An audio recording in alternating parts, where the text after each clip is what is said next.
Good evening, everyone. Welcome to the East Lyme Board of Finance regular meeting of Wednesday, May 13th, 2020.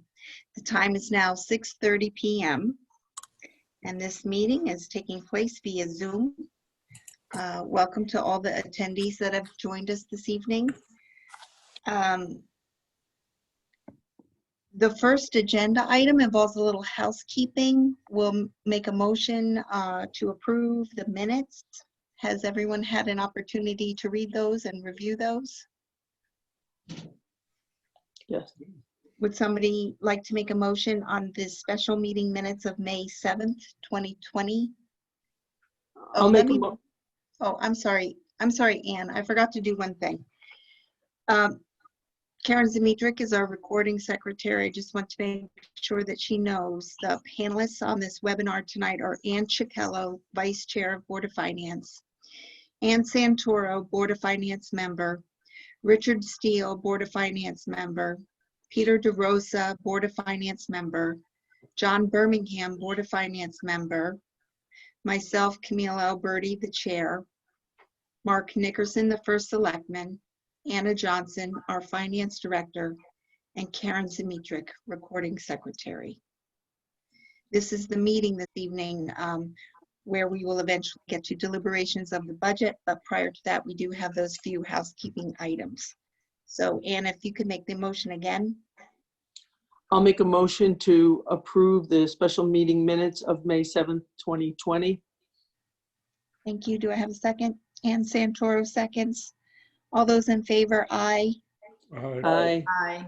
Opposed? Abstain? Okay, motion carries 600. Can someone please make a motion for the special meeting minutes of May 9th, 2020? I'll move to approve the special meeting minutes of the Board of Finance of May 9, 2020. Thank you, Ann Santoro. Is there a second? Thank you, John Birmingham. All those in favor, please say aye. Aye. Aye. Opposed? Abstain? Okay, motion carries 600. With that, we'll move on to agenda item 3, which is a report from our finance director.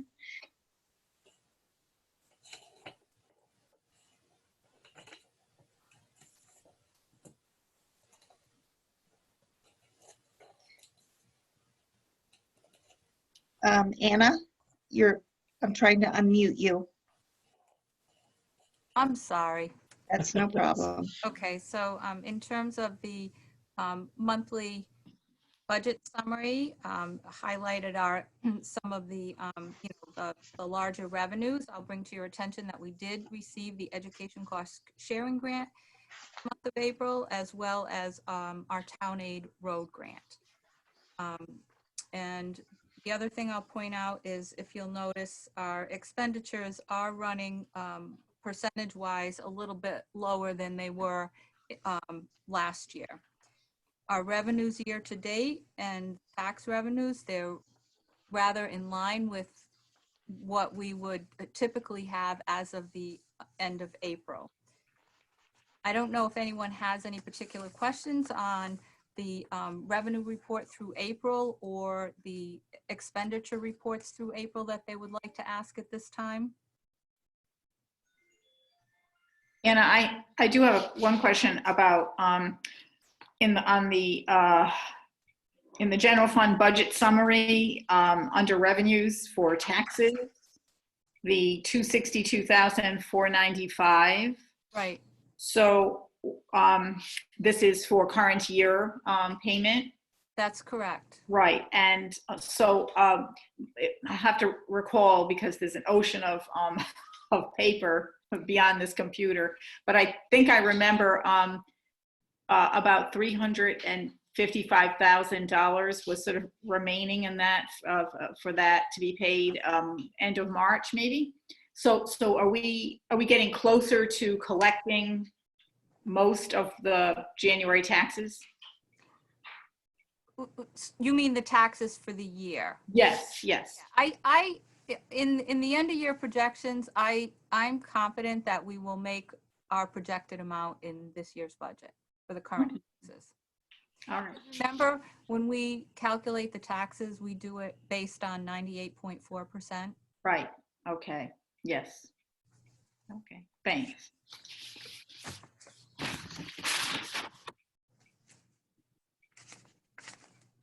Are there any other questions for Anna on the revenue account status?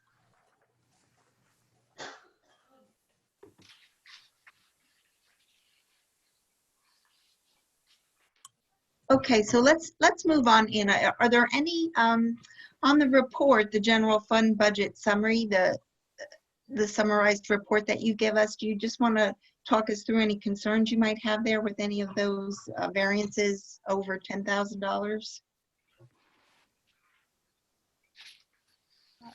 They're not variances. What I do is I scan through what was expended during the month, and any expenses in a particular area that's over 10,000, I highlight it here for you. Yeah, I misspoke. I did not mean variance.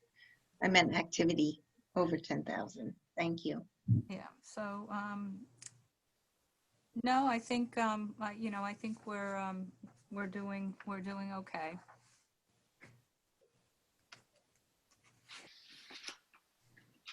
Okay, so I did not have a chance to review the expenditure to date report through April, since our mail wasn't delivered in time again. So I think for the future, I guess maybe scanning these documents and emailing them to us like you did today could be part of the standard procedure. I don't know how anybody else feels about that. Yeah, that would be helpful if you could just scan Did it and anyone email get them in the mail today? Yeah, I got it. No, Good. them. No. No. No. I never Uh, ever got the last batch that was sent out. It never ever came Alright. to my house. So I'm not really sure. So it'd be easier if you could email them to me and I can just print them down myself if that's Okay. possible. I don't know if that's difficult, but No, would we'll be- manage. okay. We'll manage. It'll be easier for us because generally the reports are available on the Thursday before our next week's Wednesday meeting. And so, I mean, I know for myself, I really rely on those weekend days to dive into those reports. So Do we want to do that in lieu of mailing? how about we ask Anna to scan all the documents and send them as an attachment in an email, and anybody that would like a printed copy, tell Anna, and then maybe just that 1 or 2 packets can still be mailed as a follow-up. Yeah, I'm okay just receiving email because you can save on postage. Yeah. Yeah. I think at this And- point, and I'm labor. okay with the scanned documents also. Okay. Fair enough. John, how do you feel? that's fine with me. Okay, Yeah, and Rich? email's great. Yeah, Okay. that'd work. So that's how we'll handle that. Great. Are there any other questions for Anna about the financial packet that we received today? I have one question. Anna, do you have any concerns about certain line items as far as revenue not coming in? Or a shortfall? Um,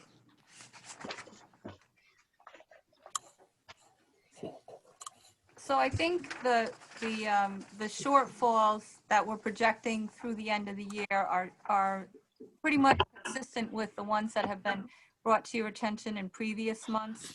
Of course, the largest one is the tuition from other districts. We've Yeah. talked about that before. I think, like I said, everything else is consistent with what we've talked about before. And have any- actually, we have several revenues that are coming in greater than we originally estimated. Do you have any idea what that number would be for the tuition? Um, Down at the bottom, it says 33 million. It's about 385,000. Yeah. Okay. Thank you. I just have a quick question for you, Anna. I'm looking at the estimated unassigned fund balance report that was in the packet tonight, and Yes. it appears as if the return to the fund balance at the end of this fiscal year increased by a couple $100,000. What did you say before, a couple 100,000? I didn't catch that. So when I look at the estimated unassigned fund balance report that you sent us with our April packets, Yes. the number being the estimated return to the general fund at the end of this fiscal year, I think you've estimated to be 1,296,000. Yes. That's about a couple $100,000 than what was estimated at the end of March.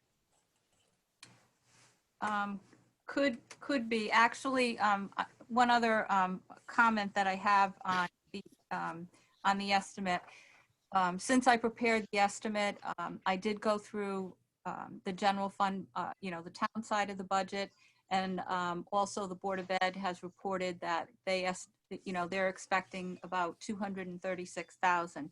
So for purposes of preparing the report, I had originally estimated that we would not spend approximately $435,000. So I think depending on how everything goes at the end of the year, we may be in a position to add another 400,000 to 500,000 to that number that's on the report that you have.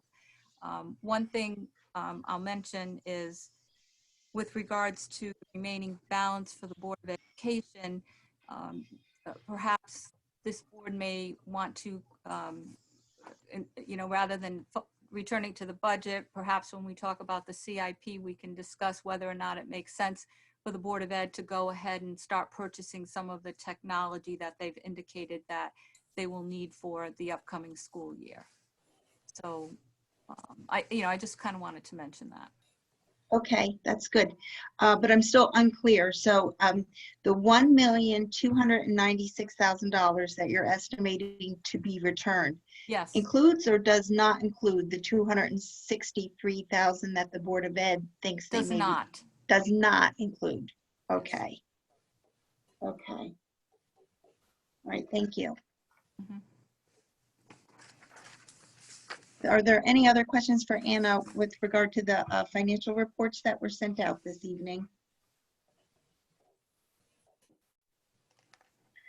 Okay, hearing no more questions, let's move on to new business this evening. We have an appropriation request for $1,000. Anna, will you be speaking to that?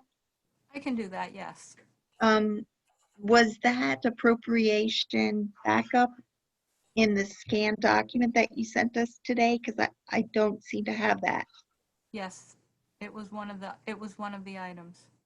Okay, so let me see if I can find it quick. Everyone else is holding it up, Camille. Okay, let's see. Is it, oh, there we go. Okay, May 7th. All right. Okay, so Hey, this Peter. request has to do with us, the town electing the tax deferral. This is actually an extended grace period that would go, instead of going to August 1st, it would go to October 1st. And so we need to have some special programming done in the tax system. So what this programming will do is for anyone, for anyone that submits their application by July 1st for the deferment, i.e. grace period extension, there will be a special code for them in the tax record. Once October 1st comes and goes, those flags will be removed, because if the individual that requests the deferral does not make the payment by October 1st, then the interest calculation goes back to July 1st as it otherwise would have. So our software provider for the tax system has indicated there will be a $1,000 charge to do that for us. Very good. Does anybody have any questions for Anna regarding this appropriation? I know I asked this the other day, but I just want to get clarification. Those applications, are those due July 1st? Or They're they due get- by, yes, they're due by July 1st. Okay, got it. Thank you. Any other questions? Okay, hearing none, I'll entertain a motion from someone. John, Move to appropriate and transfer $1,000 from account 01-01-120-200-500, parentheses contingency account 01-01-103-200-216, in parentheses service contracts for special programming for implemental executive order 7S deferment program. thank you, John. Do I have a second? I'll second. Thank you, Pete DeRosa. All those in favor, please say aye. Aye. Aye. Aye. Opposed? Abstain? Motion carries 600.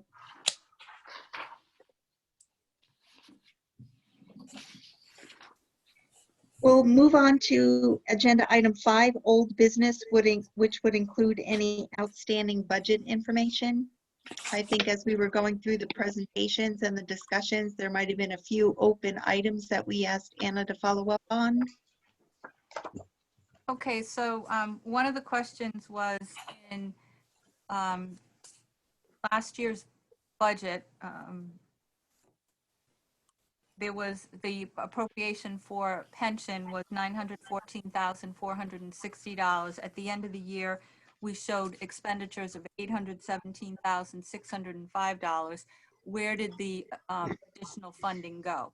So what happened, if you remember last year, actually it was at your May meeting last year, you approved transfers in the amount of $211,900, and that was from various accounts, of which included this balance from the pension account to go to assist in the overages for the health insurance. That was part of that. So I did not recall that. So thank you for looking that up to see where those funds went.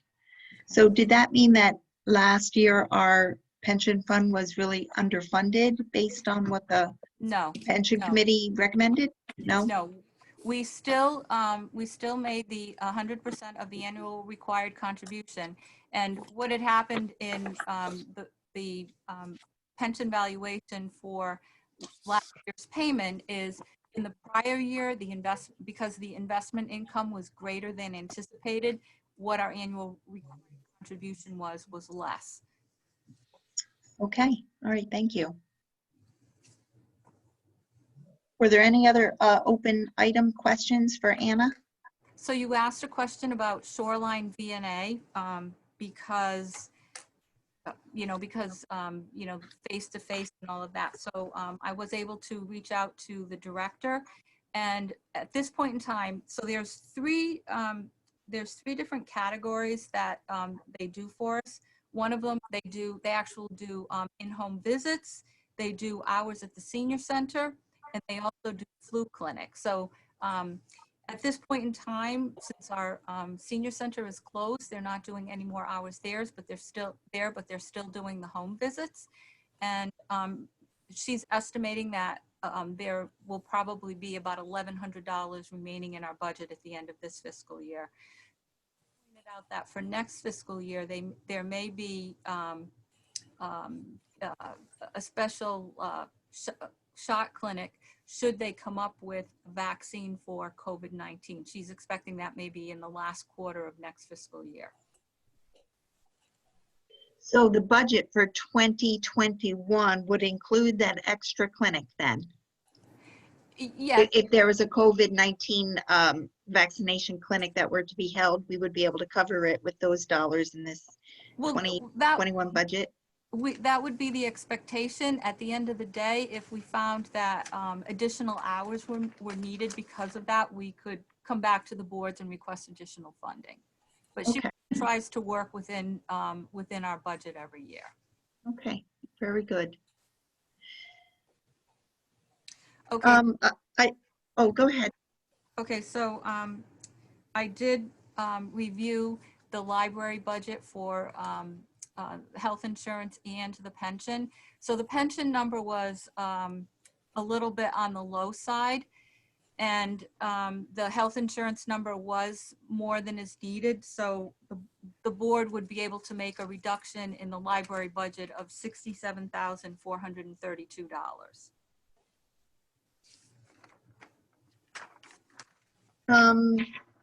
I'm going to ask you to repeat all of that information. Are you saying the library can reduce their budget by an additional $67,000? Yes, they can.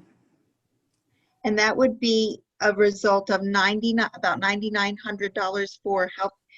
The breakdown is about $9,900 for the health insurance?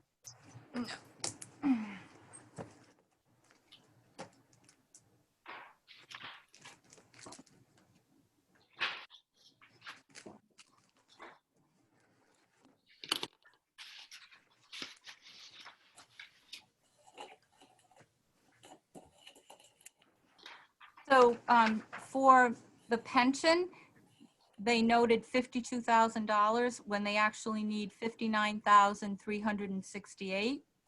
And for the health insurance, they noted $239,800 when they actually need $165,000. And I did discuss this with Lisa, so she's aware that I was going to inform the board of this. Okay, so actually when we get down to deliberating the town side government departments, I might ask you to just repeat those again so we can keep track of those. But that's very helpful. Thank you.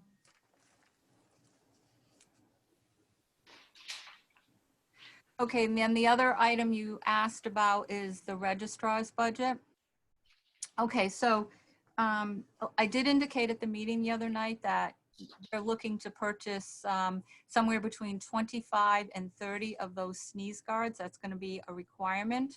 And when I spoke with Mary Smith today, she indicated they have a document from the state that they need to complete, and they need to submit to the state how much it's going to cost us to purchase those sneeze guards.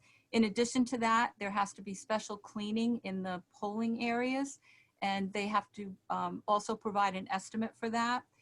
The cleaning, so at this point in time, there have been some funds, grant funds made available to the state to assist in these costs.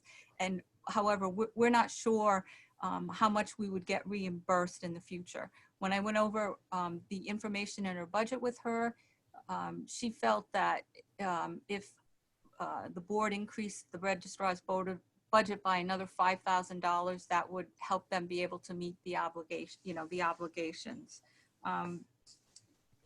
Then the other piece that we talked about had to do with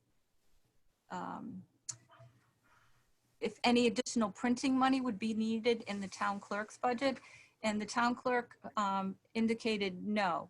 That mailbox system that's going to be used to send out the absentee ballots, that's all going to be covered by the state. I think more than likely the state felt it would be more efficient if they just did this big mailbox for all the cities and towns, because let's face it, some of the much smaller communities are really not going to be able to afford the additional impact of all of these anticipated absentee ballot requests. So that, so that department would be okay. Very good. Thank you.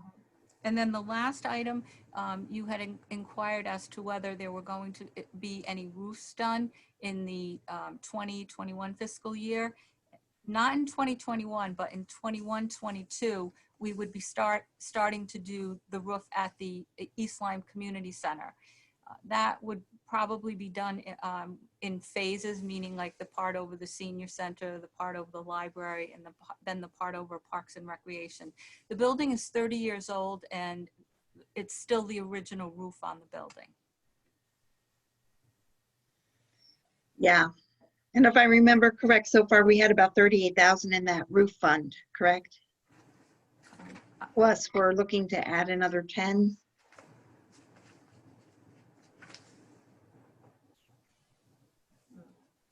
Yes. The only other thing with the registrars, and I just think we're going to have money returned to the town because we don't have to have that primary. We were originally scheduled in March and then June or July or whenever. Now it's August. It's in a new fiscal year. So I think we're just going to take that rollover that we're going to have to add $22,500 to the registrar's office for the budget year 2021 to cover the expenses for the primary in August that weren't budgeted, correct? When I spoke with Mary, she indicated no. She indicated if you increase the budget by $5,000, that would be sufficient funds to deal with the primary. So, but one thing. Well, the 5,000 was additional funds to deal with meeting COVID obligations. But the actual primary, well, maybe that's because we're not going to have a referendum this year. Well, the primary was always going to happen. Don't forget there's a state primary in August anyway. So what they've done is move the presidential primary to the same date. So that August primary was always going to happen. Not always going to happen. Sometimes the primary isn't needed for, state senator or state reps, but that's always a held date. So I think that was already budgeted. That August primary date was already budgeted. So you'd want to, avoid confusion there. Okay, that wasn't my understanding. We'll just save that discussion for when we get there. Okay, I think that's all that I remember for the outstanding budget information. Did Yeah, I anybody think- else Okay. have any questions for Anna?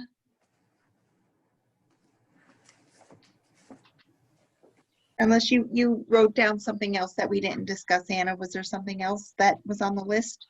I think we're good. And I guess we can just move on. Okay. All right. So with that, we'll move on to board comments. I inserted board comments before we actually begin with deliberations because I wanted to have an opportunity for each of us to sort of give an executive summary, if you will, or a big picture view of where we were in terms of analyzing the budget from the town side, the Board of Ed side, and just come up with some high level comments and concerns. And just to see if we're on the same page or not. The goal would be to reach some sort of consensus this evening about the big picture, and then we might have to drill down to figure out how we're going to get there. So I'll go first with some opening comments relating mostly to the economy that we're in. So last October, if you recall, I stated publicly that I was pretty concerned about entering a recession before our state fully recovered from the Great Recession of 2008. And yet, here we are. We're in that position,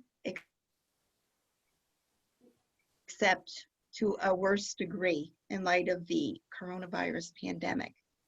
There's a lot of economic indicators that I was looking at to try to determine what was affordable for the town, what was, the economic outlook of specifically East Lyme.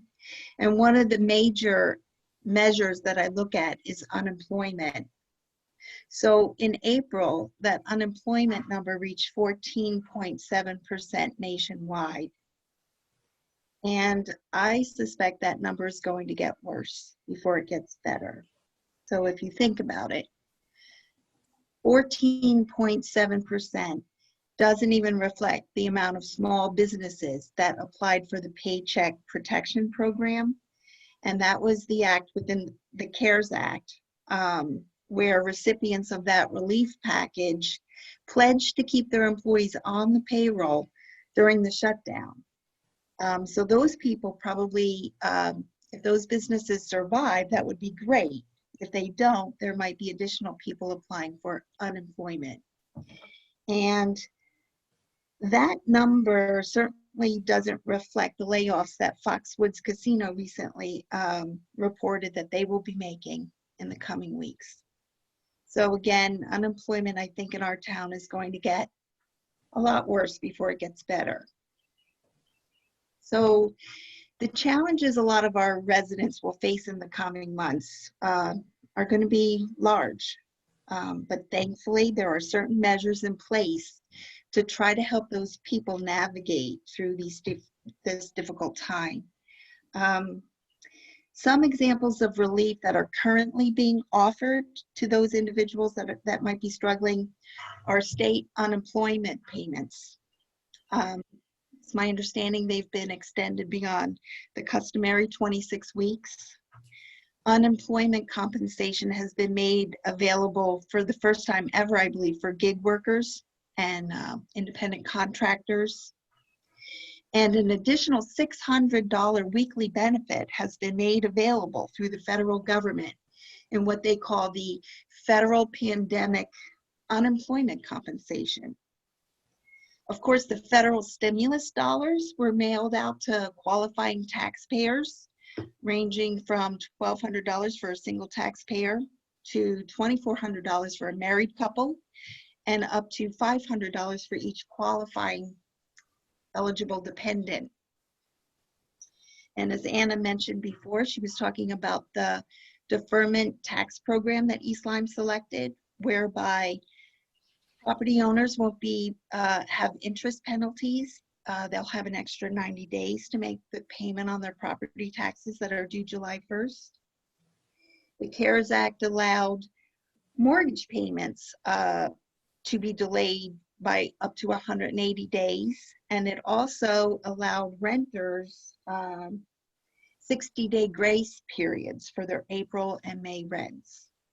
And right now, Congress is working on another stimulus package that looks to be greater than the first CARES Act that has been rolled out. So the question becomes, can we and should we do more? Probably, but this is a good start.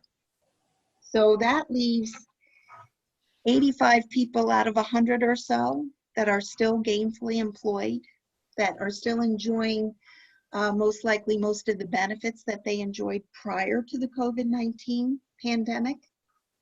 And those are the very people that we are going to have to rely on to help us through this difficult time by perhaps covering a small increase in the property taxes to ensure the level of services and the quality of education that we've all come to expect and quite frankly demand. So here's the thing, our country is resilient, right? We'll recover from this recession. We just don't know how long it will last. It could be 3 months, it could be 18 months, perhaps it could be another 10 years before we recover. We just don't know. But as a society, how do we then put all progress on hold for an indefinite amount of time? I don't believe that we should do that. So I believe it's our responsibility to figure out the maximum benefits that we can deliver to the residents of our town while minimizing the financial burden to our taxpayers. It's difficult. It's a complicated process, as you all are well aware of now. But that's what this board is tasked with tonight, and I feel confident that we'll deliver. So that's my message this evening.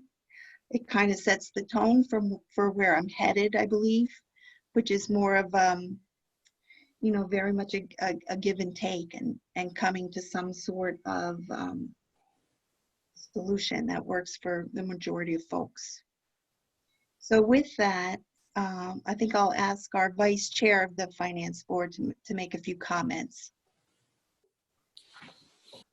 Good evening, everybody. So I've prepared a few comments and kind of in general. So 2020 basically has been a roller coaster ride.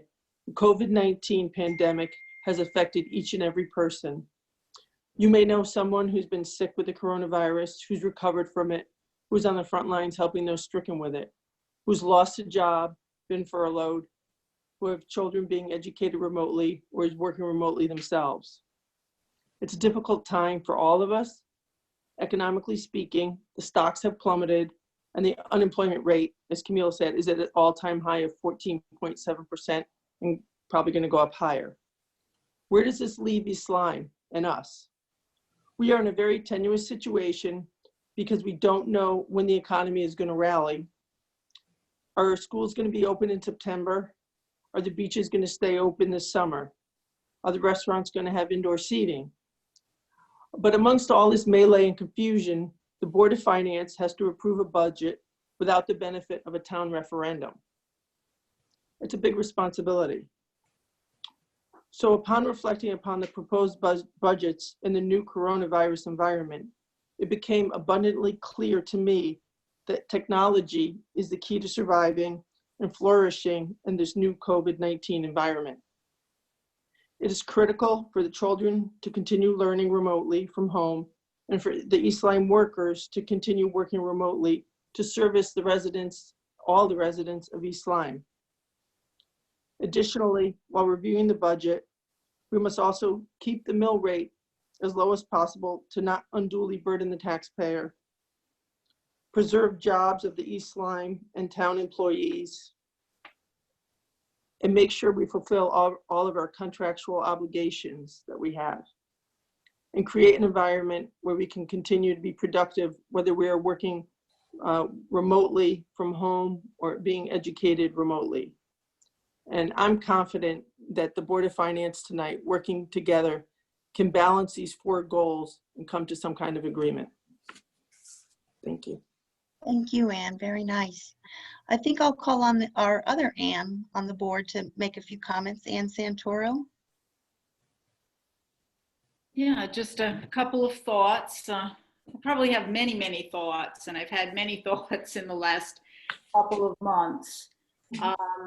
But first and foremost, I'm happy for the opportunity to finally get to the point that we're at, finalize information and move forward with deliberation this evening. I just wanted to make a comment for the board members and for the various departments and for the public at large that budgeting during a pandemic presents a whole number of difficulties procedurally and substantively. And you know, on the procedural side, we've had to go through all kinds of rule changes, if you will, so that we can actually review, discuss with department heads, have legitimate freedom of information based meetings.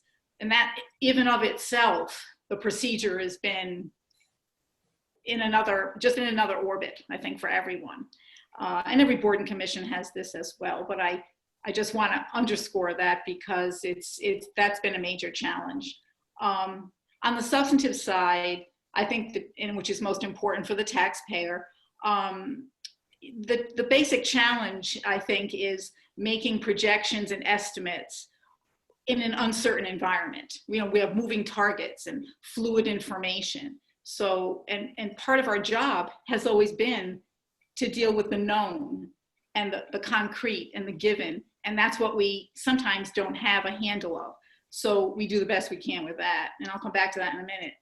And I think substantively, a second issue is budgeting, is trying to budget prudently and conservatively when you have a sudden economic downturn. This hasn't been a gradual kind of situation we've had in other economic downturns. So I think this creates even more of a difficulty for all of us.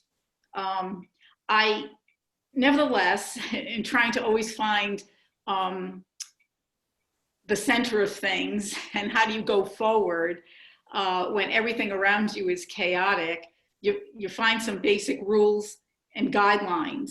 And I have about 4 of them, and I just want to highlight them that haven't changed in this process. And I think the taxpayer can be reassured that the basic review, the basic oversight that this board does remains intact, even in the midst of all the craziness.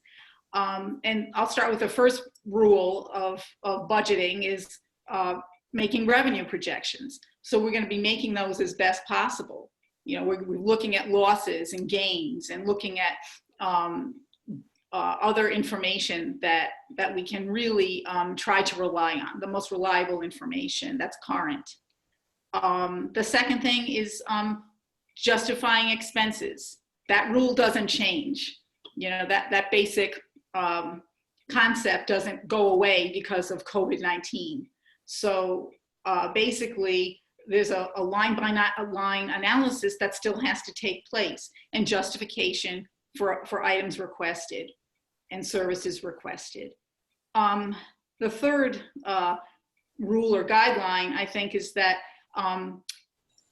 we take the big picture of things as well. So although we do a line by line analysis and pretty granular, we look at things from a larger perspective. And that's been the change there, is just that there's so much information to absorb locally, on the state level, at the federal level. I think in the first weeks of the pandemic, just think about the governor's executive orders. They exploded. And we as a board, as other boards, had to be aware of all of this, besides any, you know, federal revenues that would come our way to the state, the various, you know, packages that have come through Congress. So I think that's, you know, that's something that's very important. And the last thing is planning for the future.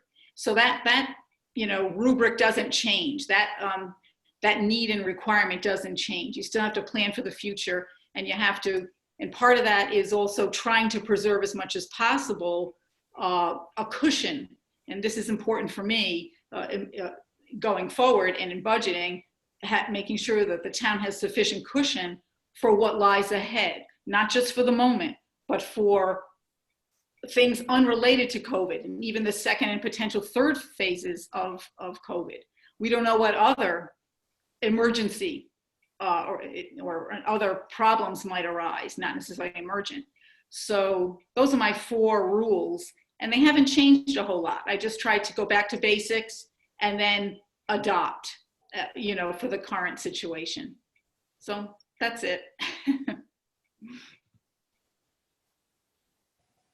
Thank you, Ann. I think I'll call on our other veteran Board of Finance member, John Birmingham. Do you have any comments for the public, John? Yes, I wrote down a few. I think our obligations are not only to the kids in school, but also for the rest of the population in Niantic, like the senior citizens. I know it's been stated before that approximately 22% of the people in Niantic or East Lyme are over 65, but also over 55 is a little more than 40%. So our obligation is not only to the kids in school, but to those people who may be retired or laid off or whatever. So the job at hand in finalizing a budget is even more difficult now than because of the many unknowns associated with the economy, which is mainly attributed to the COVID virus. People are laid off or working shorter hours. Businesses are closing, and if they are open, they're not generating enough cash probably to pay their taxes in full. This all means that if the revenue is down, which puts a stress on our town to pay for the services that they provide to the people in East Lyme. So we on the Board of Finance have to exercise care to see that the budget is balanced, meaning enough revenue matches the expenditures. Unfortunately, this could mean cuts to the budget. Painful as it may be for some of these departments.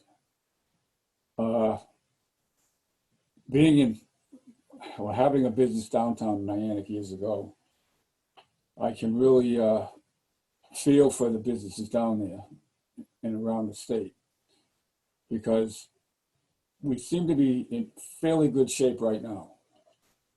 But if this drags on into next year and we can't open up the economy and open up some of these businesses.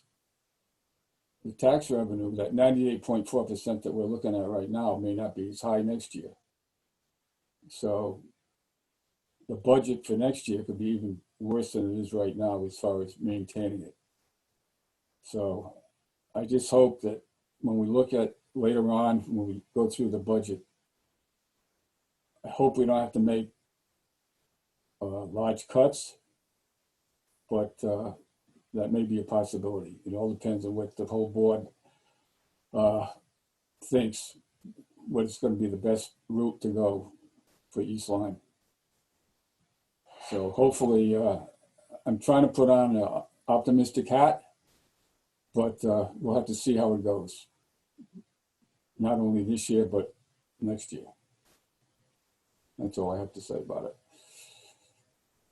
Thank you, John. I appreciate your perspective as a small business owner in town also.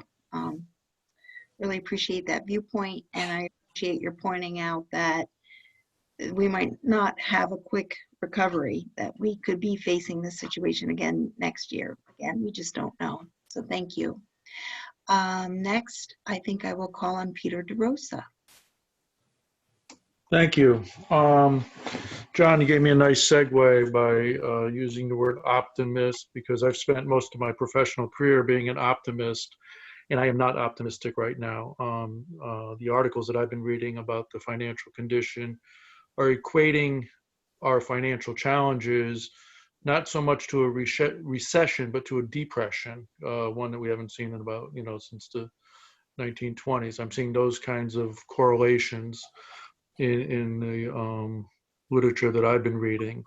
I agree with what's been said in terms of we operate our budget by understanding what the future lies, and we don't know what the future lies. It's changing daily, and I think that's making a huge challenge for us. I don't envy us right now. I think we have almost an impossible task. We're trying to come up with a budget. We're trying to come up with a responsible budget, and there's so many unknowns out there that it makes it difficult to feel secure about what we're doing. What I do like is that historically the Board of Finance has been very conservative in its approach, and I trust that we will continue to be very conservative in our approach.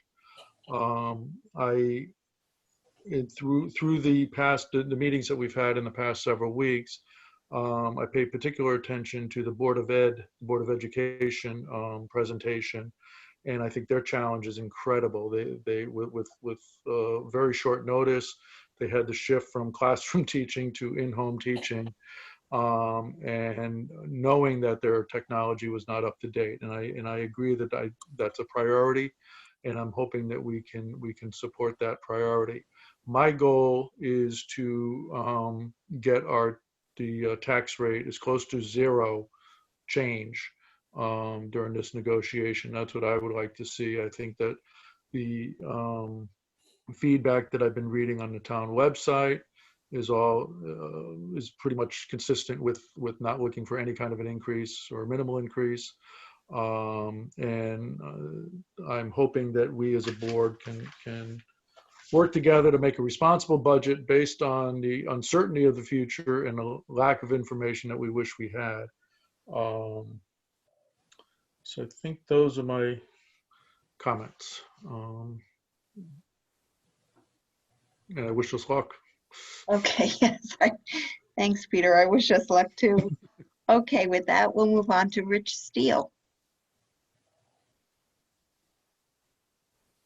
Wow, those are hard comments to follow. You all very clearly painted the picture that we're in, and it's hard for me to add anything that may be new. I appreciate the fact that all of us, whether we've experienced directly the impacts of the COVID pandemic, or if we have contact with people who have. There are many families where there used to be empty nesters that now have full houses. that children have moved back in with parents, adult children, several generations. It's easy to compare East Lyme to neighboring towns and say, this town came up with this solution, this town came up with this solution. Each town has its unique characteristics, its unique needs, its unique values, and also a unique recent history. Some towns have had the technological advances that our town has not been fortunate to have within our past budgets. These are times where changes in technology and changes in administration of services are vitally critical. Social distancing and stay-at-home orders can have dramatic impacts beyond economic impacts. There are a lot of societal and mental issues that can arise from this as well. There are things that we need to be aware of. John, I appreciate you mentioning the percentage of seniors that we have in town, or near seniors. If you look at our senior center, our programming has virtually been eliminated. And what we have now is Meals on Wheels that are getting delivered by our senior center. I think our seniors need a lot more than just meals. It's a really challenging situation. I'm new to the board and I expected some challenges, but nothing like this. It's very disconcerting to really cut to the bone on a lot of things. And some departments, as John mentioned, are going to be hurting because of this. However, we have an obligation to our taxpayers and our residents to try to make things as affordable as possible and try to get it to as close to a 0% increase as we can find. However, we also have to balance that with, there are certain services and needs that our community has that no matter what the situation is, they're vital to keeping East Lyme whole. And that's the challenge that we have, is to balance these two sides of the coin and move forward in a responsible fashion. We've been fortunate enough to have presentations from all the departments in town and many presentations from the Board of Education. We've worked well as a team, and hopefully we can pull this one off and try to make as many people feel comfortable with the decisions that we make as possible. That's it. Back to you, Camille. Okay, thank you, Rich. Very well said. Okay, so I think that kind of paints a picture of where we are from a 20,000-foot view. And now it is time to start delving into some details. What I'm hearing is that we do have needs in our town. We have requirements that we have to meet as a municipality. And yet the challenge is to balance those with, again, an increase that would be as close to zero as we can possibly make it. This is probably going to be one of those years where maybe some of those funds that we return at the end of this fiscal year, we're going to have to bring them back as revenues for next fiscal year. In other words, tap into the rainy day fund to make us whole. I have a feeling we might be able to pull off our objective if we keep that in mind. So with that, just lost you for a second. The next agenda item is budget deliberations, and we are going to begin by reviewing, discussing, and possibly revising the proposed 2020-2021 revenues. I will say that the revenue sheet that is before us seems very optimistic. I'm not that optimistic that we are going to be receiving the amount of money indicated on this sheet. So I think we're going to be extra careful with the expense side of the budget, because if we were to approve the budgets as they were originally proposed, we might have found ourselves in a shortfall at the end of next year. So with that, I'm going to let Anna lead us through the changes that she had made on the proposed revenue sheet for the 2020-2021 budget year. So I did send everyone an adjusted revenue sheet today. Did you all get a chance to? Okay, thank you. So the items that I made changes to, I highlighted them in yellow, and then in the right-hand column, I indicated what was there previously. I did adjust the current year taxes based on the recommended budget reductions that both the town and the Board of Education did. So on the town side, that was $312,544, and on the Board of Education side, $826,903.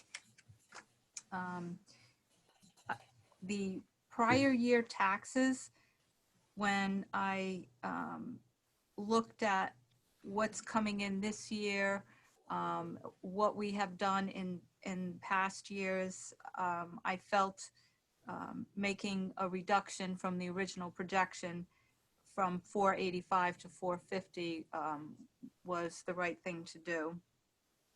I made a reduction in the building permits based on the recommendation of the building official last night. He had proposed the fees based on increases in the fee structure, which we won't be moving forward with at this time.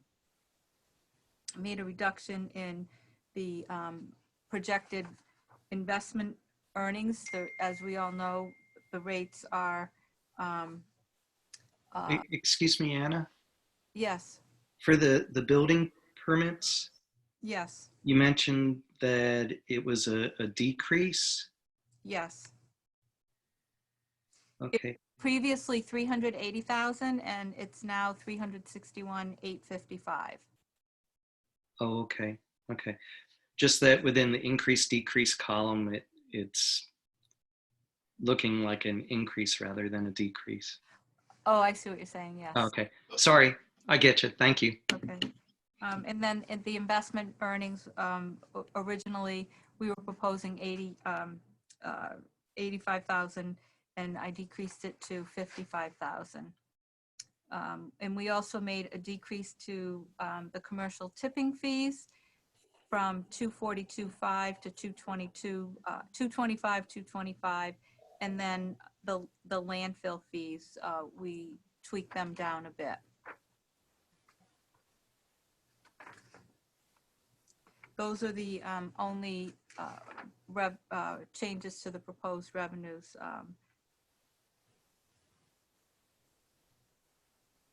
That were done on this sheet.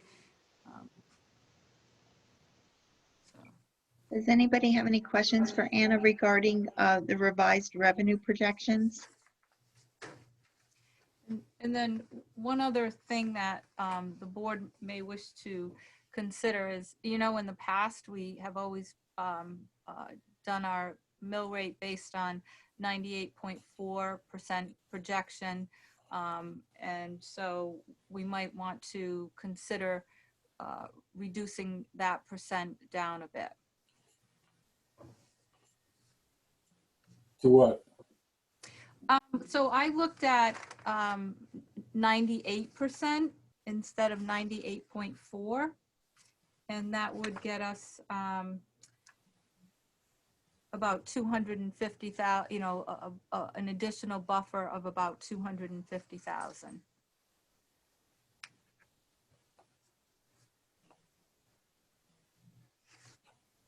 An additional buffer of 250,000. If we lower the collection rate, wouldn't we be getting less taxes from the current grand list column? Yes, we will, but I guess maybe I said that wrong. So in other words, it would give us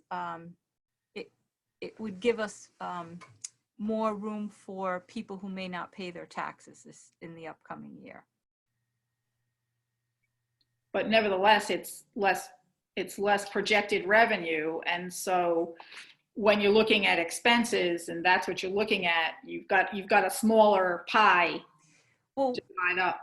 it impacts what the mill rate will be. So if we lower the percent that we're going to collect, then it's going to increase the mill rate. Yes. I hate to say this, but I think we might have to do something like that. I mean, I am worried about some local businesses in town. If they don't survive this, there's you know, property tax losses that we're going to experience from business closures, you know, from the property tax as well as the personal property tax. So it's very unsettling. So let's put some thought into that between now and when we set the mill rate. I believe May 27th is the date. Yes. Okay. So just for a little other bits of information, I'm not sure of what the various, items are that should be considered in deciding on, how to set that expected collection rate. But things like we've already discussed in some of our comments, unemployment. So I actually had been tracking a little of that for the town of East Lyme. There were some statistics given by the Council of Small Governments, and through, bear with me because I have, here it is, through April 26th, I did this up to last week, and I'm sure it's been updated. There have been 1,371 new claims since March 15th of this year for the town of East Lyme. And remember that, so I'm thinking about at this point, it could be as close to 1,500, or it's certainly around the mark of 1,400 at least, of new claims, not even existing and pre-existing claims. So, and remember that the self-employed only now can begin to request and put in an application for unemployment benefits. And that's only happened in the last 2 weeks. So I just, that's just one little piece of the puzzle, but it was a little disconcerting to me to see this, a real spike from just a few people before March 15th applying in East Lyme, business as usual, and then seeing this spike. So, and of course you'd have to know your number of folks employed in East Lyme to figure out percentages, but that's just still a heap of people.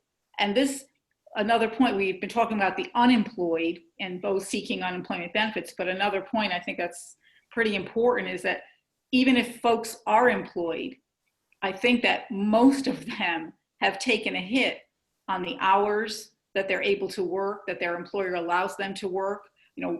Work amount has been cut, and it goes through the various employees, whether you're, whatever range of salary you have, blue collar, white collar, however you want to describe it. But I think that's a significant development that, people are not necessarily, even if they are employed, taking in what they usually do. And this is, and I'm speaking, of course, the private sector. So I think those are two very serious developments. And there's a third looming thing, which is the reports of businesses who have been suffering through the pandemic closing as a result of it, not going back to opening their businesses. The most recent information, and it's not necessarily East Lyme, but just generally is not very encouraging. So, but those are just some things I looked at. So I'm thinking to myself, obviously, Anna and our tax collector, you have been through this process. You've been through downturns and upturns. So the question is, what do we do with that number? And then, of course, as Anna says, if you lower it, if you lower that collection rate, up goes your mill rate too. So yet another thorny issue, if you will. Thanks.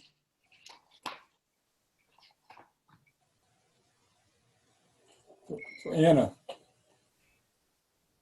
just to be clear, so what you're saying, that 0.4% decrease from the tax receipts equals $250,000?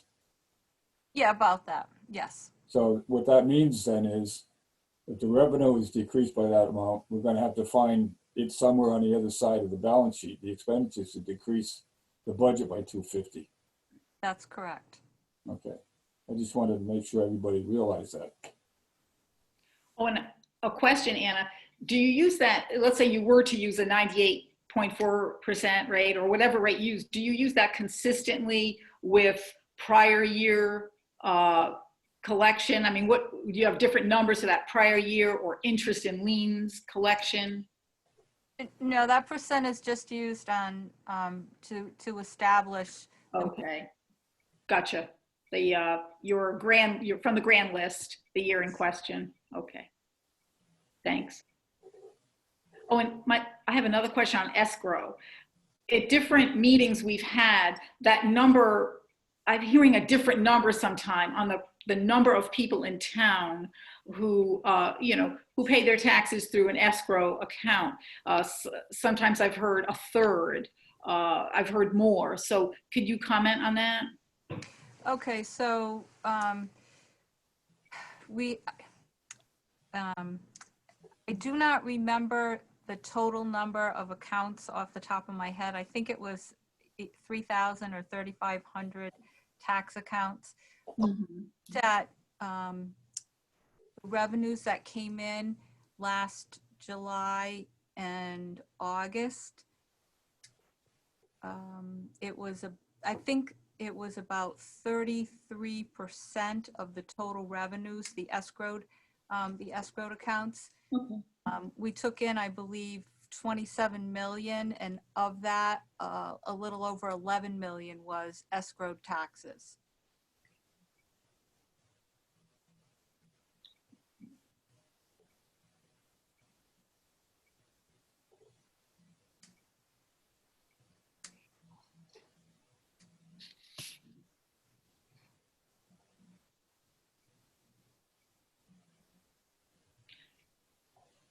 I have a question about tuition again. Could we just revisit that item on the if we're gonna, are we done speaking about collection rates? I didn't want to move on if we weren't, but. I'm done if you are. Okay. What was your next question, Ann? It was about tuition, and I guess the number given there. Were there any changes or thoughts about changing that? Excuse me. No, I did confirm with the Board of Education that that was still a good number. The issue with this year is when the projection was made, the board did not consider that some of the students that would be coming here from Salem would go to other schools. So this year, that was taken into consideration when doing the projection for next year's budget. Okay.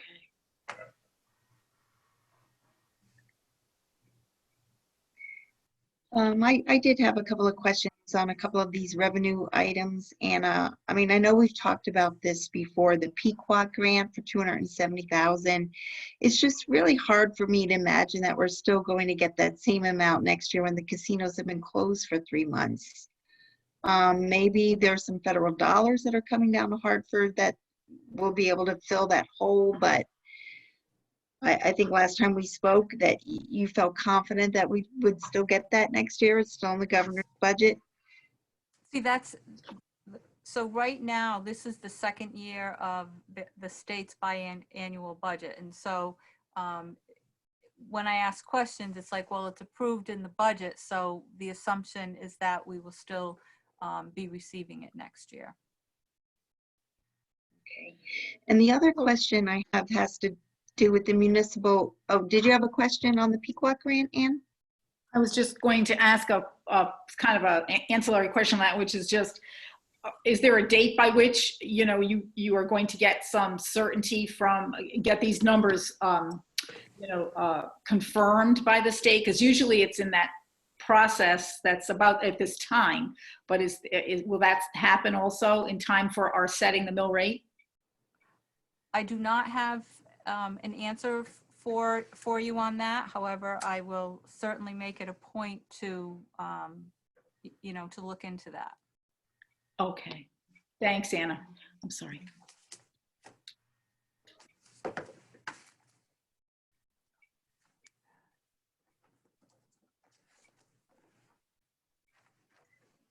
I'll just make a few comments while Anna's jotting down that note. For those new members on the Board of Finance, there's a revenue account called Municipal Stabilization Grant. And Anna can correct me if I'm wrong, but I think that was intended to help municipalities stabilize their budgets as revenues would be decreasing in other areas, whether it was LoCIP money or pilot funds. I forget exactly all the different items it was trying to help us get weaned off of. So my question to Anna would be, and I don't want to ask while she's writing.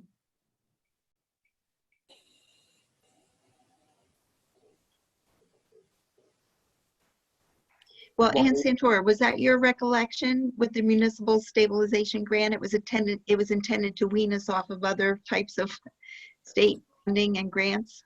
Yeah, in part, I think it was established just a couple of years ago. It was fairly new. When the governor was cutting everything, we were all uncertain about what grants we'd actually get. Up pops not only the municipal stabilization grant, but also everything we were already owed. So it was kind of an odd thing, and it has stayed in there, surprisingly. Right. But it has stayed in. So that's my question for Anna Johnson. I mean, I thought originally we would be getting this for a period of just maybe 3 or 4 years, and it seems like this might already be the 3rd or 4th year that we're getting that $500,000. So how much longer can we expect to receive that grant? It's a large contribution to our revenue account. Yeah, it's all going to depend on what the state legislature does. I mean, I think the point at this particular time is that we are in the 2nd year of a biannual budget. So each and every time the legislature goes up to do another budget, they're going to be looking at all of these revenues. So right now, as far as you know, the $524,000 is still in the 2nd year of our biannual budget. Yes, that's correct. So we should be receiving that in the 21/22 budget year. As far as I know, yes. Okay, all right, thank you.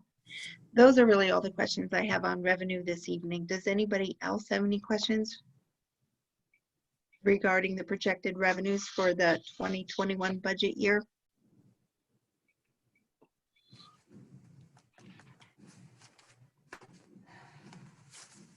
Okay, so hearing no questions, we'll move on to agenda item 7B, review, discussion, and possible action on the 2021 capital improvement plan. So we had made a lot of adjustments to this at our meeting on Monday night based on input from some of the department heads.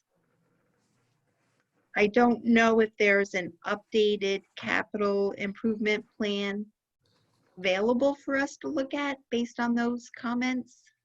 Actually, the board, I apologize. I did not make any changes to the capital improvement plan. I just took notes on what was discussed because no action was taken by the board relative to making the changes. Okay, gotcha. So we would have to actually make the change in order to get an updated version of that. Yes, that's correct. So why don't we save this for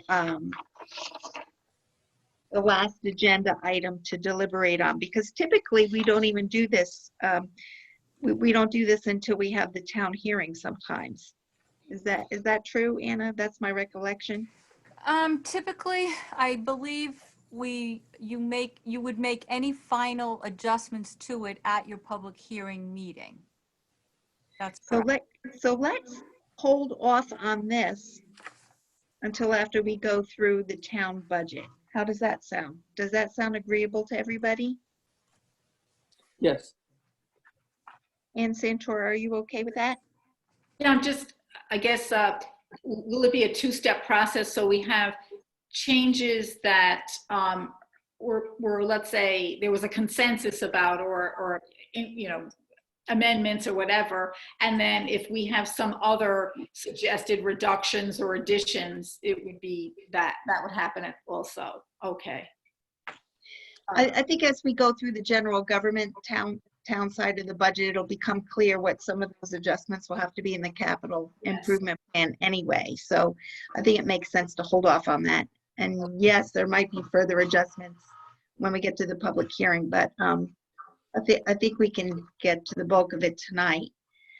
But what I'd like to do, we have a number of attendees at our meeting, and so I imagine a lot of those folks are from the Board of Education. So as we move on to budget deliberations, agenda item 7C, I'd like to begin with the Board of Education budget first. Let's have a discussion about that. Let's deliberate about it, and then hopefully maybe we'll be able to get to a motion on that pretty well. Whether it takes a minute or it takes an hour, we have to go through this process to make sure that it's the right solution for our town. So I'm just going to start again with some general comments that I wrote down regarding the Board of Ed of budget. So I'd like to start off and then turn the floor over to you guys for your input.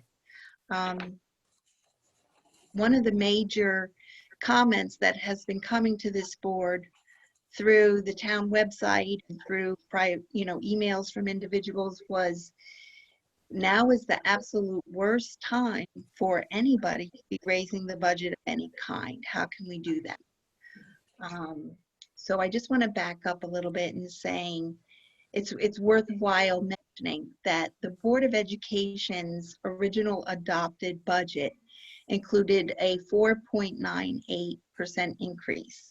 And that included several new initiatives.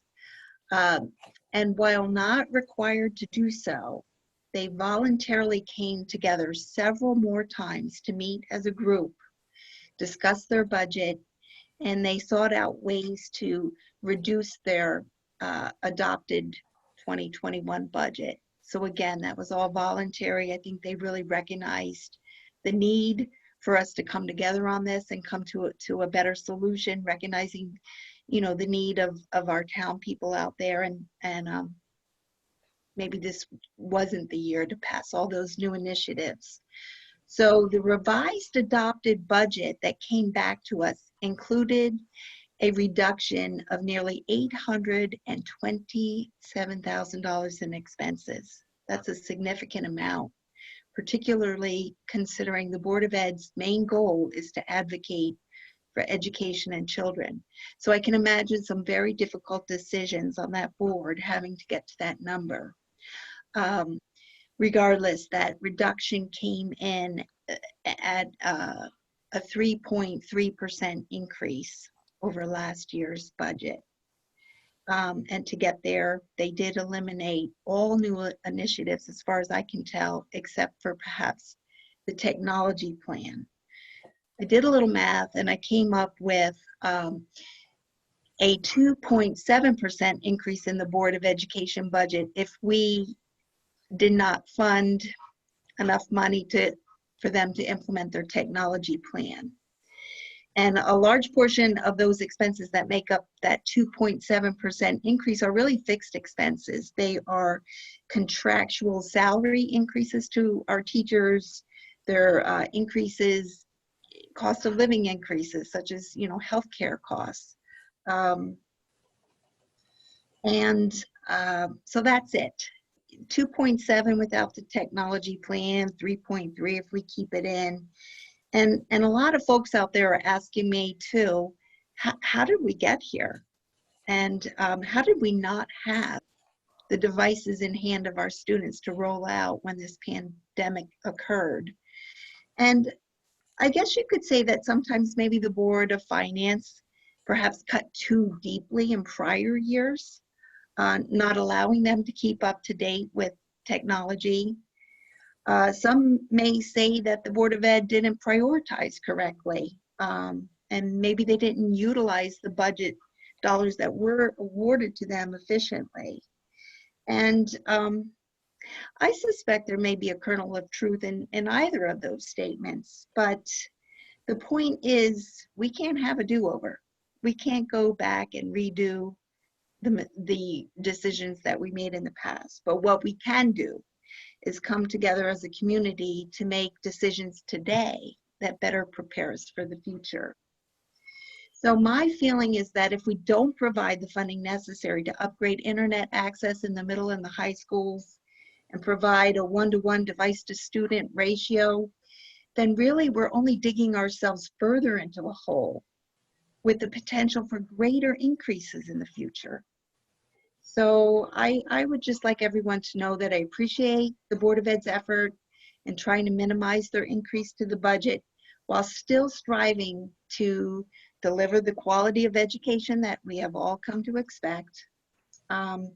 They've been extremely cooperative, transparent, delivering on every question that we've answered. Every report that we've requested has come forward.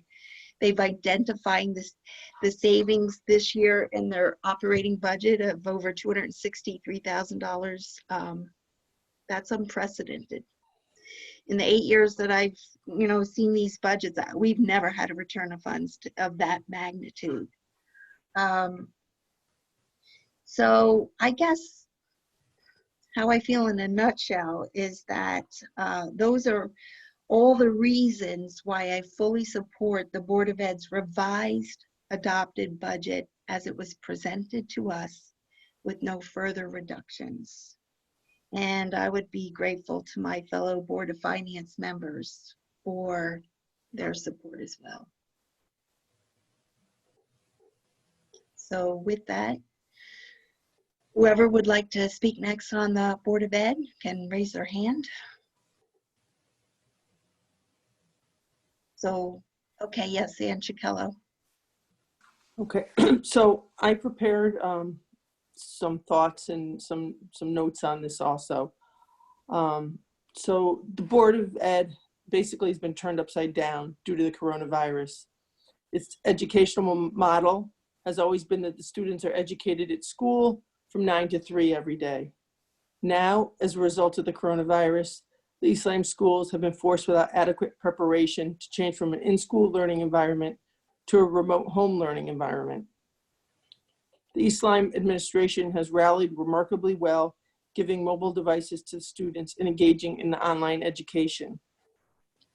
This was a huge learning curve for the teachers, administration, parents, and staff alike. And now the Board of Education is asking for an increase in its budget so it can be properly equipped to change with a day's notice from an in-school to an in-home learning module. This is not a want, it's a need, given the circumstances with the COVID-19. If we had not been blindsided by the coronavirus, the Board of Ed could have gradually phased in the advanced technology over several years with minimal impact to the budget. But because there's a distinct likelihood of a surge of the coronavirus in the fall or winter, once people start opening up the towns, the Board of Ed needs to be prepared to continue our children's education. There have been questions raised about how other boards of education budgets can achieve 0 to minimal increases. And I think it's a really good question. I asked that myself. But each town is separate and distinct. For example, Lyme, Old Lyme, was able to save an estimated $415,000 in special ed costs, while East Lyme was compelled to freeze their budgets earlier in the year to fund an unanticipated increase of $600,000 in state mandated special education costs. It should also be noted that East Lyme voted to renovate the 3 elementary schools instead of downsizing and renovating 2 elementary schools, which could have saved some money. So now the town is paying for additional operating and maintenance costs of 3 rather than 2 elementary schools. Additionally, this year, the Board of Ed, as Camille has said, has put a significant amount of time and a Herculean effort to reduce its budget by over the $826,000. So for these reasons, I support the East Lyme's Board of Education adopted budget for the 2021 fiscal year as presented with no further reductions. Thank you.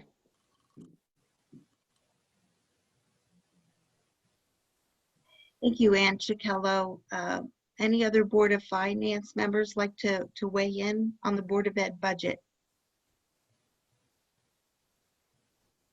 Yes, Rich. Yes, I'd like to state a few things. We've had an education gap in Connecticut, not just East Lyme, for many years, which has been a challenge to address. The COVID pandemic has magnified this difference in accessibility and the challenges for free and equal education. The technology plan and its implementation helps to address this and takes us to what our administrators in our education system have called a blended education model. What this means is that we can make the transitions between online education and in-person education and have them actually complement each other if we need to go back and forth. Just today, the California State College system and the California University system has mentioned they will not be going back to session in September. This is the largest educational system in the country. It doesn't bode well for an optimistic approach about our children returning to school in the fall. I hope that they can. But even if they do go back to school, there are going to need to be modifications to how we conduct in-person school. It may be we have 1/5 of the students go each day and the rest of their curriculum is put to being online so that you do blend that online and in-person education. Additionally, as Camille mentioned, many of the costs of this increase are due to contractual obligations. And it's not only the Board of Education, but also the town side has contractual obligations to their union employees. We have not seen other towns in the region eliminate these increases in salaries. There are a couple of factors related to this. One are the legal fees that could be incurred by trying to remodify these contracts. And then the other aspect too is you need to go through the negotiations with the unions. You can't just blanketly wipe out the raises. These were contracts that were entered in fair bargaining power between the systems and their employees, both on the town side as well as the schools. And while it's a very difficult thing to add anything to the budget, I think the items that are there for the Board of Ed are necessary items. They eliminated pretty much everything that was on their wish list to improve the system. They've even eliminated teachers that were planned for the first grade and for kindergarten to reduce the class sizes to what they have as their policy for class size. So with all that said, I support the Board of Education budget as presented.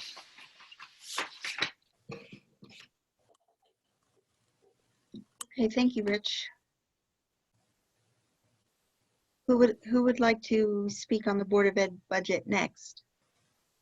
I'll speak briefly. I think the challenge facing the Board of Ed is that they are now teaching their kids remotely with very little preparation, and they're doing this with a insufficient technology system. And they're asking to upgrade the technology system so that they can meet the needs in normal circumstances, let alone in the extraordinary circumstances. And one of the results of this pandemic is going to be that when we're back to whatever normal is going to be, we're in most fields, we're going to see an increase in use in remote technology. I just think that's going to be one of the long-term benefits. So I think it's irresponsible for us not to support their increase in technology. I think that's absolutely necessary in order for them just to sustain in the situation that they have. I agree with you, Richard. We're starting to hear things about fall not having, even if we start returning to class, it may not be in the way it was historically. I think there's going to be an increase reliance on technology. So I think we have to support the technology for the Board of Ed just to sustain. And then the other side of that is that most of the other increases are contractual, and we really don't have a lot of control over that at this point. So I do support the Board of Ed budget in full as it's been presented to us in a revised form. And I think they've done an outstanding job, not only preparing the budget, but also working with the Board of Finance in preparing it. So those are my comments. Okay, Peter, thank you. I just want to reiterate too that 3.3% still may seem high, but don't forget that won't translate necessarily into a 3.3% increase in our tax rates, because there are other ways that we can mitigate that increase to try to keep the tax increase to a very low percentage.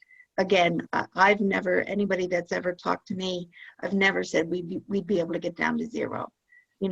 My goal would be to get a mill rate increase of somewhere below half a mil. And I think that's achievable even with this 3.3% increase in the Board of Ed while supporting their needs this year.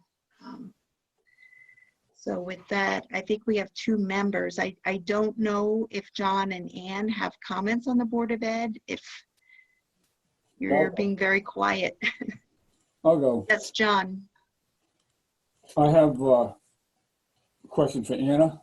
Maybe hopefully she can answer it for me.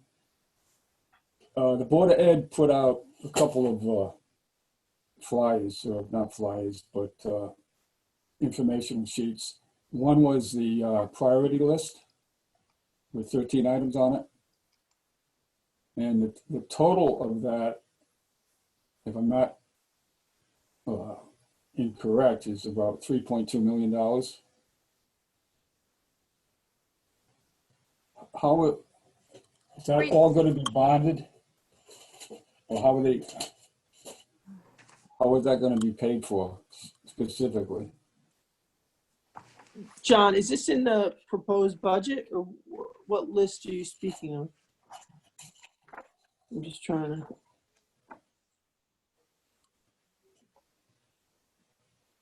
Okay, all right, thanks. It was in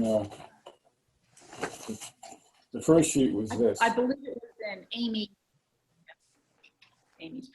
it was in Amy's presentation where the priority list was established. Okay, got it. Thank you. The number one item on it was the high school 9 to 12 mobile devices for $466,900.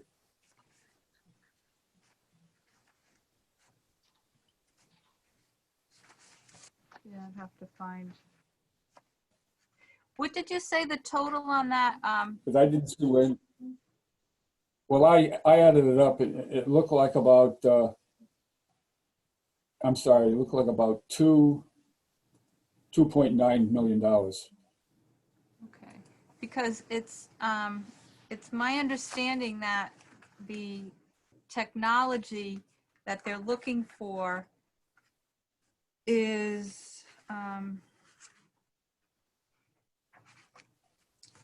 thought it was $1.3 million.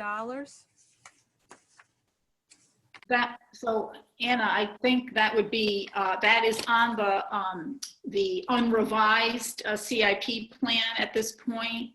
And I think if you were to total, I think Amy had highlighted 1 through 8 here. I think you're in the I have to go back about 20 pages in my notebook, but I think it's about 1.7 million. And then there was a 490 some odd thousand, 490 whatever thousand expense for 1920 that I believe will be happening. There's, in Amy's presentation, also, it goes through the, it's 400, if I can find that number, $435,900 is the 1920 expenditure. And that looks like this. And it's comprised of 3 elements: the 200 left over from the SIP, the tech insurance settlement, and the end of year funds. What was the amount noted on the end of year funds? End of year funds, $206,000. Okay, so. And so if you look at the, even the capital plan that Mr. Newton provided us with, the revised plan, bear with me here, my last page, but so if you see total technology on his, it's 1.307, 1,307,825. That's in this document under capital, and it's his revised capital plan. Correct. Okay, so that may help answer something of John's question as to how things will be paid. Okay, so the $1.3 million, that would go through the annual acquisition plan that we do every year. And so the Board of Education has the funds included in their budget. I believe it's $275,000 to make the first payment of that, which would be in next year's budget. What they indicated, the $211,000, that's what they have in this current year acquisition plan. And then, of course, funds they're expecting for the insurance settlement.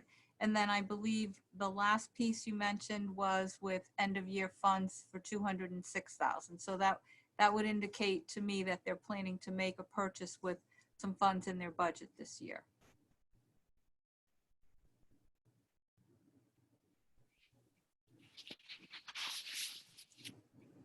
Okay. Everybody seems to be freezing.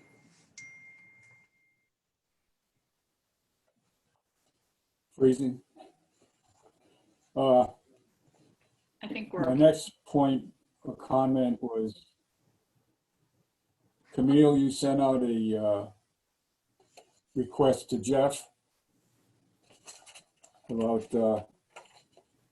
specifically where some savings were, and he sent you back an amount which was $1.157 million, and he itemized the whole list of savings where they were.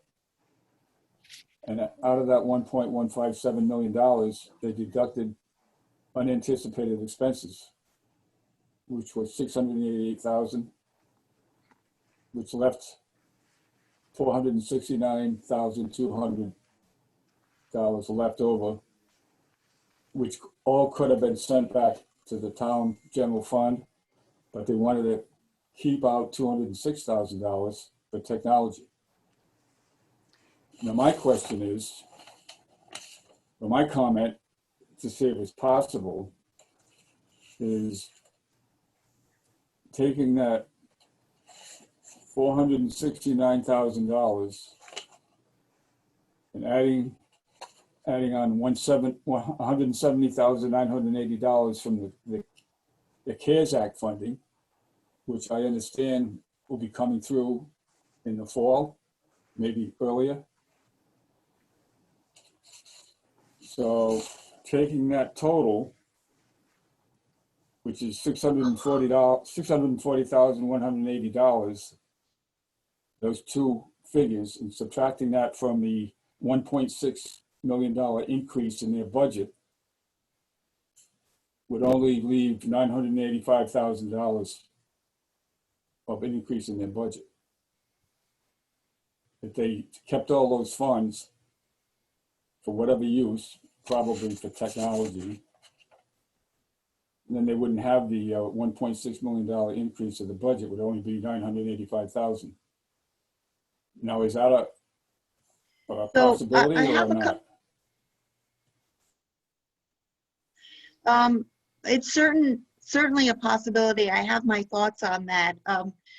Number one, the $171,000 funds for the school emergency relief, we think that may be received sometime in the fall. There's no guarantee when the timing of that payment. Can you hear me? You keep going in and out. So there's no guarantee of the timing.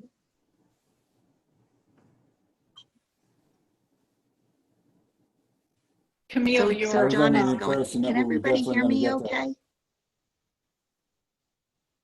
It's a delay. Yeah. No, Okay, I will so speak Camille, you're, slowly.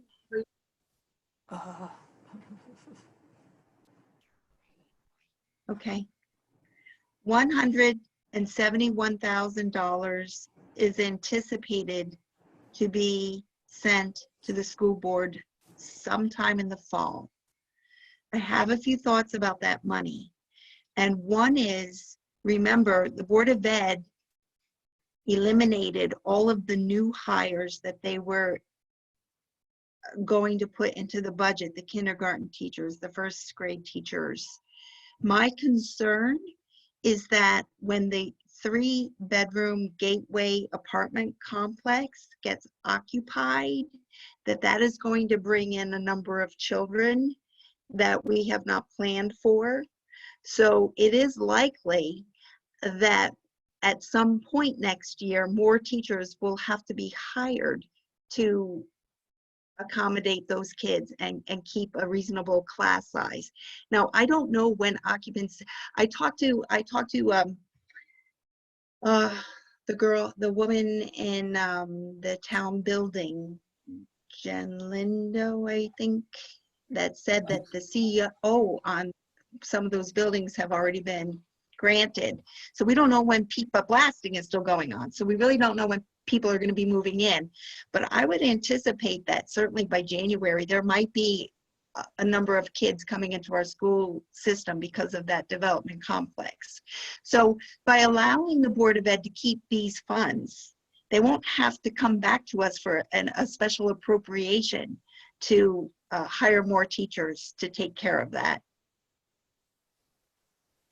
And in terms of the technology allocation of the $200, holding that back, you know, the $263,000 that they're anticipating to return to the town, we haven't gotten there yet at this point in the deliberations, but I would like to see that brought back onto the revenue side to help, so that's part of the equation that's going to make that 3.3% budget increase not so hurtful, because we'll be getting these revenue, we'll be getting that $263,000 back on the revenue side to help keep the mill rate low. Does that make sense? yeah, but my thoughts were just for them to use the $469,000 total, not give it back to the town, but help to reduce increase in the budget of 1.6 million.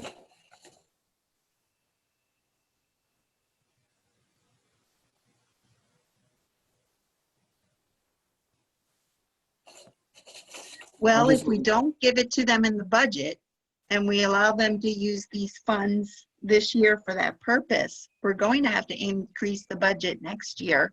It'll seem like an even larger increase in the 21-22 budget year, right? Well, we could have an increase either way next year. No, if it's in the budget this year and we've already funded that, they didn't have to use their savings to fund operational costs, then it won't be a big increase in the budget next year. So I guess it's really a timing issue, right? Where do you want to see the increase? Do you want to see the increase this year or next year? Because if you use that savings, let's say that you use those savings for teachers, right? Okay, That's only going to cover it for 1 year. We still need to put that into the operational budget in the subsequent years.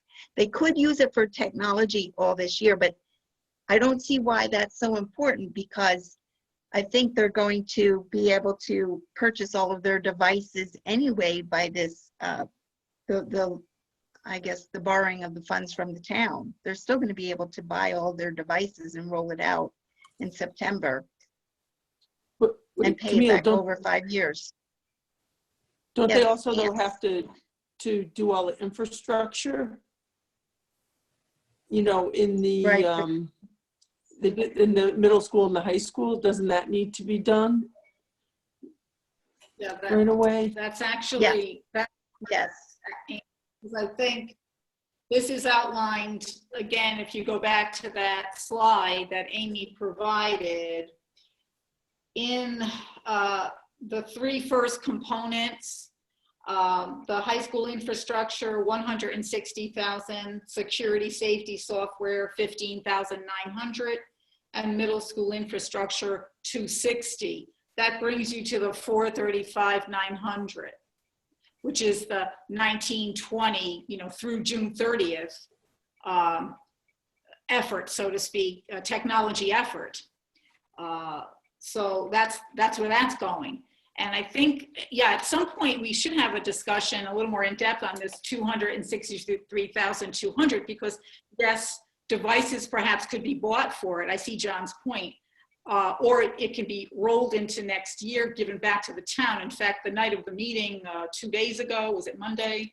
The Board of Education did vote to return, officially vote to return that 263,200 to the town.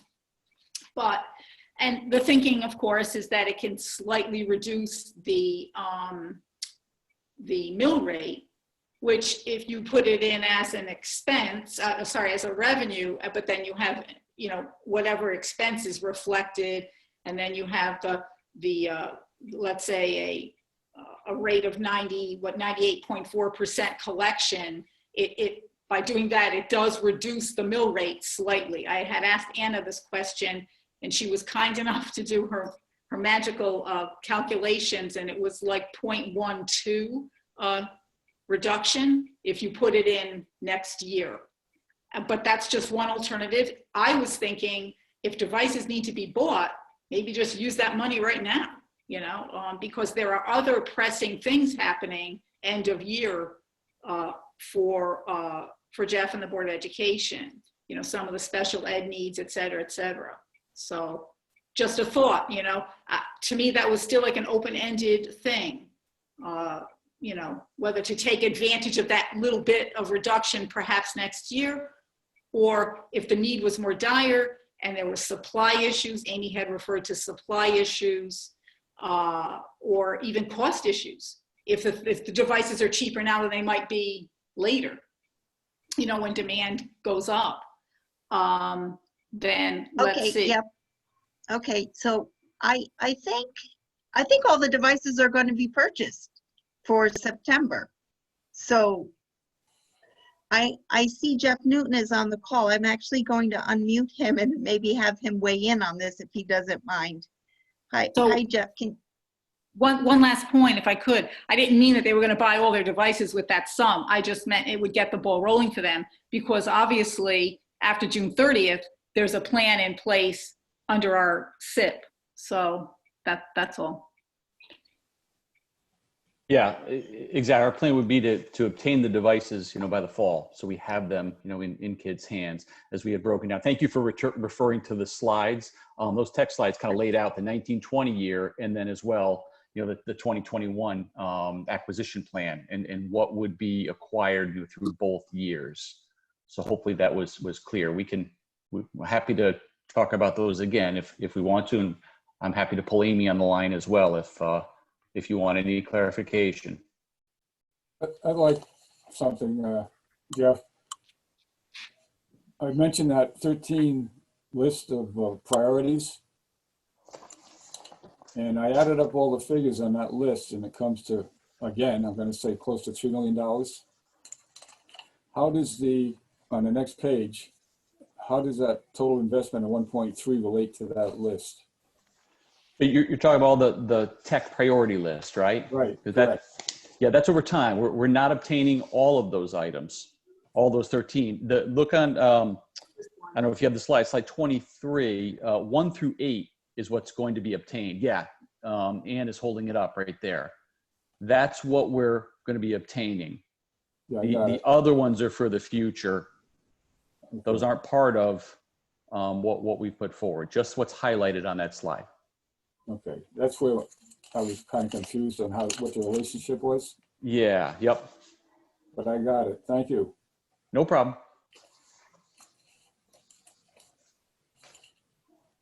Are you all set, Ann Santoro? Just a couple of points. I think that as a board, we have gone to all of the various Board of Education presentations, and I think we have a pretty good understanding of the technology needs related to what's going on now and for future uses. So the blended model, I think, that Amy's presented, I think is pretty well understood.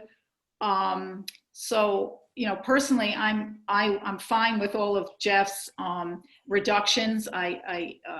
And the board's following suit, and the $826,903 total. I think that's wonderful. Thanks for doing that and making that deep dive. That's very important. I have possibly two other thoughts, two other small reductions, and I'll put them before the board. And these come from the capital plan that Jeff has revised. And the capital plan is pretty bare bones. I will grant you that. And I guess it was revised to reflect, and this is a document it's the revised version of this that we got more recently. And it does cover some new issues. What page, Ann? So I see it listed as page 16 on the new, but this is just something I printed out, so I'm assuming. That's correct. It's page 16. Okay. And there were new items, but they were very important items to actually add in because of recent,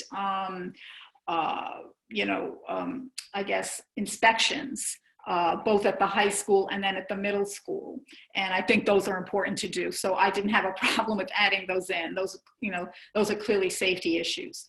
But the ones I was thinking about was perhaps the water tank issue of replacing that. And I know we're trying to go from electric to gas. And then the other one was sealing the middle school lot. And my thinking there is, as if we can hold off a tad, again, we've looked under every rock for savings. I think that's clear. But I did note those two, and if they could wait, that might be a thought. So those were two that I was thinking out, and I would throw that open to the board for discussion. And then my other issue was, yes, and it's just, it could be an academic question, but how do we treat the CARES Act funding? It's now in the hands of not only the state, but the state of Connecticut, but ready to roll out. So it does exist. It has been delineated what every school district in Connecticut is going to get from that, similar to the way we get an ECS grant. So do you know, and this is the dilemma for school boards and towns. Do you use that grant and say, oh, grant, more money, or do you, just add it on? So do you take it away, or do you give it, so to speak, from the budget? So that's an important discussion to have, and I don't think it's there's definitely two sides to the argument. So I'd open up some discussion there, because it's, again, it's not unlike getting a grant that we typically get, ECS grant or Pequot grant or some other grant. At this point, it's been delineated, so it's pretty clear. But I'd be happy to chat about any of those things.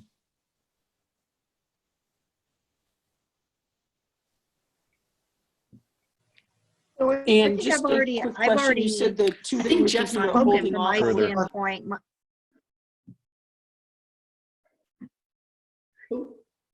Okay, sorry about that. Yes, Let's yeah. one at a time. Ann Kello? I'm happy to provide any further clarification if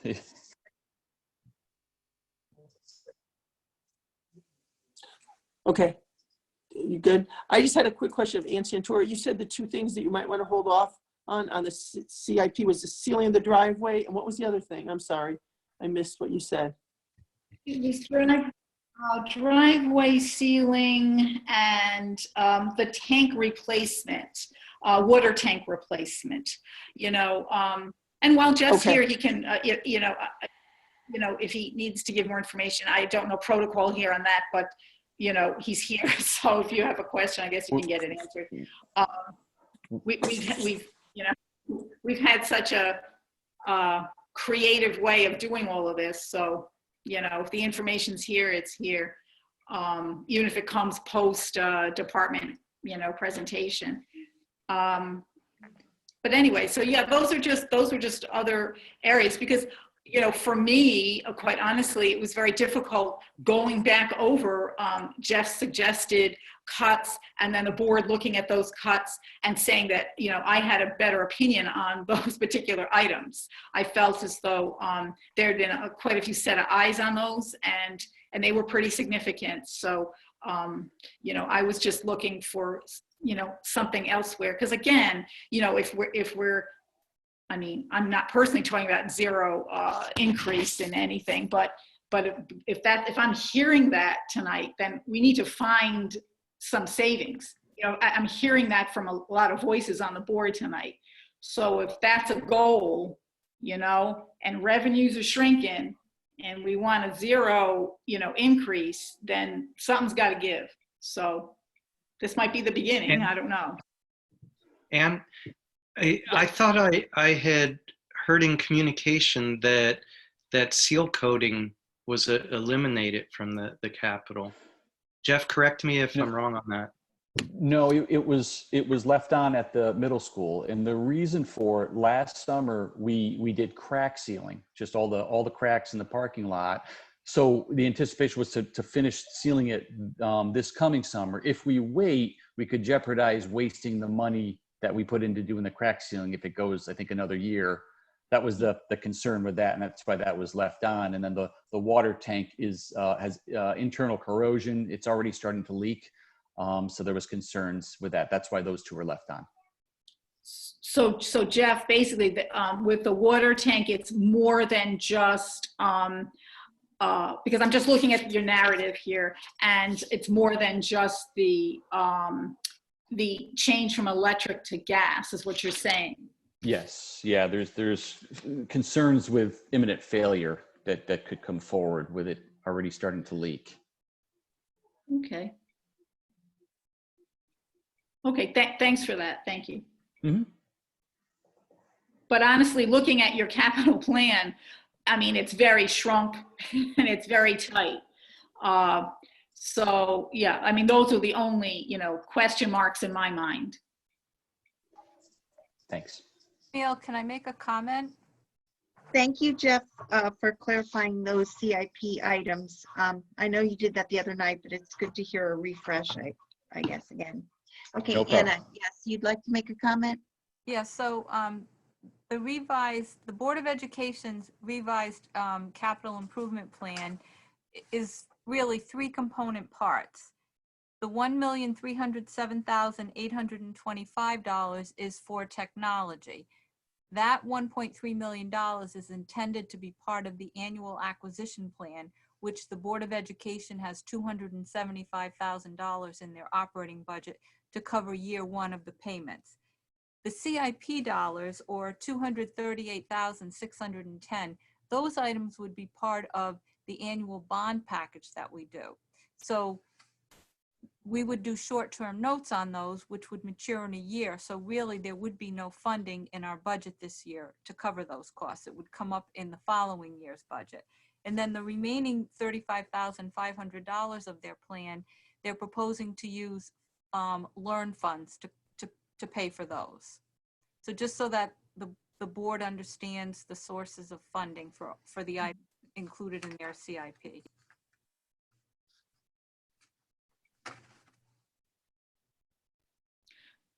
Question, Anna. As I recall, in the town's CIP, where various departments are listed, including Board of Education, there's yet another item for Board of Education. And I think that might relate to phase 1 of the infrastructure for the high school. It was over several years. So I've got to put my hand on that. Let's see. And I think I had asked you if that was going to change, but since we're on the topic of Board of Education and their capital plan, this might be a good time to just clear that up. It was from the 18-19 amounts. It was 44,000, and that goes for 4 years into the, 3 more into the future. Oh, okay. I know what you're talking about.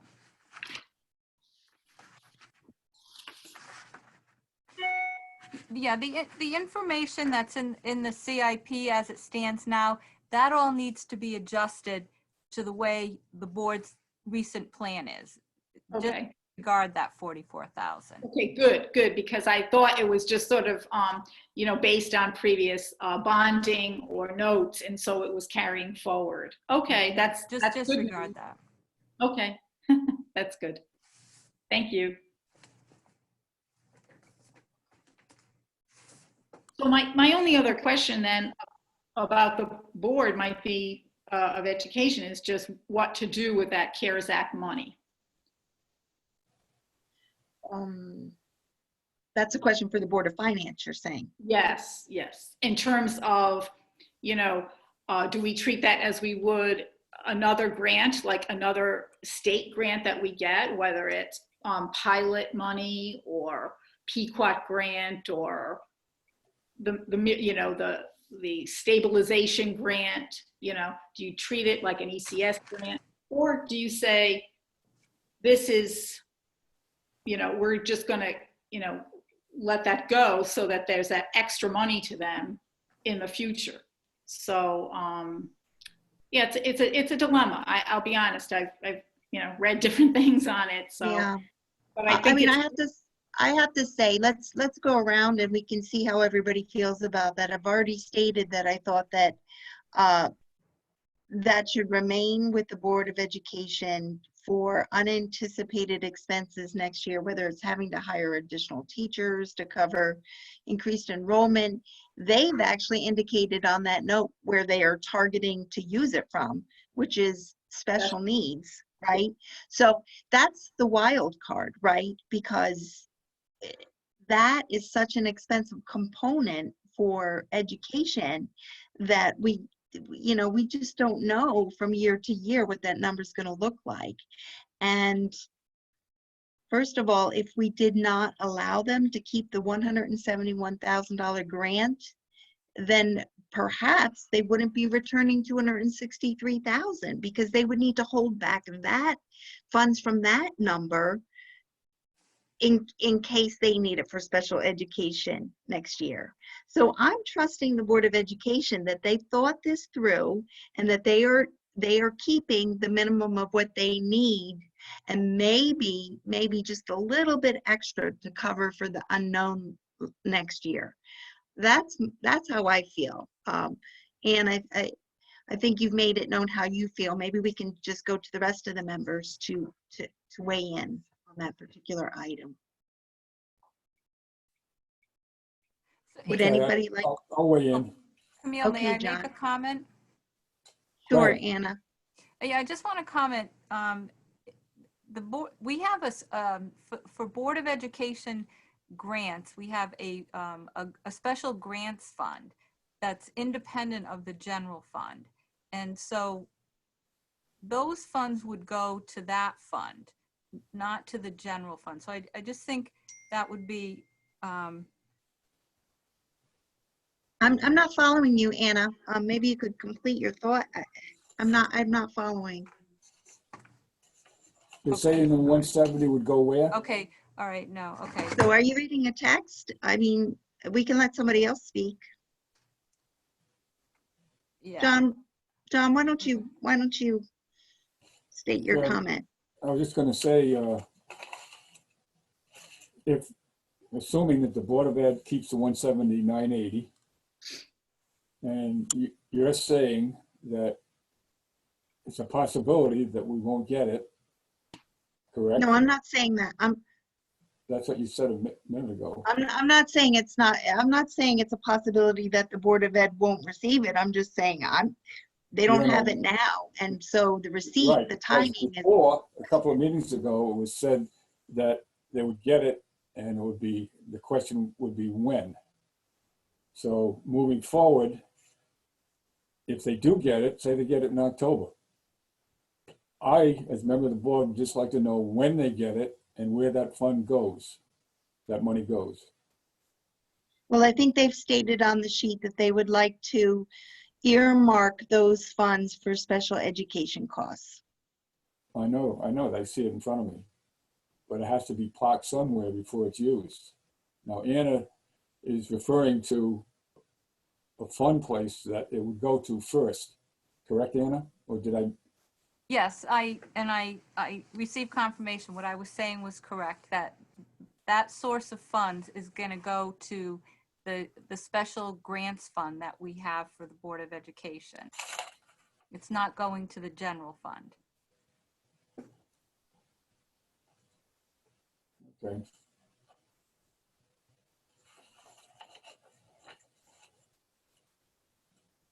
Okay. I'm not sure that answered your question or not, Yeah. John. No, it did. Are you good? Yes, thank you. Okay. All right. Ann Chikello? So if we reduce the budget, you're saying by the 171, then would the Board of Ed then have to come back if they maybe later on next year for like a special appropriation if they don't have enough funds? I believe it's a possibility. Will it happen? I don't know, but it's a possibility. I mean, they've really reduced their budget to the point where if they're facing an unknown, they might not be able to cover it. Yeah. Okay. So I guess I would be of the opinion that then they should keep it for their, their special needs so they can cover that. Or if there's some other, contingency that shows up.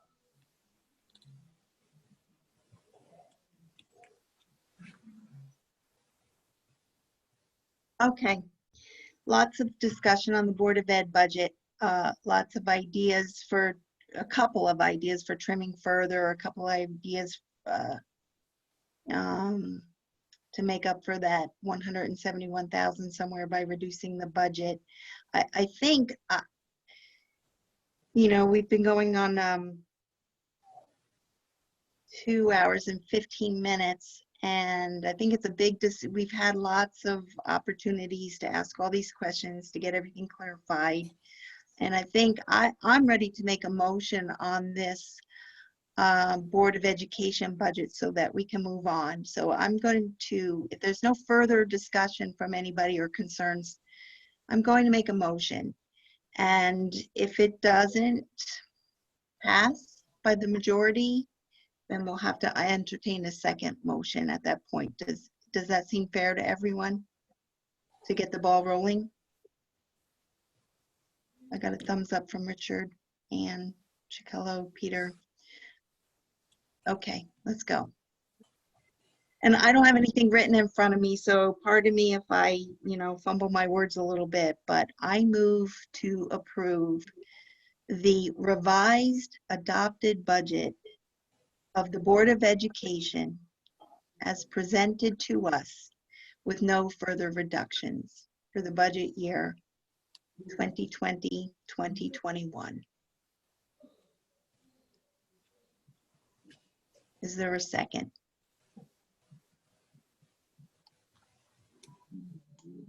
Is there a second on that motion? I'll second it. Thank you, Peter DeRosa, for seconding. So we have a motion on the floor and we have a second. And so now if there's one last chance for any further discussion. Seeing, I'm just gonna make a comment. I'm all for the technology program. I just think that it could be entered more gradually than it is. So we don't spend as much money this year. I know it's $275 a year for 5 years for the program, but I just think given what's going on in the economy, I think that's just too much. And I think I went through the Board of Ed budget, and I know they have this sheet where they found extra savings, which was $1.157 million. But I went through with that in mind, and my own opinion was I found like $445,000 more in savings that could be in their budget. But I know that's not going to work out because I get the feeling that the 3.3% increase is going to pass. So I'm just giving my opinion. well, hold those to the side, John. If the motion doesn't pass, then we'd be willing to hear what those further reductions are, okay? Okay. And Ann Santoro, did you have a final comment? Yes, thanks. I just want to be clear that in speaking about the CARES Act money, which is wonderful that it's coming, I'm actually just thrilled that it's going to be dispersed and help out a lot of districts, not only our own. But my simple point is that should the Board of Education have that item, the 179.80, as a revenue that it gets, like any other revenue source it has, so that, or do we treat it in another fashion? So that's where my sort of dilemma was. As you know, and if you look at their revenue sheet, you will see other sources of grants. So that's just a point of clarification I wanted to make. Thank you. Okay, thank you, Ann Santoro. All right, we have a motion on the floor and we have a second. So it is time to come to a vote. So all those in favor of the motion, please raise your hand and say aye. Aye. Aye. Aye. So for our recording secretary, Karen, we have Richard Steele, Camille Alberti, Ann Chikello, and Peter DeRosa voting aye or yes. Those opposed, please raise your hand. Those opposed to this motion, John Birmingham and Ann Santoro. Motion carries 4-0. Thank you. With that, the time is now 8:45. I think it's appropriate to take a little break, 10 to 15 minutes. And why don't we come back at 9 o'clock to begin the general government budget discussion? Okay, Right, thank you. Yep.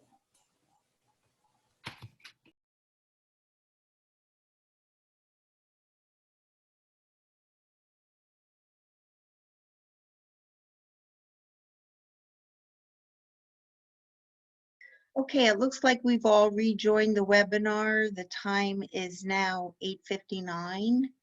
Let's resume with our budget deliberations. Next up will be a deliberation on the town budget. Following the same format, I just have a few high-level general comments to make. I'll ask other Board of Finance members to do the same, and then we can dive into the details. So as we begin deliberating on the general government budget, please bear in mind that we will be working off the original adopted budget from the Board of Selectmen that we received in March. So the first selectman has made it abundantly clear to us that the April 27th list of reductions that were presented to the Board of Finance from the Board of Selectmen were suggestions, which we may or may not decide to approve. So it's my understanding that if we were to pass all the budgets as originally presented, our finance director indicated that our tax rate increase would be about 1.07 mils. If the revised adopted Board of Ed budget were approved, the estimated tax increase would drop to around 0.53 of 1 mil. So that's where we stand right now. Because we did approve the revised adopted budget of the Board of Education this evening, I think we are looking at an increase so far of 0.53. Is that correct, Anna?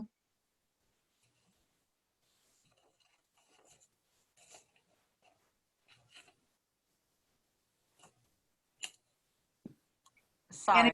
Audio's not on. So that included, the 0.53 included both the town and the Board of Ed reductions. It did. Okay, right. Okay.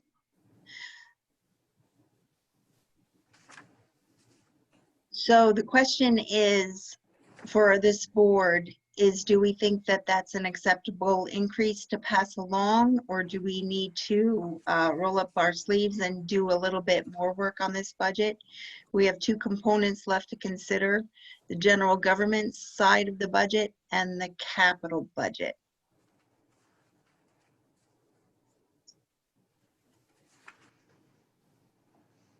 Anna, correct me if I'm wrong, but I believe that that increase, that the budget also presented to us does not include revenues from the undesignated fund balance. Last year, we reserved $175,000 from the undesignated fund balance.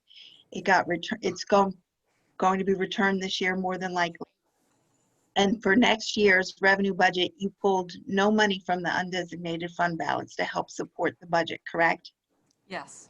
So that if we do bring back some of those revenues, for example, the $260,000 that the Board of Education is returning to us, if we pull that back into the budget next year as a revenue source, that will bring our 0.53 mill rate down a little bit further. Yes, that's correct. Okay, so everybody understand that, how the dynamics of that? Okay, good.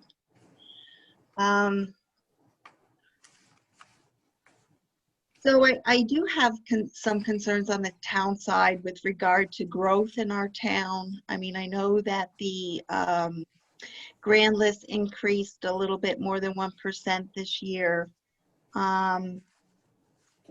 And that translates, how much does that translate to? About $780,000 in tax revenues. And that's about what the town's original increase was, I believe. So We do have that list of suggested reductions from the Board of Selectmen. And as I said, we can go with that or not go with that. But basically, I think there's some more opportunity to trim the general government side of the budget, the capital, and bring back in some revenues.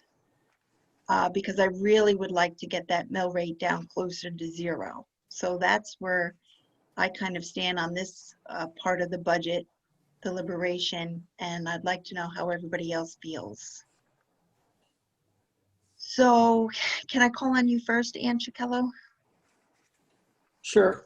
I didn't prepare anything on this, but I also feel that we can trim down the budget some more. I'd like to get the mill rate down, and going through it, I think I've seen some areas that hopefully we can try to cut.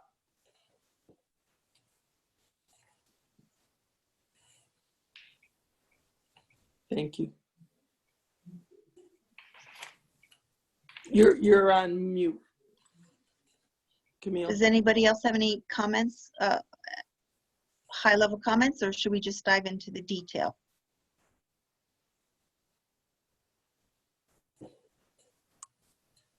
Okay, so what we'll do is one by one, I'll call on you to discuss the recommended reductions that the Board of Selectmen have proposed, whether you agree with it or not, and if there's other areas that you would like to see addressed. So are there any volunteers to go first?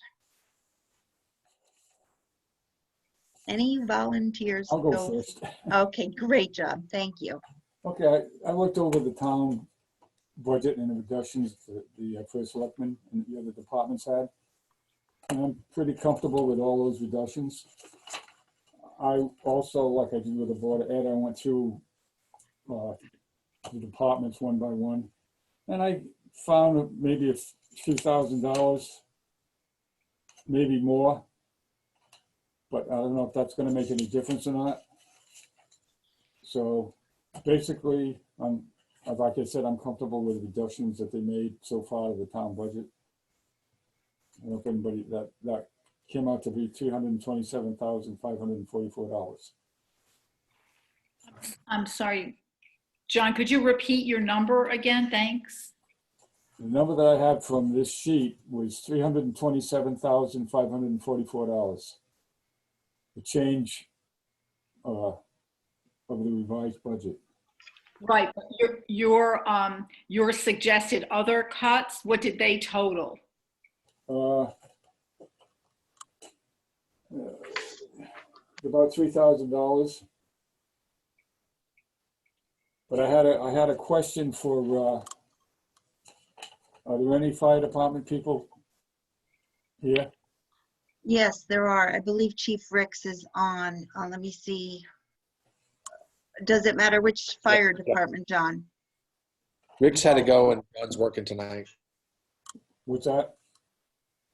Rick's had to go and Dwyer's working tonight. Okay. Okay, so maybe Mark Nickerson can answer your question on the fire department, John? No, that's okay. I'll pass on that. Okay. So, anybody else? Since you volunteered to go first, John, why don't you call on somebody to go next? Okay. Since you laughed, Peter. I'm not muted, am I? What I a should have been privilege. muted. No, I mean, I support the reductions that were proposed. I'm looking at the sheet. John, you said 327. My sheet says 12,554. But I think we went through that sheet in pretty good detail the other night, and I'm good with accepting those reductions.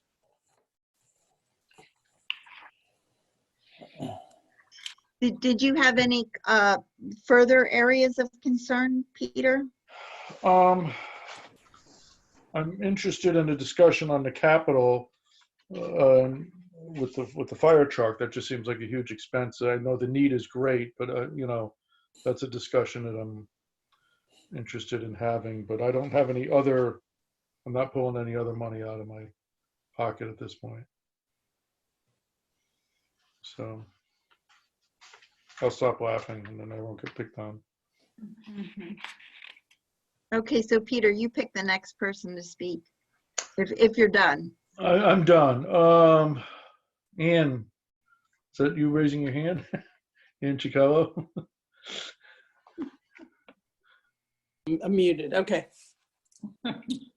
Well, I wasn't sure if we're just be talking generally, or are we going to be going like department by department? I guess I didn't really understand how this was supposed to play out. So Why don't you give us your high level? Why don't you give your high level assessment of, kind of a strategy for tackling this budget, the general government side of the budget? yeah, I guess I would be in support of the technology. I mean, I'm a proponent of that for the education and also for the town. But I would really want to put a hiring freeze in place. I think that, people are lucky to have their jobs. And I don't think we should be hiring more people. That's really, I've really thought about this, and I'm thinking there's a lot of taxpayers who, have reduced hours or have lost their jobs. And now the town wants to hire more people. And I just can't in good conscience support that. I am not sure exactly where they are, but that's kind of just at a high level what I'm thinking. So I don't know if other people, what your ideas are, but that's a big concern. I don't think we should be hiring extra people at this point.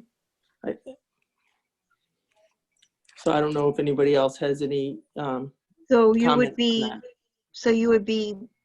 that. in favor of maybe a hiring freeze, except for maybe the technology component, and really there we're just hiring, increasing our contract with Star Computer. So that would be the only increase in sort of support that you would be looking for within this budget.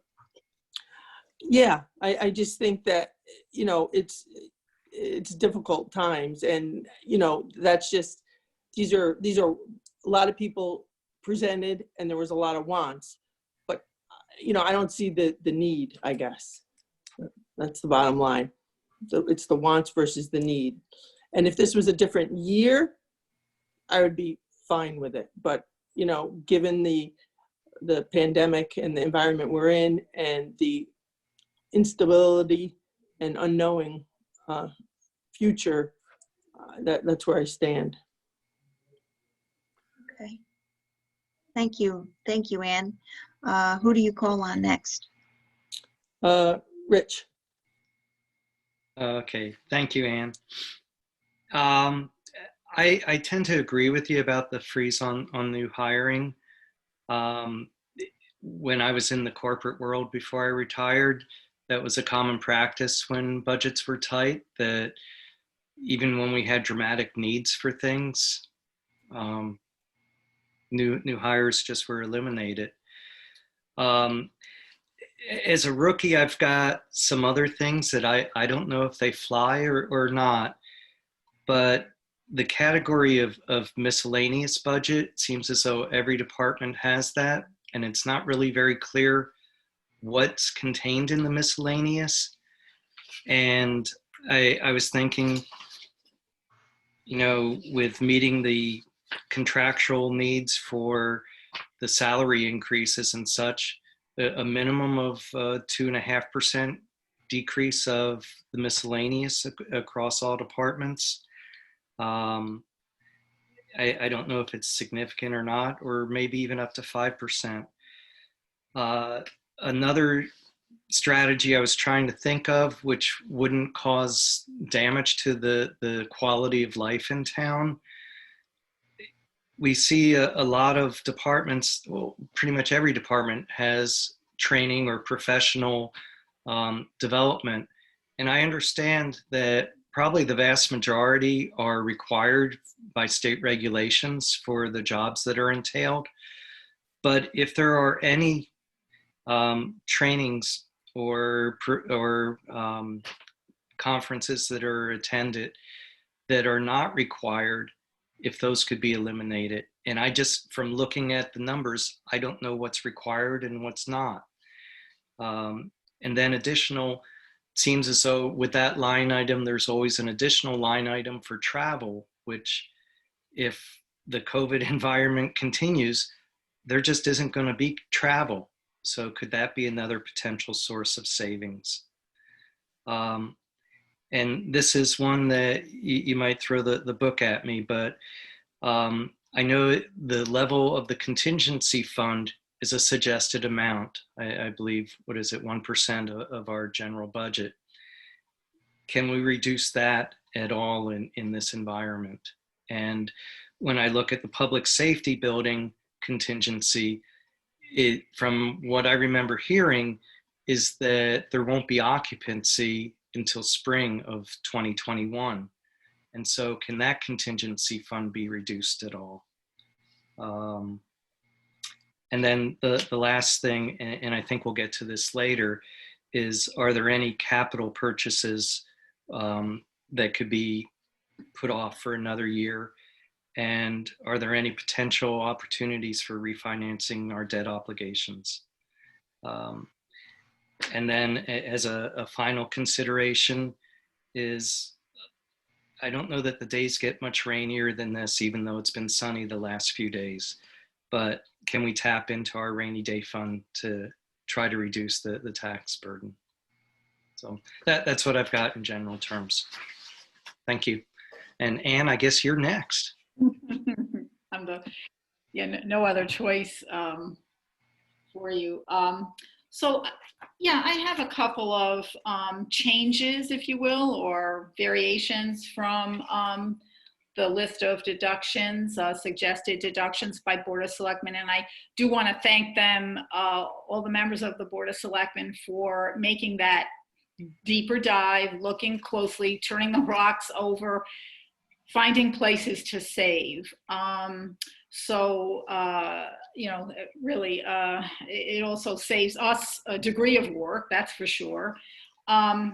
You know, since it's first in my mind because you were talking about it, Rich, the whole area of professional certifications, classes, we'll call it continuing education, and the travel component, it is somewhat problematic because I think there was an exhibit to this, you know, that did show, I think that the Board of Selectmen did enumerate the various costs associated with professional development, and many of them are certification oriented.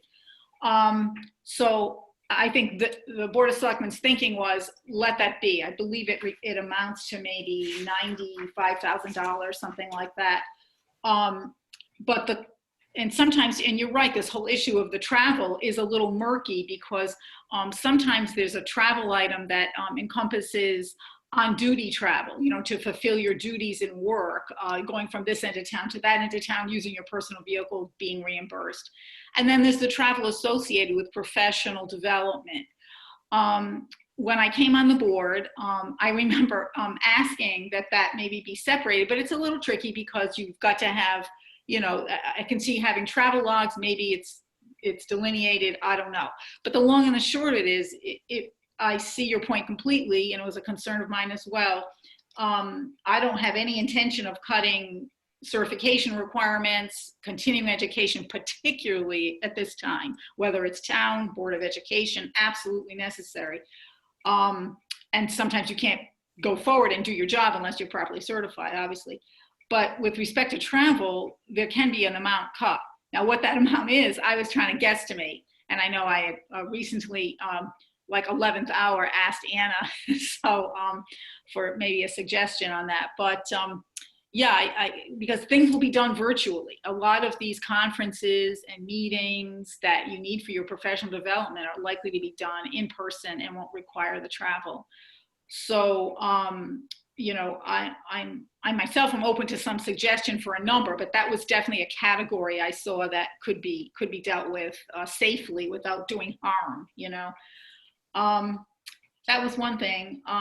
So another thing was I actually wanted to add back something that was deducted from the townside budget, and that concerned the Brookside Farm on Plansdam Road. And I believe the town wanted to reduce the maintenance fee, line item of $9,000 by $5,000. And I feel as though, sorry, Samuel Smith House, thank you. I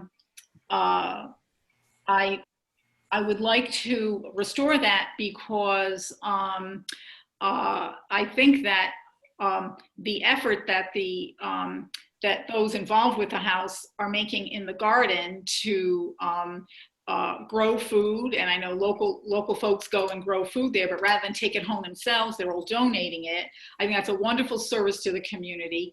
And I think too, since, correct me if I'm wrong, if Mark's on the line, if the town owns that property and it's a historic property, we're trying to go forward and fix it.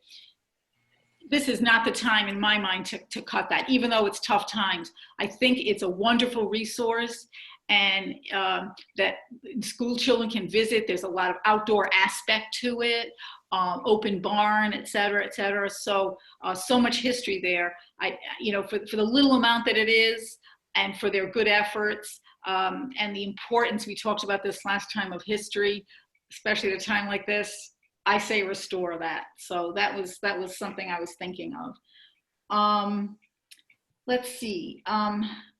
In terms of other items, I had a couple, just a couple with, let's see, Parks and Recreation.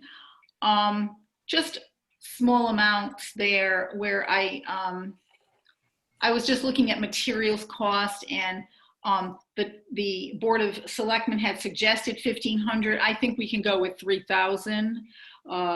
Just a kind of educated guess, looking on a little history there, and use and non-use for the next months ahead and in the past couple of months. And then supplies, maybe $1,000 there. I looked at usage going back. So I think that's a small amount, but just would amend that perhaps.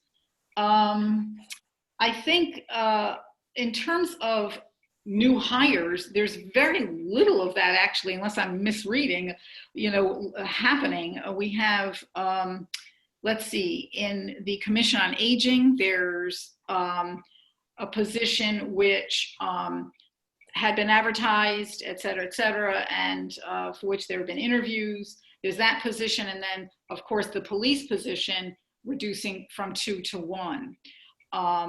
So I personally am in support of that position. One way to do that at times is to hire in mid-year or at another point in the year. But I am in support of that based upon the narrative, based upon Chief Mike's explanation of statistics that he gave, and statistics that he gave at his presentation recently. Other areas, I had, just bear with me for a moment because things are on a couple of different pages here. Yeah, so I had, it amounted to a little. It all depends on how, perhaps you calculate, let's say, with those two, we'll call them new hires, but, one is a new hire, one has sort of been in the system, I guess, in a way, if you will, because of having advertised for the job, et cetera, et cetera. So, my cuts will depend upon, some thought there, and whether those are to start initially in July 1 or start later. But that's pretty much it. And maybe I'll come around after everyone else is finished or start to speak again. Thanks. Thank you, Ann. I think pretty much everybody spoke, right, with regard to like a top level view. So I'll just chime in. I think, you know, I could get behind a hiring freeze because I don't want to be in the business of saying which positions are critical and which aren't. But if there's across the board hiring freeze, as many companies do in tough budget times, I could get behind that. I know the Board of Ed, just as a comparison, hired very few people this year, and the one person that I can think of was the technology manager that they want to hire to help Amy Drown roll out all of these devices to the children, and that hiring is a need in my mind because it's directly related to COVID-19. You know, if this never happened, we wouldn't need that position, but I don't see how they can do that without that particular position. So other than that, you know, I'm in agreement with a hiring freeze this year. I think that I've heard a couple of ideas for further reductions, minimal, but let's see what they add up to as we go through each department one by one. And I think I'm hearing, for the most part, that everybody would like to try to get closer to, you know, that 0% increase. Not that it will be zero, but closer there. And just again with the revenues, I mean, with the town set to return $1.2 million at the end of the year, and the Board of Education set to return over $263,000 to the town at the end of the year. We had grown our undesignated fund balance from 5 million to 6 million at the end of the fiscal year 6/30/2019. So we're in much better shape than we were the prior year before that. We could still add to the undesignated fund balance a little bit to get it above the 6 million while still pulling back some of those savings into our revenue stream this year, which I think is important to, number one, keep the mill rate down, and number two, in case we need it, because there's a shortfall in some of these other revenue areas that I think we might have. So with that, why don't we start going through the budget on the general government side, department by department, with a hiring freeze in mind, and let's just see what that looks like. Let's see if that can get us closer to where we want to be with some other and I will also say that I was going back and forth with the technology plan quite a bit, and I wasn't sure that I was totally bought into this whole bridge concept of for the solution. But in talking to enough people, I think I've come around to that. I think I'm able to get behind that tonight. And Ann Santoro, I have to agree with you. I have on my list to reinstate those funds for the Samuel Smith House. I mean, that's an obligation that our town has. They've been really in dire need of those funds for a long time. And when you look at the total big picture, I think we can fund them that money, you know, especially with that 38 grand in the roof CNRE account. I'm sure we can maybe pull some money there to help with those support beams that they need to shore up their roof. So, all right, why don't we get started? Let's begin with, John Birmingham, yes. Before we start, I just want to clarify one thing on this hiring freeze you're talking about. Does that include the one police officer? Well, I think we have to go through the budget and identify where all the additional hires are. And I think that might be one. The original. Mark, are you there? What did you want to ask Mark, John? Well, I wanted to see if Chief Finkelstein was on. Well, you can ask me, John. I'm the host. I'm able to tell. I'll tell you if Chief Finkelstein is here. But again, we've gone through the presentations, right? Well, I know, but I just wanted him, if he was there, to tell us what it would mean to not hire that one police officer. We were supposed to hire two. We knocked out one, so we subtracted one. It's down to one now. Okay, let me bring him online and see if he's willing to speak to that. If that pleases the rest of the board. That's Should we fine. get, okay, Thank all you. right. So let me find Chief. Okay, Chief Mike, can you hear us? Mike, Me? yes, I can hear you now, Mike. Okay, good. Did you hear John I did. Birmingham's concern and question? Okay, Yes, yes, I can you did. speak to that, please? Well, so, certainly, we're looking at, and the Board of Police Commissioners recommended the hiring of 2 officers, recognizing how far behind we are in staffing, how the town continues to grow, our workload grows, and really trying to target specific areas. And as you heard in the presentation on Saturday, looking to try to really address what is our largest need in town, and that's traffic enforcement. So really trying to be proactive in getting out there, because the calls for service and really the understaffing takes a detrimental effect on our ability to do that. So that was a thought process when we were cut back down to 1, to say what's the best usage of that increased staffing. And it's really to fit the need of individuals. And just to kind of go back to one of the other comments that was made, and Richard, I completely understand the comment, but we also have to remember, at least from my standpoint, private industry has a much different focus than municipal government when it comes to cutbacks. A private industry has the ability to cut back some of the services it provides. Unfortunately, as a municipal police department, we still, regardless of economy, are called upon by our communities to provide services. So, we still have to be able to provide those services. And unfortunately, we don't have the ability to cut back on services or skimp in certain areas. So I guess that would be my response to that, we have a need that's recognized. We certainly, if you look at across the board staffing in comparison, we are far below where other communities are. We do far more with less. I think we do that very well on a daily basis. We're just looking to really get some help to be able to really address what the most specific need in our community is, and that's that traffic enforcement. John, did that answer your? Yes, thank you. Okay. I mean, I'm not against hiring freezes. I would support it with the exception of the police department, that 1 police officer.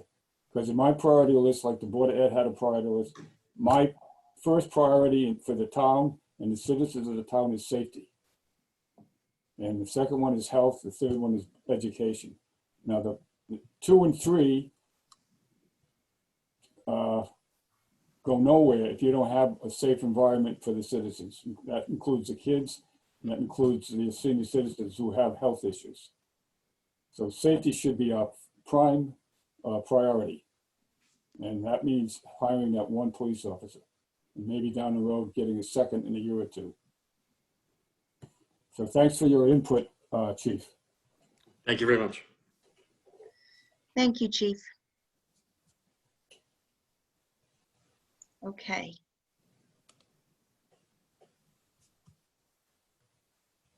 All right. So is everybody, so before we go down this road, let me just even see who would entertain the possibility of a hiring freeze still at this point. And it would be across the board, because that might dictate how we approach going through department by department. So can I have a show? There are no other positions being added to the town. Thank you, Mark. I think we'll be able to figure that out as we go through each department. Okay, just if you're going to go through the exercise of doing a hiring freeze and we're not hiring anybody, I don't know what the point is. Okay. Point well taken.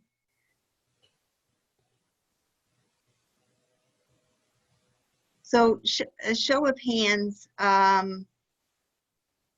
if we do come across a department where there are additional employees being hired, or maybe even additional hours being added to an existing position, that's something to consider. Is this the year to be increasing hours for individuals, or is that something that maybe could be put off until the next fiscal year, mid-year? These are all things that we need to think about.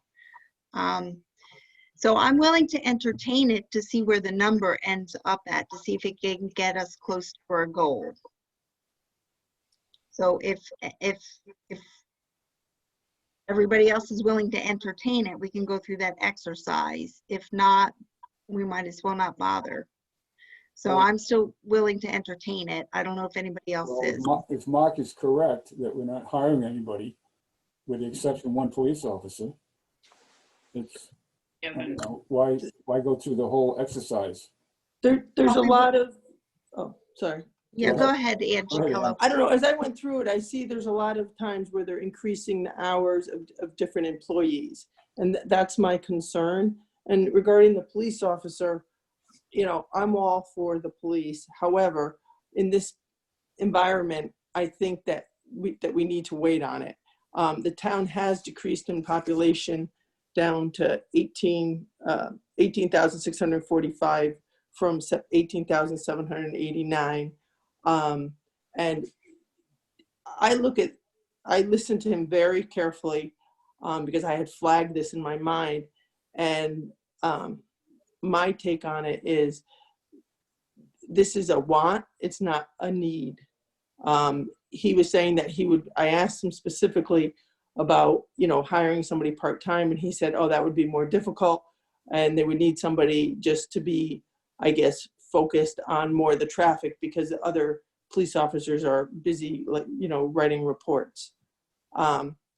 So I really think this is something that can wait. And I do feel that I went through the departments, there's other hours that were increased that at this point should not be increased. You know, if we want to keep the mill rate down, there's a lot of taxpayers who have lost their jobs.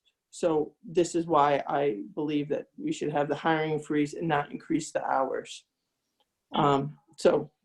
Yeah, if I could, Ann. Of course. A couple of points. Sure. One is that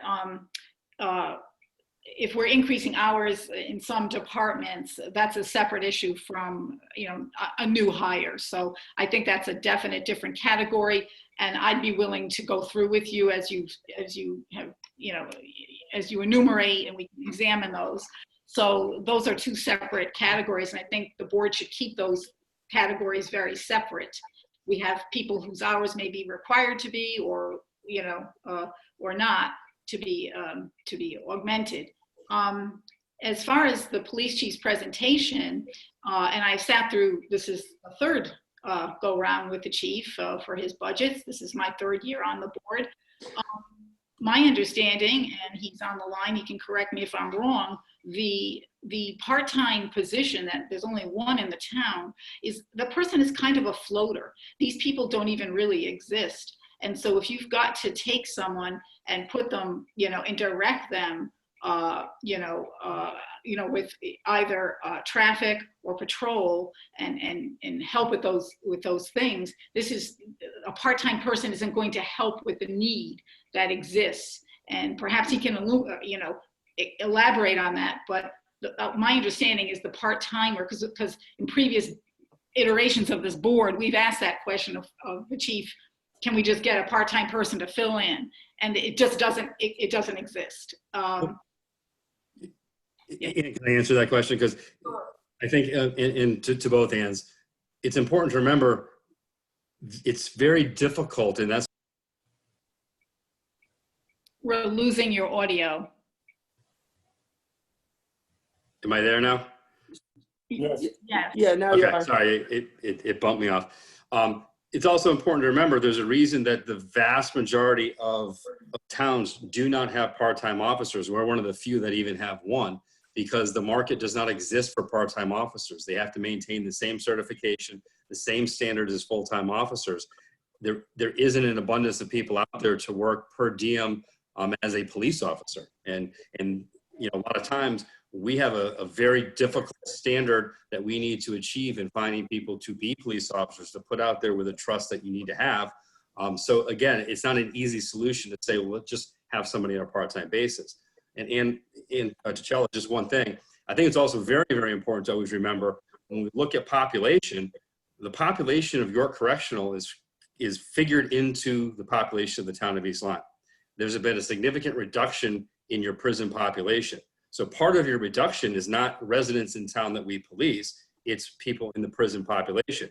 While at the same time, if you look at the change in this department or this town, we've talked about this last year when we talked about staffing, the amount of business that has grown over the past 10 years and the amount of police officers that have been added to the force, it has not kept up with that population growth of people transferring through town to go to businesses, and now adding Costco and other businesses and industry. That the traffic volume that comes through town is a significant issue that we need to deal with.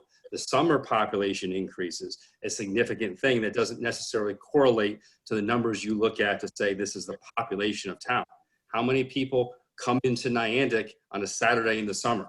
That's part of the population we need to police, not just the 18,000 and change that we have here as citizens on a day-to-day basis. So again, all of that has to factor into it, and really just looking for more tools. And I know you say it's a want, not a need, but unfortunately, when I'm hammered by complaints from your constituents and my citizens saying that traffic enforcement is a need, is a threat, is a real problem and concern, I need to be able to address that properly. Yes, Richard. Yeah, John, I think you were very persuasive with your criteria for what's important to a town, and safety being one of them. I'm just wondering, Chief, it's been mentioned that this will be a traffic enforcement officer. I know that we've experimented with some of those speed signs, and that they've had some impact, and we're looking to invest in one more. Could the duties of this additional officer go beyond just traffic? Because as John mentioned, safety to me is much bigger than just traffic control. And you had mentioned that we had crimes against person increasing this last year. So if you could just address that, please.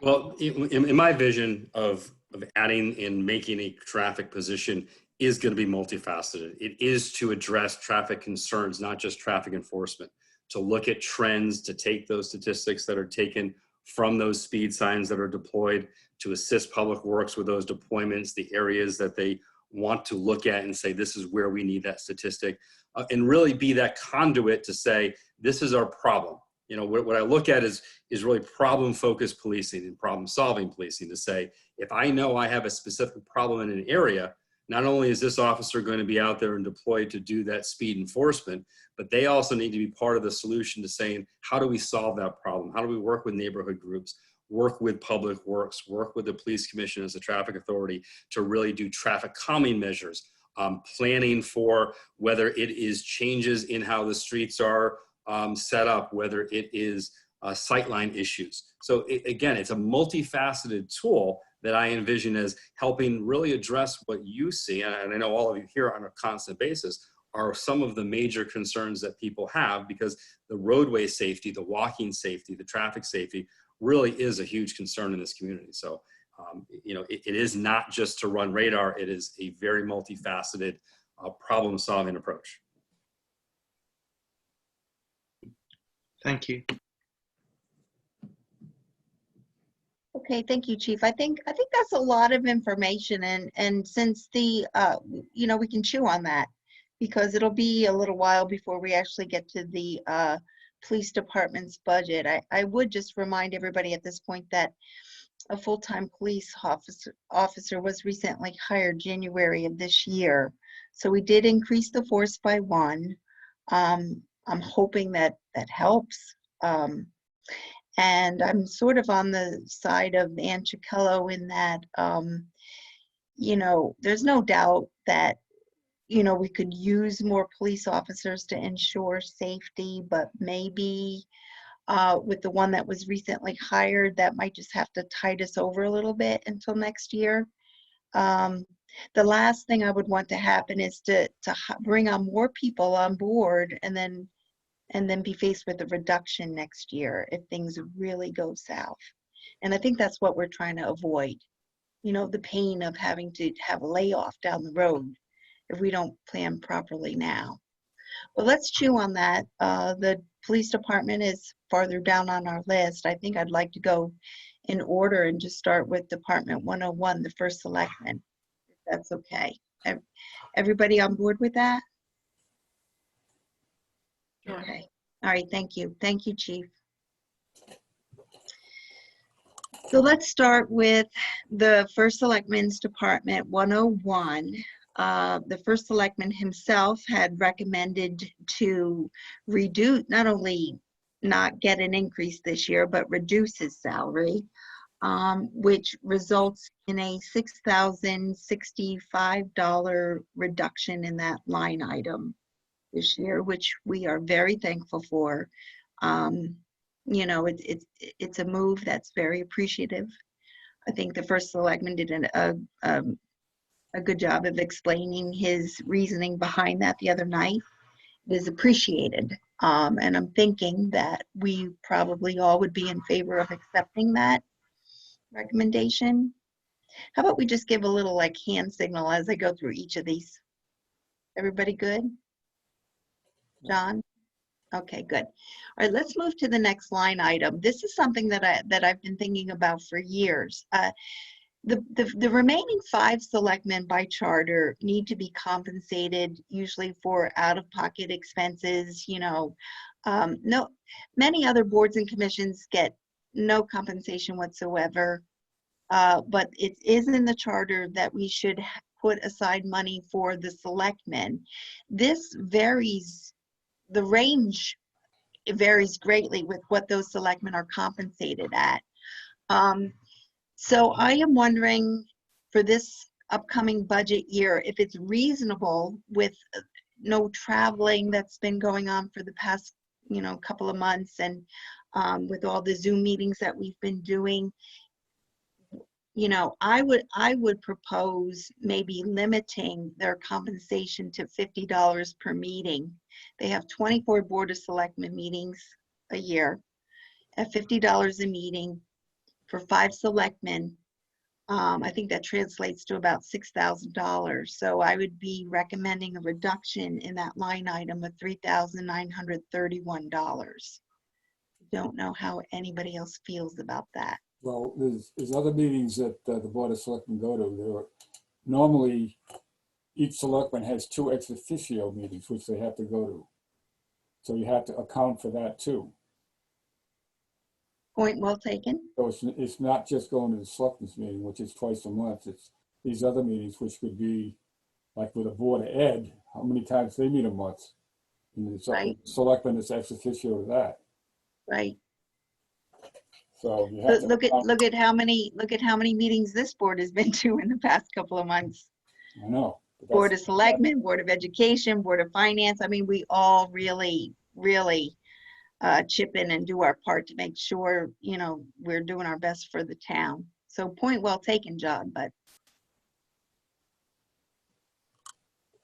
these are elected positions also. So I think that people know what they're signing up for when they run. I can't imagine it's for the compensation, which. No, definitely not. Just a point of clarification, and Mark is on the line so he could answer it.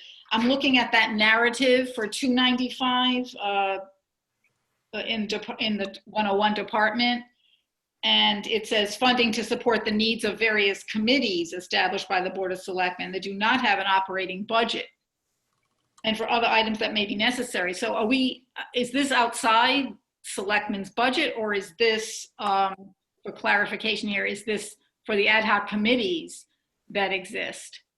It is the ad hoc committees and things that come up during the year.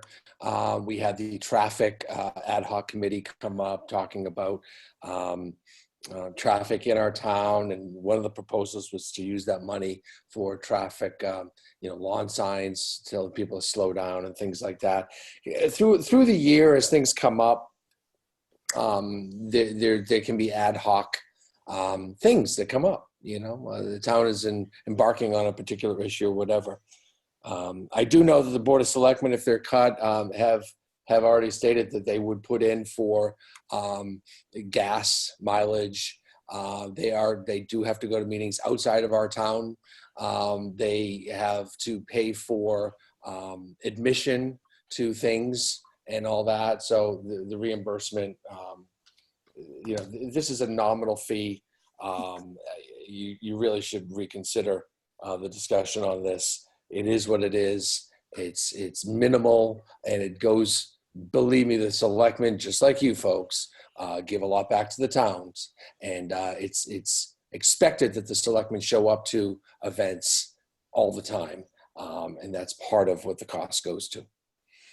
So I would just like to reiterate, we're not actually voting on this particular budget. What I'm trying to do is just, for us to throw out the ideas, see if we have some consensus, see if it can gain traction. If not, I'll remove that recommendation if I don't think that we have, consensus on it. But I would like to try to get to some bottom number that, that we would all feel good about. So I'm for reducing the number. I don't know if anybody's with me. If not, that's fine too. But let's have a show of hands of who thinks it might be worthwhile reduction. Okay, 2. Okay. So that's not really enough to gain consensus. I'm going to take it out of there for now. And I have a spreadsheet where I'm trying to keep track of changes. I'm hoping that you're doing the same, right?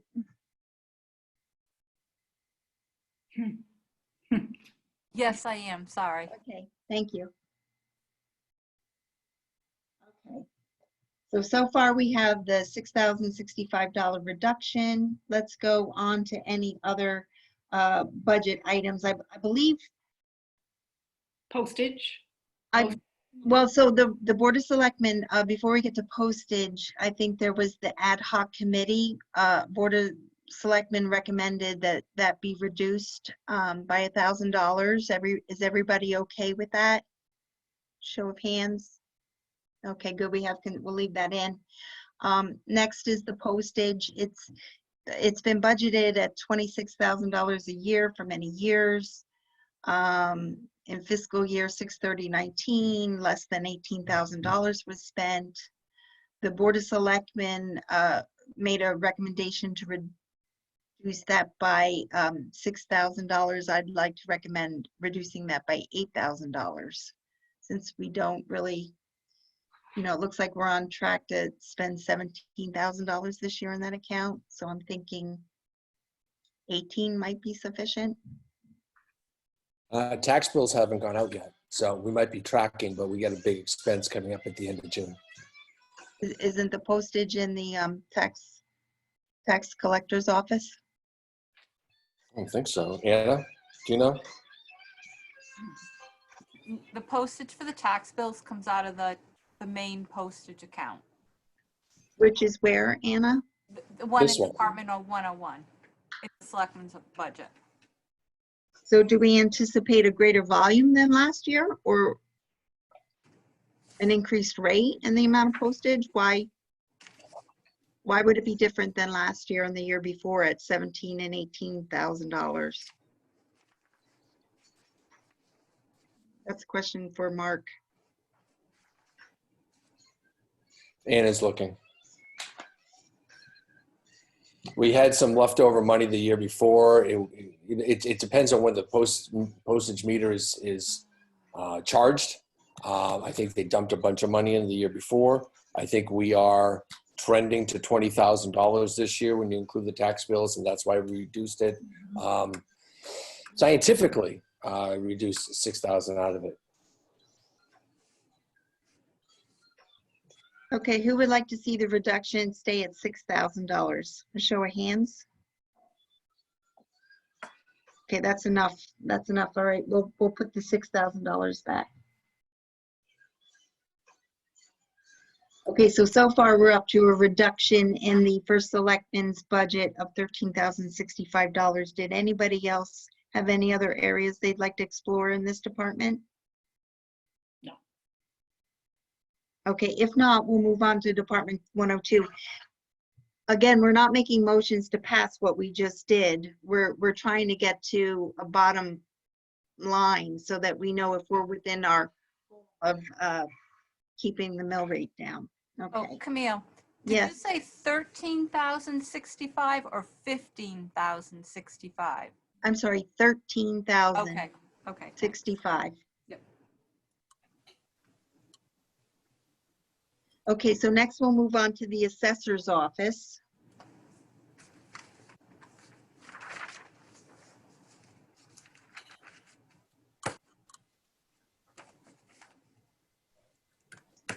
Board of Selectmen recommended eliminating $1,000 for part-time clerical.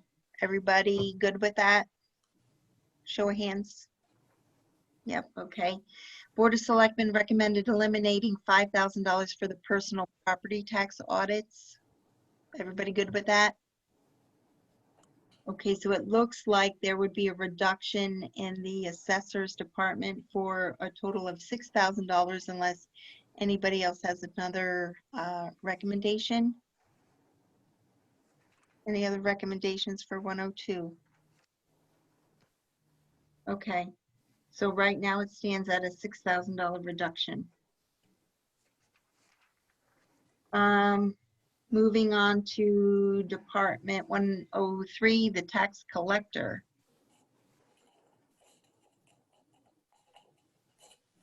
Board of Selectmen recommended eliminating $2,000 for a part-time clerical person.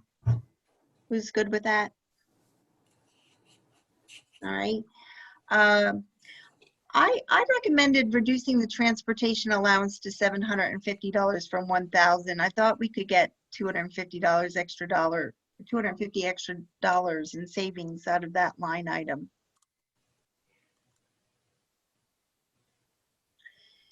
Anybody would anybody support that reduction?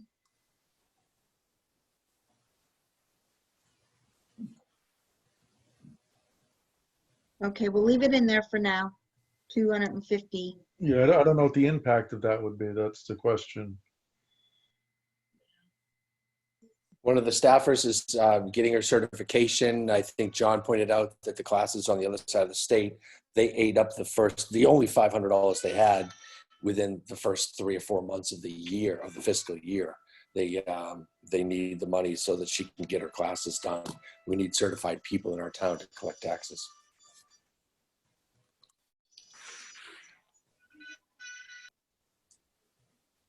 Okay.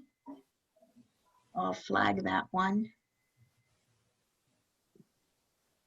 The Board of Selectmen also recommended not to outsource the tax printing this year. That would result in a savings of $34.15.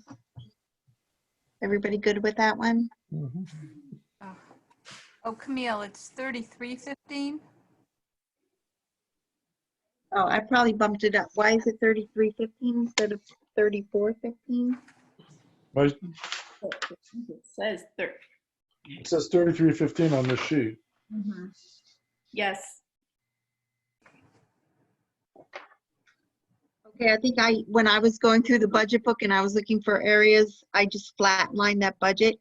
I think the Board of Selectmen had raised it to 1,900 and I said, oh, let's just flatline that line item at 1,800. So I took the difference between 52.15 and 1,800.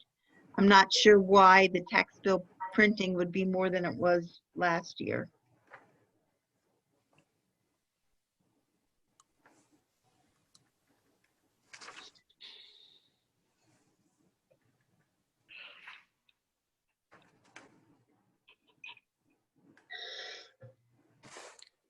I would All agree right. to keep it at 1,800.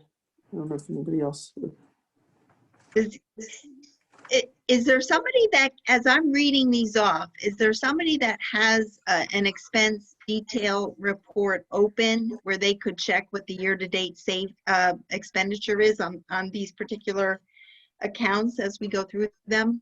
Because that's a big determination and where I think that we can make additional cuts. If we're 3/4 through the year and we've only spent 50% of the budget from last year, I think, well, maybe we don't necessarily need all that. So that's my thought process as I'm going through line item by line item. So So Ann Santora, do you have those reports in front of you that you'd be able to check those numbers? So I have printed the part of the expenditure analysis that for this night's meeting. So let me just see what part printed out, because I was only trying to print part of the packet tonight. So Okay, gotcha. Camille, if I may, those funds have been encumbered at this point. Right. okay. That doesn't mean that the money has actually been spent. Correct. That means that they've been encumbered, meaning you intend to spend them, but that's not always the case, correct? Well, the tax bills get done at the end of the fiscal year. So that's an expenditure that gets made, in the last couple of months of the year. Right. And that's what the encumbrance would be for, correct? Correct, yes. So is there anything left over in that account this year after the encumbrance was made? No. Okay. It was fully encumbered. All right, thank you, Anna. Then we'll just leave that. It's $100, no biggie. We'll leave it at $33.15. So I have a total of, so far, $5,565 reduction from the tax collector. With that, we'll move on Where's to the other 200, Camille? the 250 I left in for the transportation allowance for now. Okay, all right. If we can get to a goal closer, to a lower mill rate increase, maybe we can add it back.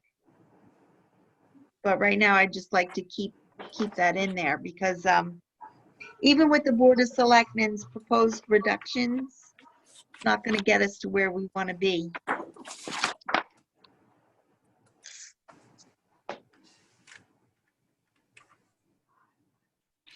Okay, so let's move on to the building department, 104.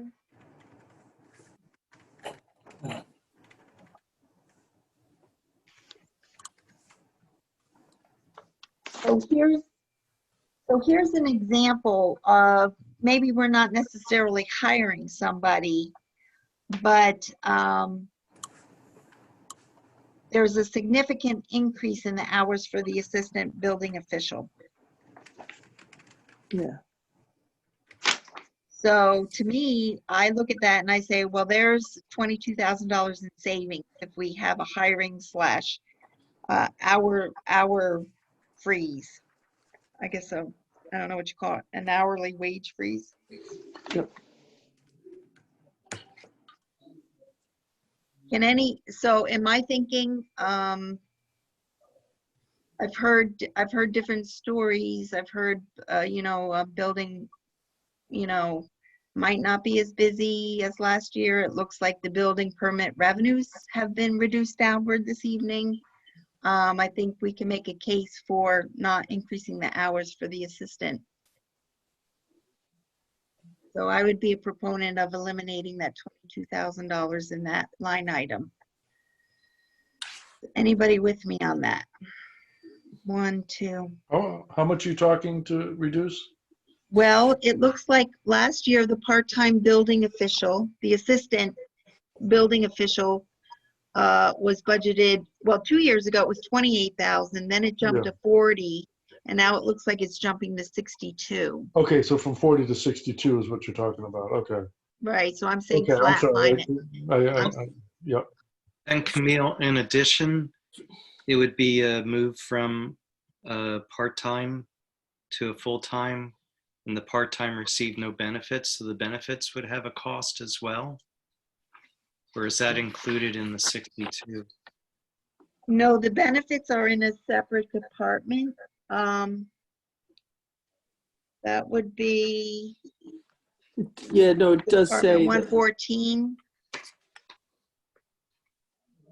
So the assumption is this part-timer is not receiving any benefits? That's Is what's that stated in the narrative. okay. Yeah, transitioning to a full-time employee. It wasn't necessarily going to be one full-timer. It could have been two part-timers. So I don't think the benefits are added in necessarily. We've been statutorily on the edge. We only have 30 days to look at a building permit, and we've been inundated. We needed the extra hours. We still do need the extra hours. We have one person and now 1.5 doing all the building permits in town. It is what it is.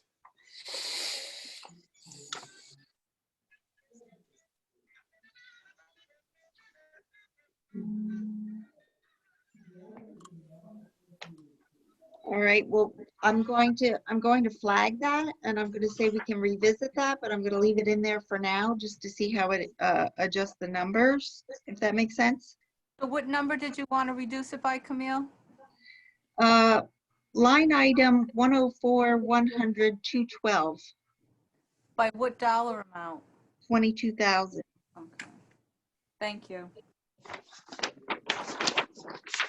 Just before we move on, I had a note when Steve Way was before us.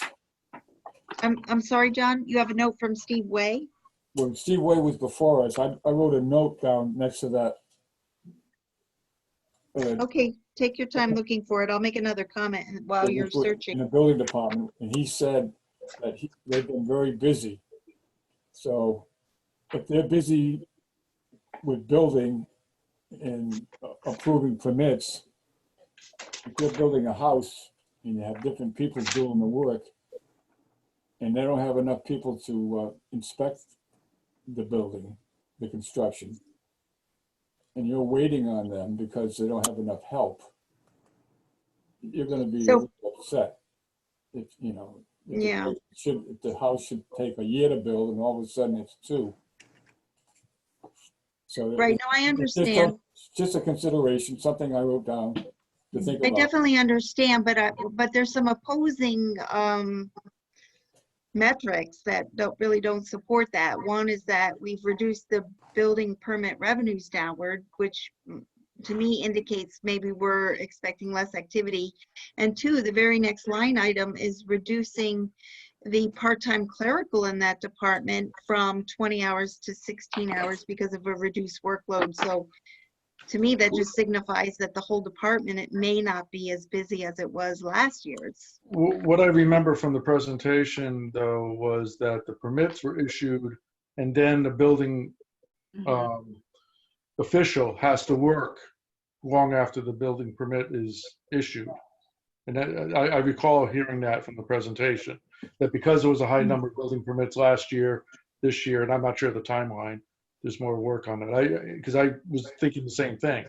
If permits are down, you would think it, but there's a lag. Yeah, it's That- a and lie. That's what I remember from the presentation. I remember that as well, Peter. And also, I think with the clerical, that's in part because they've transitioned a bit to online applications and payments. So that clerical number is different from building official duties, which then are required, as Peter said, you know, once you do all the filing work, however you do it in person, online, you've got to get the building official to go and make those repeated visits. So that's where this is coming in. Clerical cuts are because of efficiencies. That's absolutely correct. And we are drowning in building permits. And yes, we expect revenues to dip a little bit. That's our projection. God knows where it's going to end up. But this is an all-time high we're seeing, this year with building permits, and we're knocking it down a little bit. We are drowning in building permits. And if you have an application in and you're waiting for that guy to get back to you, and it takes 30 days, as a citizen, as a constituent, you're pretty upset. And we have a lot of people in that boat. Mark, you had mentioned that this could be 2 part-timers rather than a full-time. That's right. We avoid benefit cost. Yes, that's what we've done. Oh, okay. We had a part-timer. We had an intern for a little while she was, I guess they have to put in so many hours before they get their accreditation. And then she went up to West Hartford for the job because they were paying. But yes, that is the case. And we would be opposed to part-timers. We're looking for, retirees looking for some extra hours kind of thing. And that's what we have right now in that position. Although he's gonna vacate the position soon. Who's gonna vacate what was that? Who's gonna Right. vacate the position Our soon? part-timer is going to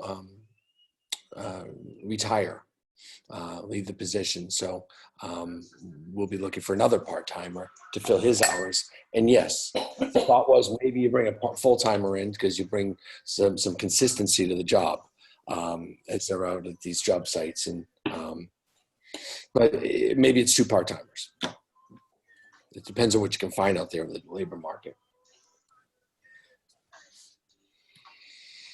Okay, we've heard the case for why it should stay in. I'll flag it, and when we deliberate, we'll come around to that again. Just to keep things moving a little bit. Let's move on to Department 105, Town Engineer.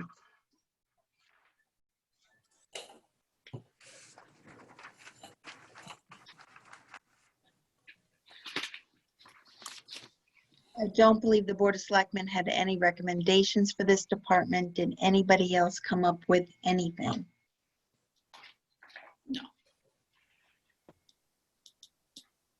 No?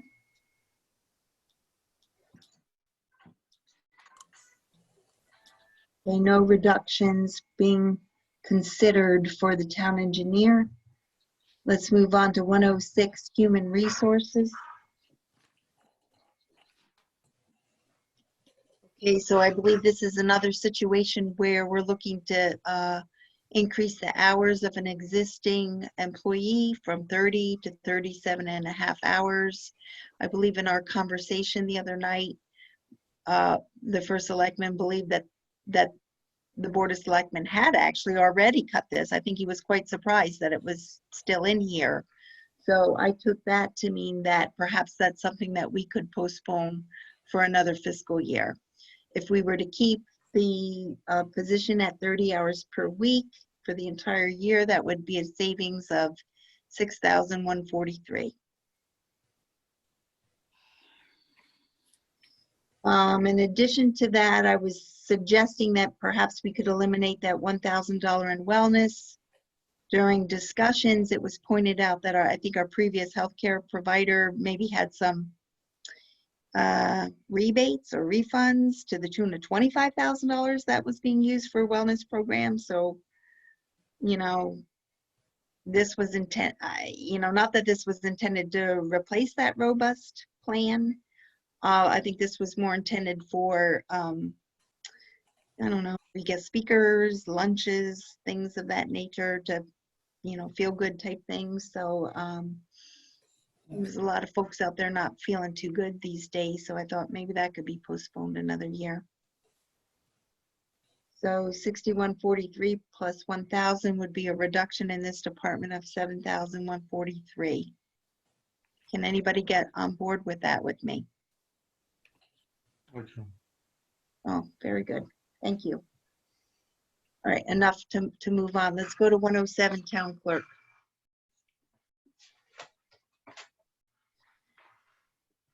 So there were no suggestions from the Board of Selectmen in terms of reducing this particular budget. Did anybody else come up with any ideas here?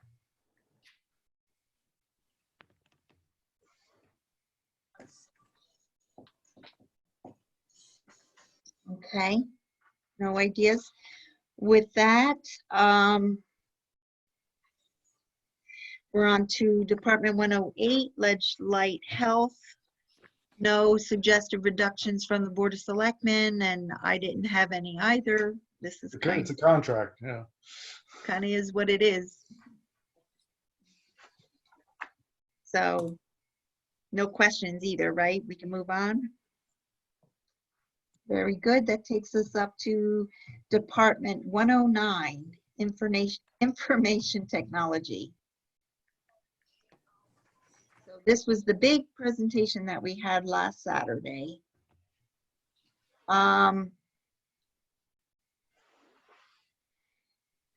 This is the one that I was wavering on, and I think I've listened to enough of an argument to say, okay, maybe I could go with this Band-Aid solution, for a year until that steering committee comes up with a solid plan. I think I have to echo what Aunt Chikello said. If anything, you know, like we probably need to support technology, especially when it deals with safety. And I think there was a strong case that was made to get this coverage to ensure police computers are up and running 24/7, things of that nature.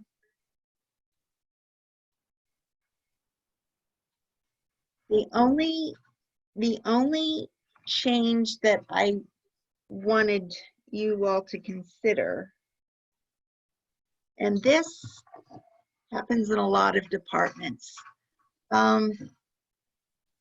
Union contracts typically, I think, have embedded in them longevity payments, and I think that this is not a union position. Is that true, Anna, that this IT supervisor is not a union position? That's correct, yes. So what we've done is we've, you know, I guess over the years, this type of longevity bonus has been awarded to non-union employees, even though it's not part of any contract. So I thought, well, if we did anything, maybe we could suspend longevity payments, not just for this position, but for all non-union employees this year. I don't know how you all feel about that. Longevity payments are part of the agreement, of the employment agreement, and while they're not in a union, it is part of the contract. We gave them longevity payments when we asked for payments for their health insurance. They used to get a zero-cost health insurance, and we moved them to a copay, a shared cost to the health insurance. And we also moved them from a defined benefit plan to a defined whatever it is, defined comp plan, the retirement Contribution plan. contribution. Thank you. It's already late. So this is part of that agreement. You're going to see that with all department heads, and unless we want to see a union in the lobby tomorrow morning, I think we should leave that alone.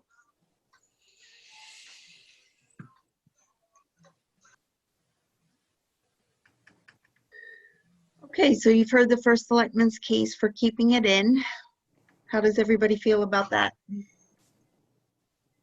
I have to agree with Mark.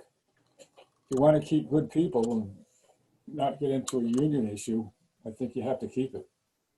I mean, there's definitely an incentive there to stay, and I think it is a reward for folks that have been dedicated public servants, you know, for 10 years, 15 years, 20 years, whatever it is. In the scope of benefits, if my calculations are correct, it doesn't you know, it's relatively small compared to obviously health insurance and other benefits. But I think it's an important incentive and to help a morale booster for a worker, you know. It's really a bonus, so to speak, right? So when we think in terms of, you know, corporations meting out bonuses, it's really a matter of how successful they are and how financially solid they are at any given time. So I'm not sure that, I don't even know how long these employment contracts are in place for, you know, and I don't know why. So these are given every year. And I do look at it as a bonus. I don't think this is the right year to be still giving those out. How does everybody else feel? I don't agree. Yes, thank you, John. Thank you, John. I got that message loud and With all due clear. respect, I think we should keep it.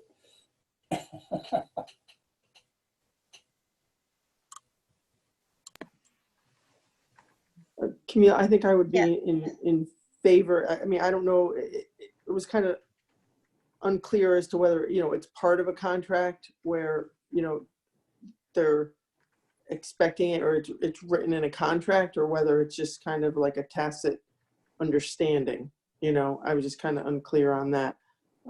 But given the political climate, you know, I could see taking it out. Okay, so we have two for, two against. Why don't we leave it in? I'm not in a position to make that kind of a decision at this late hour without more information. I don't understand it. I don't know the history. I don't know what the the obligation is for it. And I don't know what the benefit, the financial benefit, I don't know what it adds up to. Right. And so for me to make an informed decision, I'd want to know what the total dollars that we would save versus the loss in relationship with the employees, whatever term that is that I can't recall at this late hour. Right. No, I understand. Okay, Mark Nickerson, maybe you could tally up the longevity bonuses for the non-union employees and let us know what that figure is. I'm not ready to make that decision tonight, I guess, is the other Okay. thing. Because I We're would not want to- making decisions. We're just trying to get to a number Yeah. to work with. But I have to agree with Peter. It's something I'm not really familiar with. so we're really split 2, 2, and 2. Okay. Just having this discussion tonight will cause union talk by Friday at the department head meeting, and I won't be able to discourage it. I mean, the fact that you're messing around these people's careers and employment, this is not a subjective bonus because you did a good job. This is part of their package. And what these people put in for you and for our town is amazing compared to what we pay them. And this little $800 here and $700 there is nothing. So let's bring on the union and see what you get then. Thank you. Thank you, Mark. I think we get your point, Mark. I think we get your point. We'll take it out for now and we'll revisit if we have to. Thank you. I'm taking it out. All right. 110 registrars.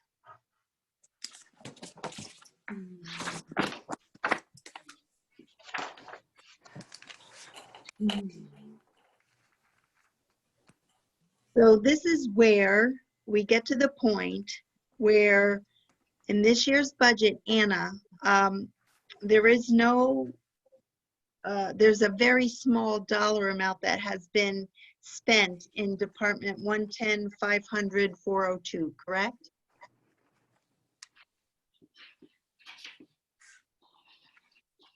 Okay, excuse me, I looked at, I'm in the wrong department. Bear with me here.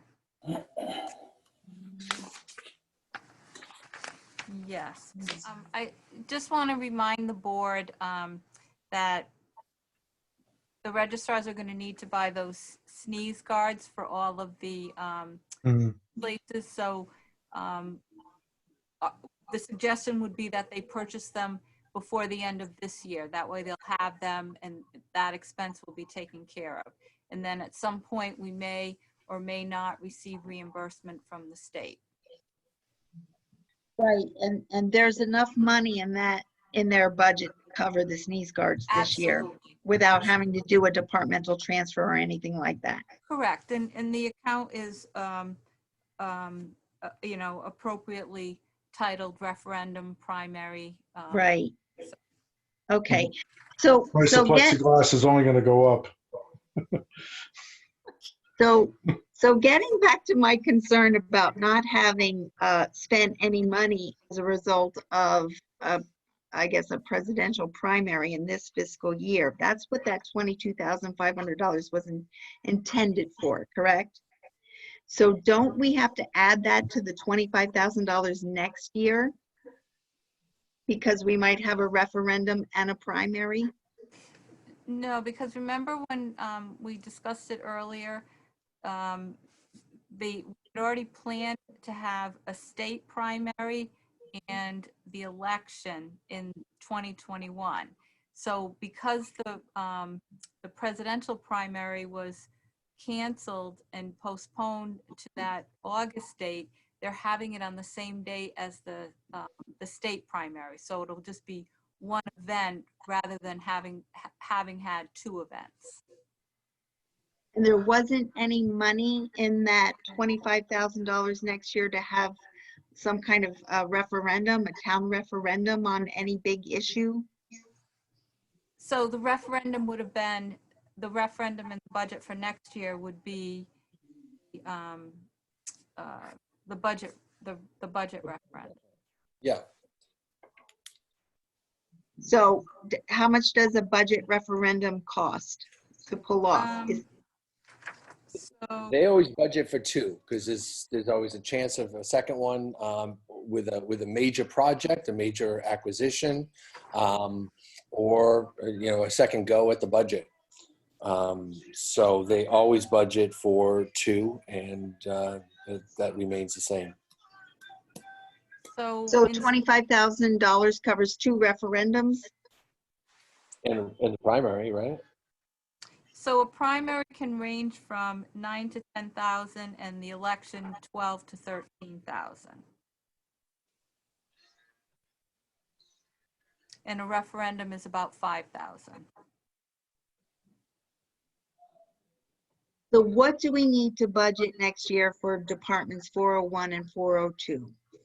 We don't need to budget the additional 6,000 because they can buy those shields in this year's budget. Right. But what do we need to change for next year? Are you saying nothing because the referendum will be on the same day as the primary? So we can stay with the $25,000 budget in Department 402? So what Mary did ask for was an additional $5,000 because there are going to be some special requirements in terms of cleaning the polling places.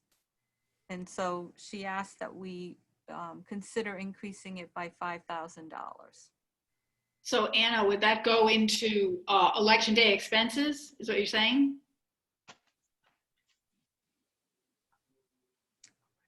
I would put it in the 402, the referendum slash Put primary. it right there? Okay.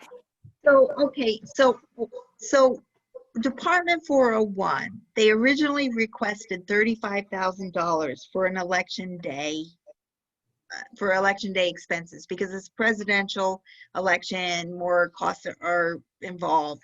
The first selectman cut that by $10,000 to come down to $25,000. And when it went to the Board of Selectmen, they reinstated the 6. So it went back from 25 to, so it started at 35, got reduced to 25, and now it's back to 31. So does that $6,000 increase that the Board of Selectmen voted to reinstate cover what Mary requested? I think that's my question. No, because when I spoke with Mary today, she asked that we increase the budget by $5,000. So it would not include the $6,000 increase That was already done. Okay, so where does she want the $5,000? In the referendum primary budget line item? Yes. So she's asking that we increase that from 25 to 30. Yes. Okay. How does the board feel about granting Mary's, who is a registrar, her request to give her an additional $5,000 in the referendum primary line item? That's for cleaning and stuff, right? Yes. Yeah, Cleaning at the polling right. location. Yeah. How do you say no to that? Yeah, that's, you can't. You got to go with it. Yeah. So this budget next year will increase by $5,000 to $126,814. Okay. All right. But Anna, is that one of those things that will be tagged for potential FEMA applications?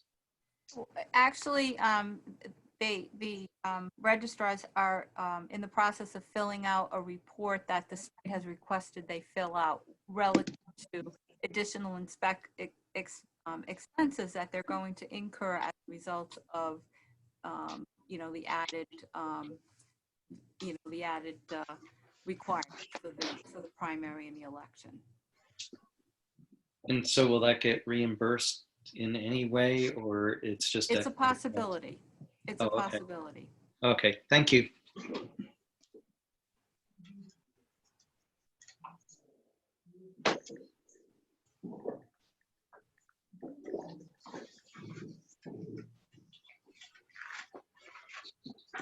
Okay, if there's no further discussion on that, we can move on to the probate department 111.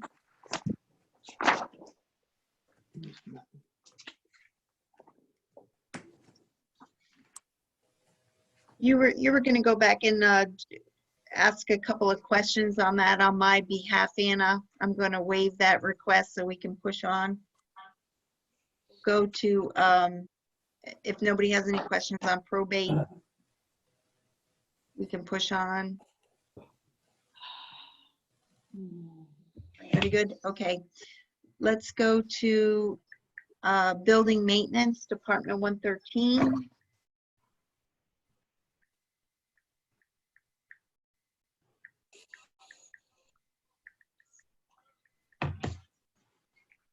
The Board of Selectmen made a recommended reduction of $5,000 in the heating, oil, and propane budget account.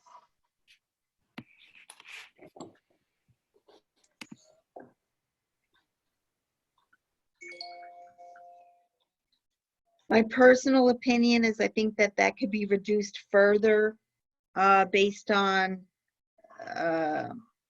the cost of oil relative to where it was when this was probably budgeted. I know it's hard to predict.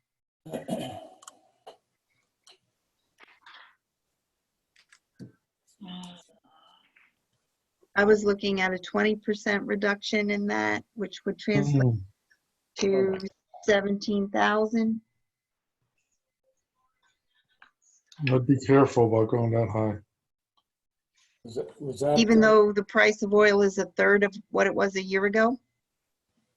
I'd be careful too, Camille, because I think if you, yeah, I think I looked at that a couple of times and the hour is a little late, but I do recall thinking the same thing. You know, it's an area to think about, but it seemed like we were getting, it could get too low. And if you have a cold winter, that just can wipe you out. So I So think you would be, oh, I'm sorry. that's okay. I think that number that was suggested, the 5,000, was a kind of reasonable deduction based upon the size of the line item, and you know.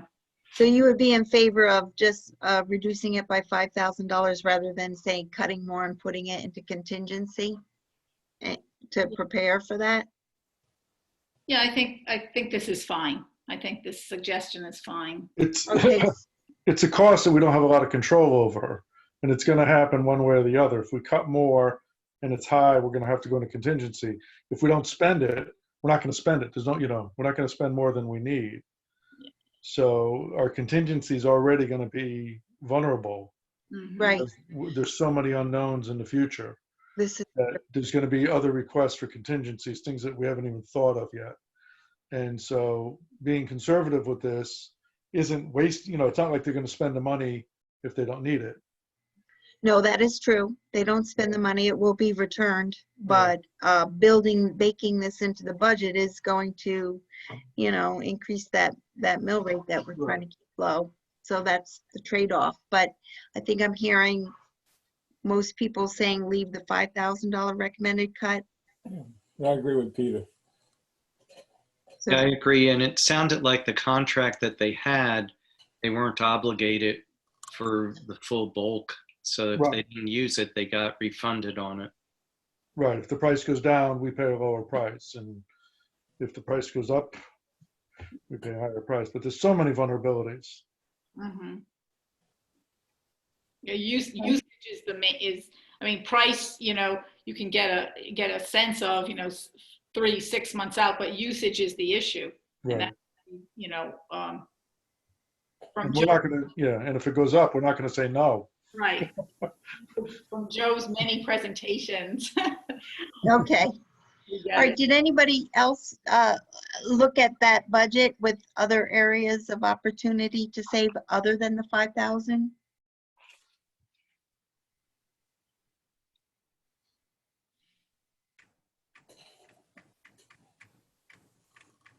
Anybody else? The only thing that concerned me was the electricity. Again, this is a usage thing. If I look at the Parks and Rec, it looked like they reduced their electricity by 12.5%. And I'm not sure why the maintenance of the town building electricity wasn't reduced at all. It's kind of flatlined here. And weren't we going to, Lights, not yeah, lights. Field lights at the Parks and Rec, that's why they save money. They didn't rent their field out to the same degree. Electric costs are up. We've already cut into LED savings and all that, so I don't know where else you're gonna get it. And it seemed to me also, Camille, that this, at the listing and the narrative of the various facilities that are getting this electricity, you know, are vital. The fire department, the, you know, et cetera, et cetera. So it just seemed to me that there's an ongoing need there. okay.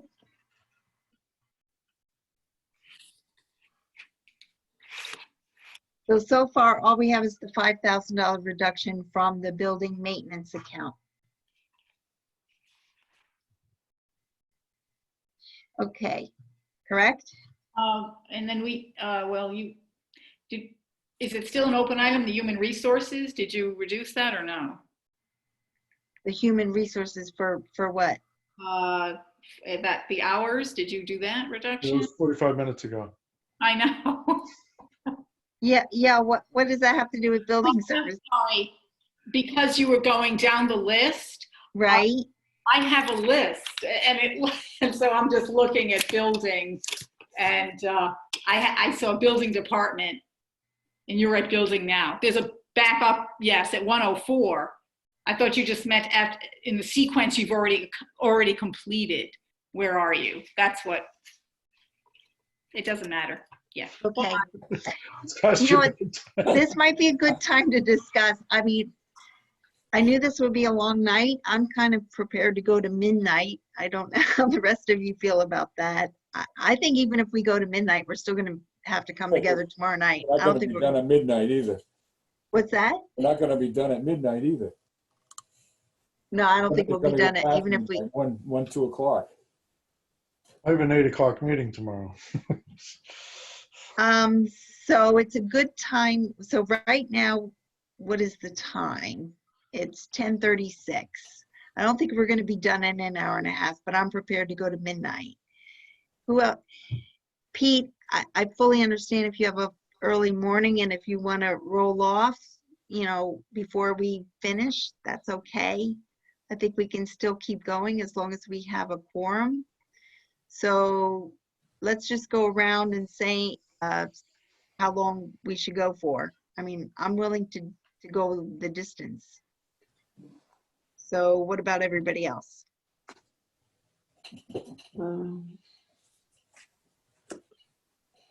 Got to be done tonight or tomorrow, one way or another.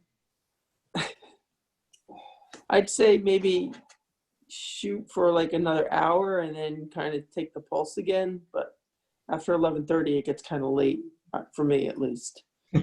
That's the way. I usually go to bed about midnight, and I have to work tomorrow morning too. I mean, I'm up at 6, so but that's fine. Another day, what day would it be? We have a tentative, I think Anna posted an agenda today for tomorrow night to come back together. Tomorrow, yeah. And the meeting would start at 6:30. That's what I understood. How's that sound? So go for another hour, call it a night, and then probably plan on regrouping tomorrow at 6:30. Can everybody make it tomorrow at 6:30? Yeah. Okay, all right. Let's push on till 11:30. I'd really like to get through these departments to at least come up with an idea of the savings that we're looking at, so we can get an idea what that mill rate would look like if we go forward with our, you know, Right. tentative changes. So $5,000 for the Department of Building Maintenance is where we left off. Department 114, general government benefits.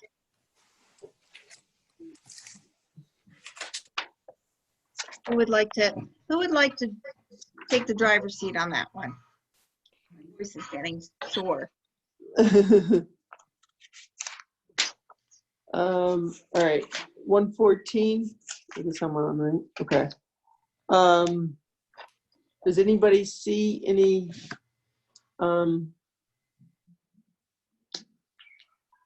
any issues? Anything where you can get some savings? I personally didn't see anything. I'm just looking through what we went through. But does anybody else have any ideas?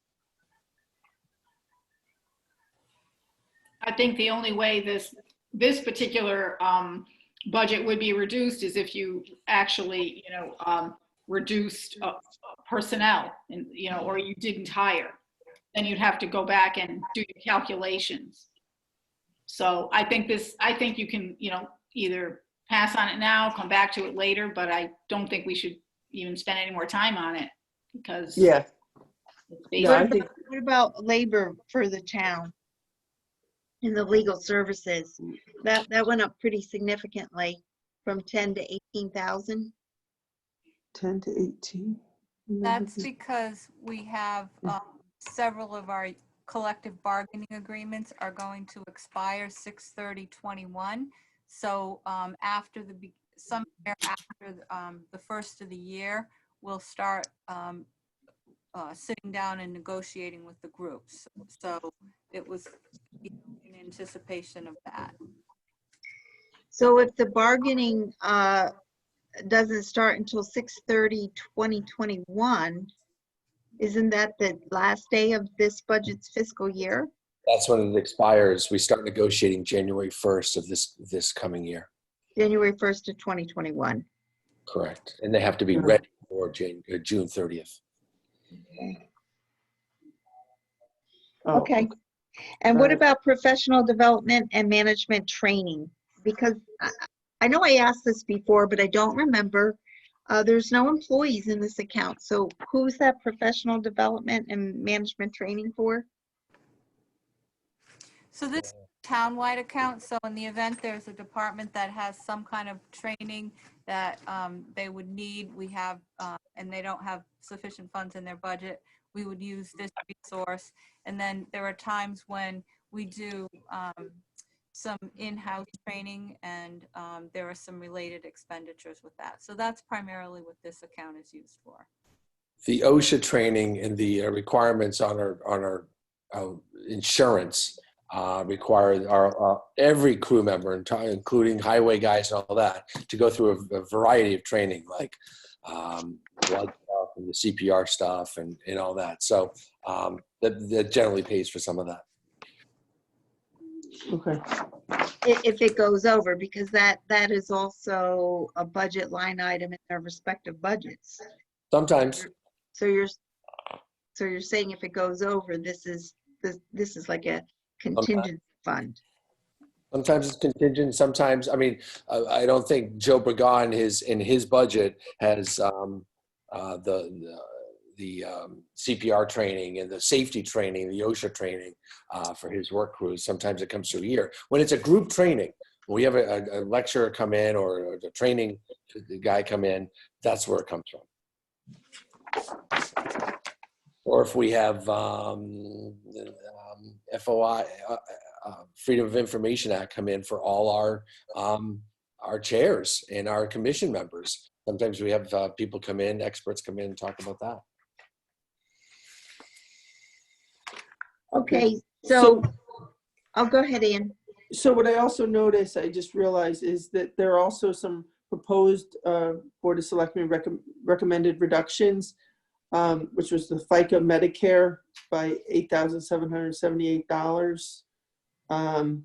And then the health dental care by, looks like $22,287. So are the other board members in favor of those in accordance with the Board of Selectmen recommended reductions? Oh, thank you, Ann. I missed those. FICA Medicare.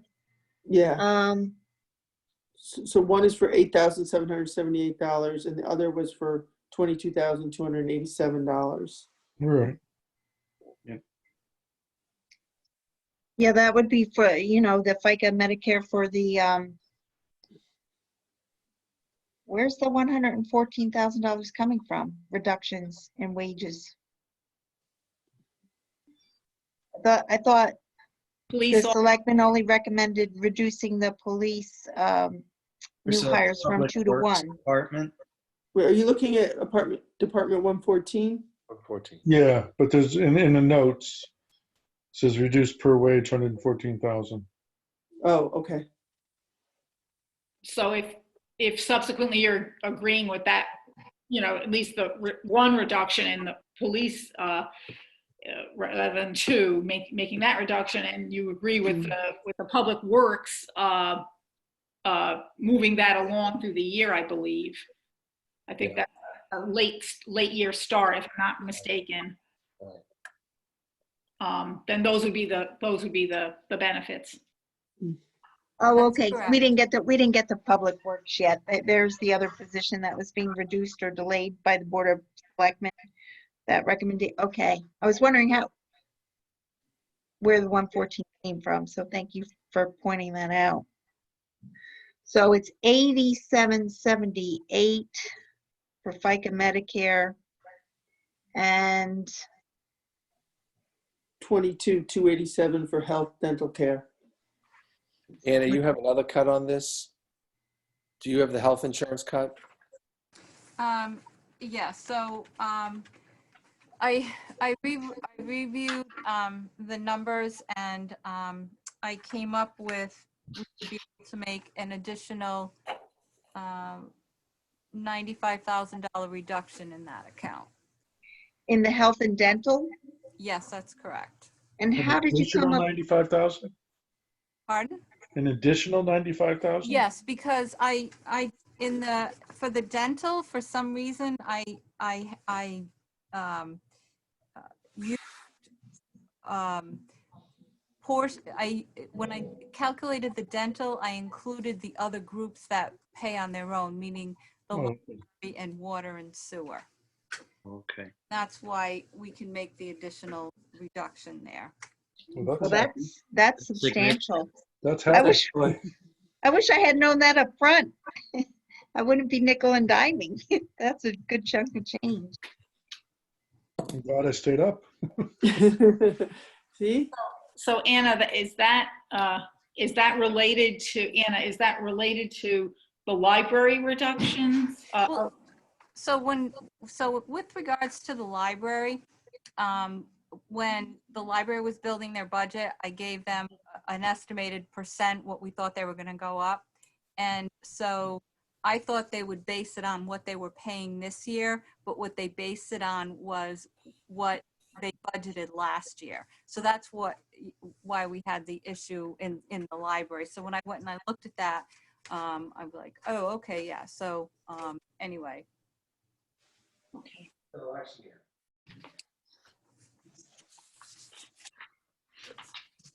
Okay, that brings us to a reduction in general government benefits up for a total of $126,065. Is that what you have, Anna?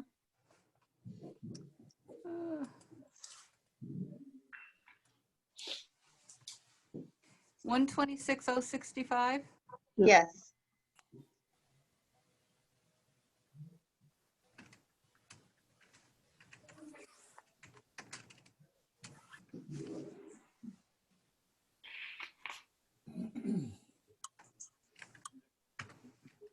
So is that coming up to $1,985,000?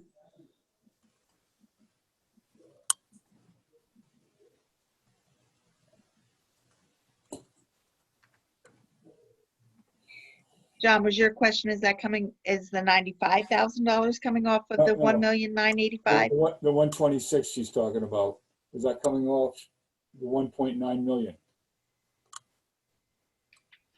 No, $8,778 is coming off of FICA Medicare. The line right above it. I see that 8778.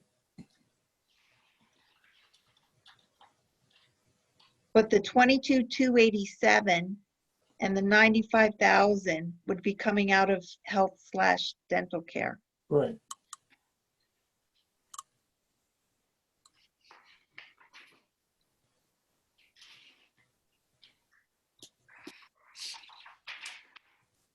So my question is,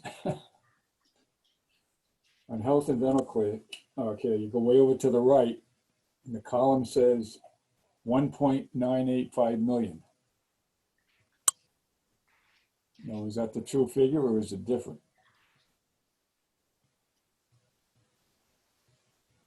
Well, it's, the Board of Selectmen revised it downward to 1,963,356. Yep.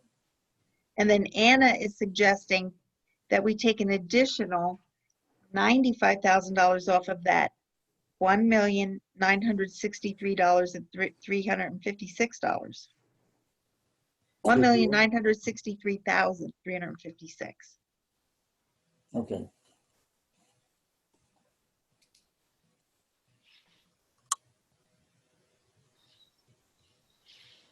Okay? Yep, I got get, it. all right. Community Services, Department 115.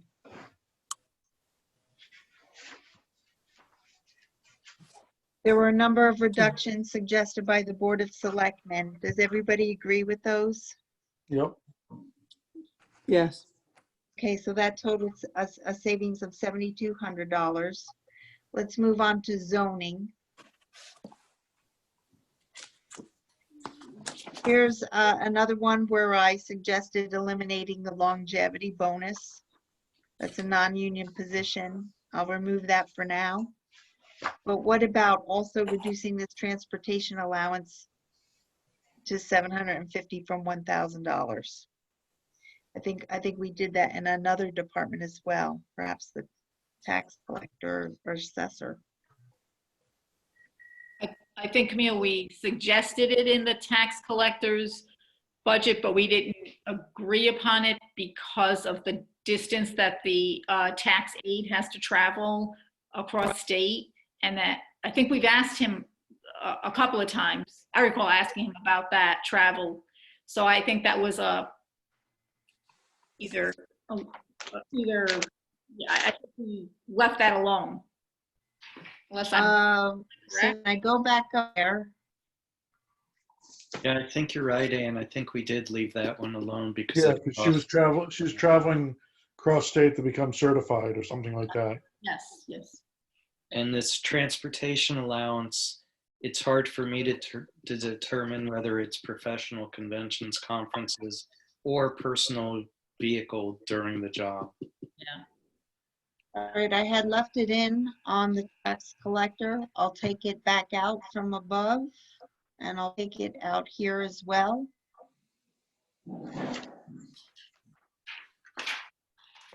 Which brings us to no reductions to Department 116. Is that correct? Correct. Everybody good? Okay. Yep. Department 117, planning.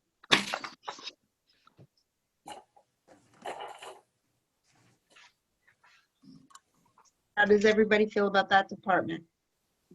Good. Two goods.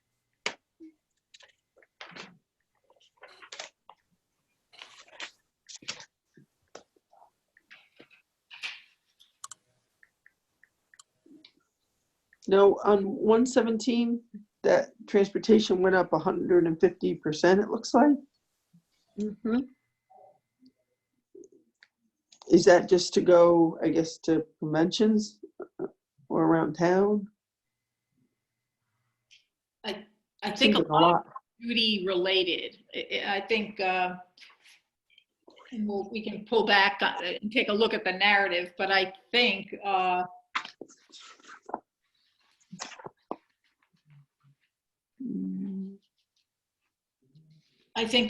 budget. Okay. To, Says, yeah, yeah, I it think, says increases based on the previous year's mileage, which totaled just over $400. So yeah, okay, I'm good.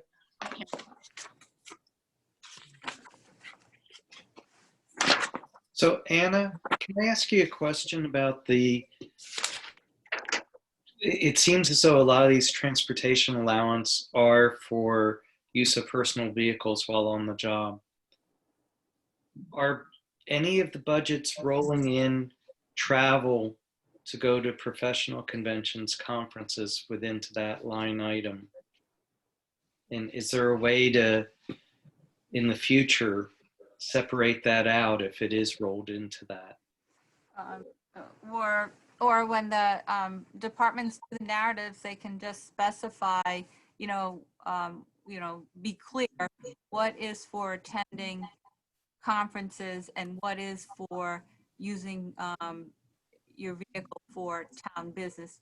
Like, for example, this, is a land use department, so they might have to go out and visit various sites within town to meet, contractors or whatever out there, and they may use their personal vehicle to do that. So it's more like the town business end. Right, I'm just trying to get a handle in the future if there's transportation that is dedicated to go to conferences, and if it's a year like this one where nobody's going to be going to a conference, that they'll have it online, that could be something that could be looked at. I understand the way things are set up now, we can't really differentiate that. We can take a look at that. Okay, thank you.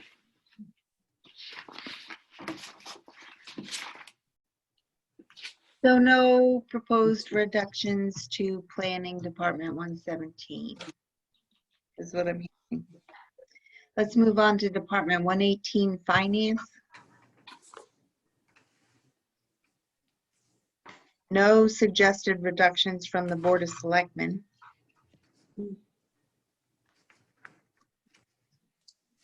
Any ideas from this board?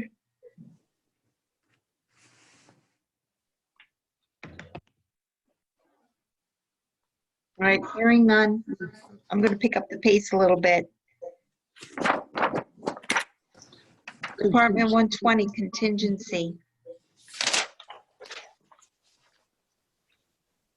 There's two line items there. One is general contingency, and one is a contingency for the new public safety building. Does anybody have any thoughts on those?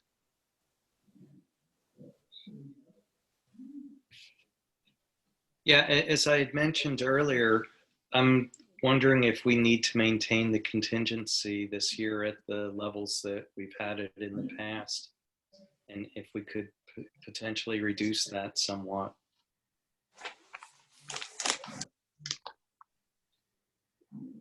Does anybody have any thoughts on that? Post What a is lot the of- amount of money that was spent year to date on contingency, the operating contingency? I think we just had an appropriation tonight from that account, right? Yeah. So the balance,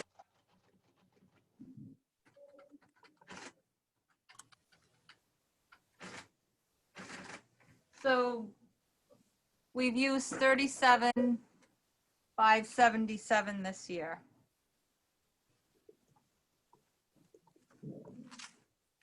so we have about $100,000 left in that.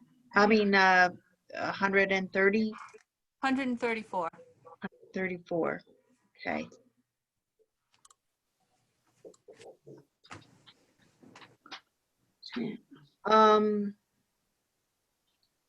I mean, I would be in favor of taking that down to 125, say, based on what we spent this year. I mean, we're not making a lot of headway in other areas. We're leaving a lot of line items in their respective budgets. I could get behind that.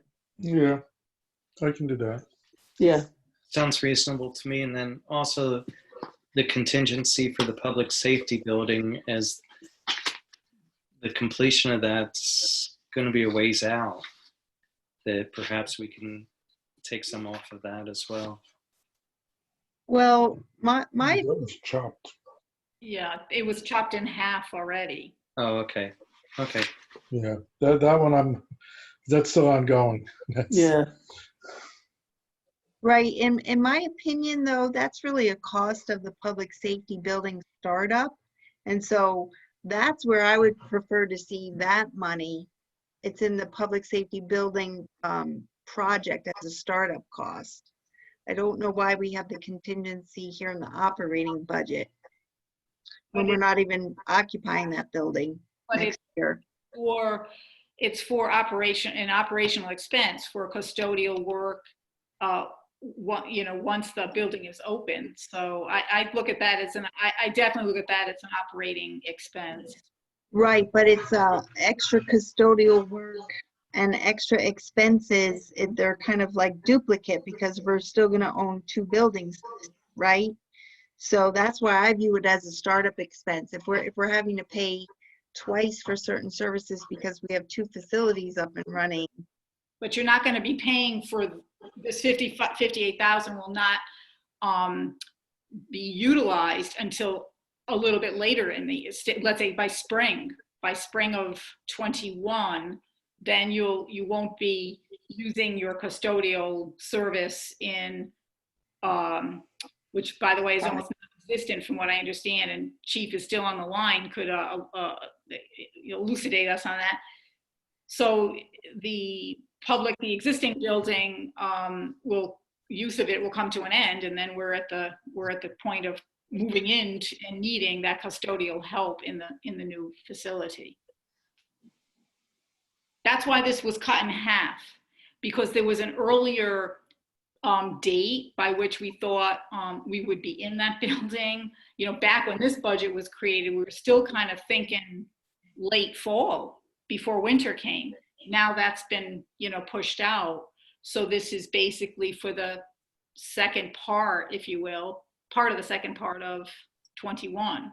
So, yeah, but I think it's definitely an operational cost. It has nothing to do with, it's not a hard or soft cost that would go into your project cost.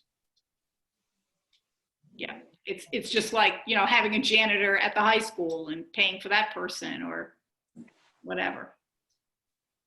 Right. You see my point, though. If we were building a new elementary school and we needed a janitor there before we vacated the prior elementary school, that's kind of like a duplication of costs. So in my mind, it's a startup cost.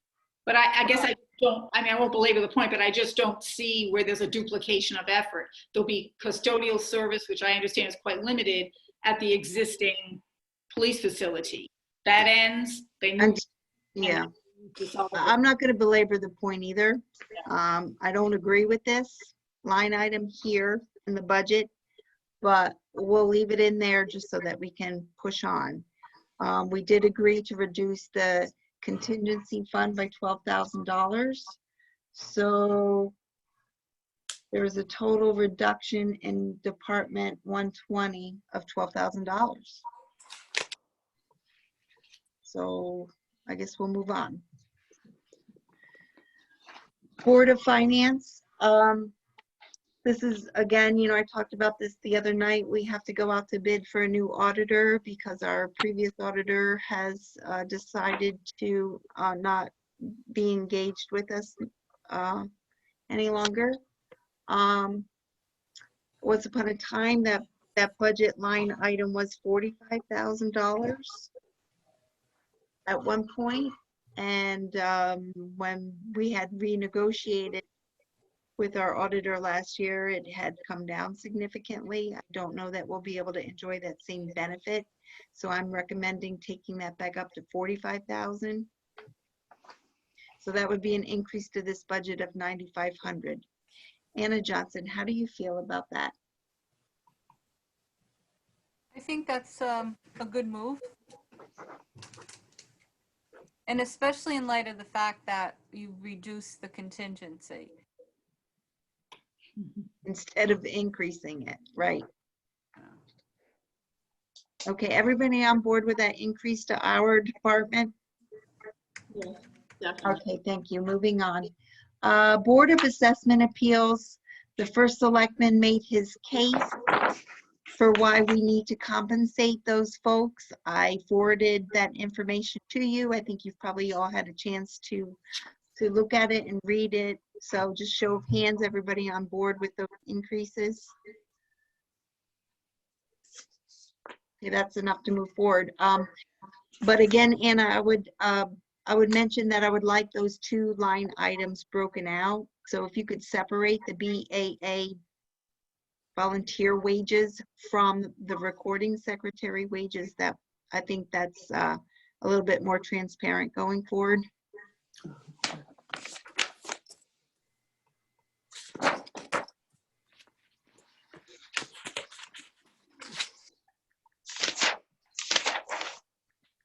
Okay, moving on to Department 130, Zoning Board of Appeals. Very small budget. Any comments, changes?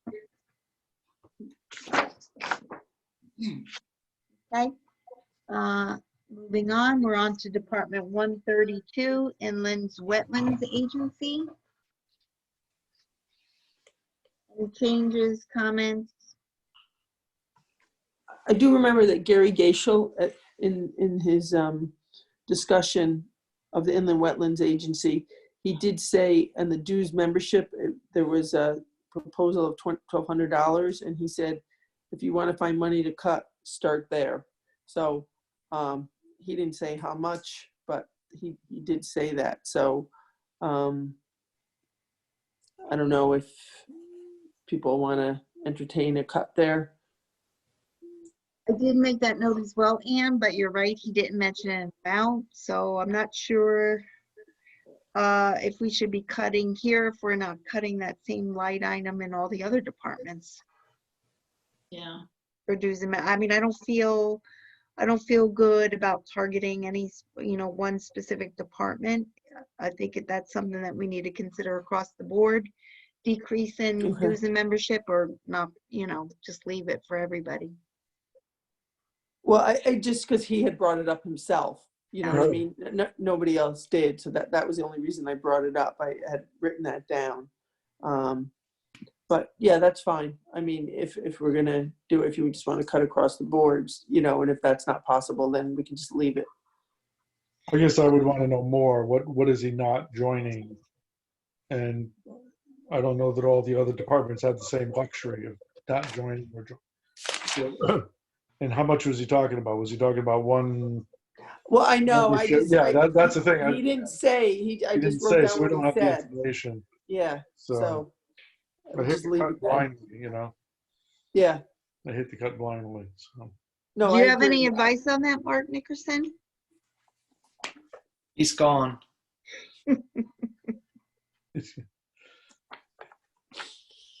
Okay, let's cut the whole Alright. thing. All right, moving ahead. Department 133, Water, East Lyme Shellfish. It's just, It's already been cut in half from. I mean, at one point, I think we should actually restate some of those dollars. I mean, this is a really important commission that keeps waste out of the Niantic River. I don't know why we cut it so severely. I don't know.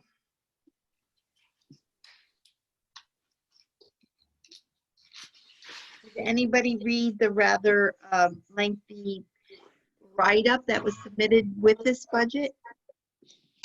It was documentation provided to us by Peter Harris, the chairman of this Waterford Shellfish Commission. I don't know if everybody had an opportunity to read that detail. mm-mm.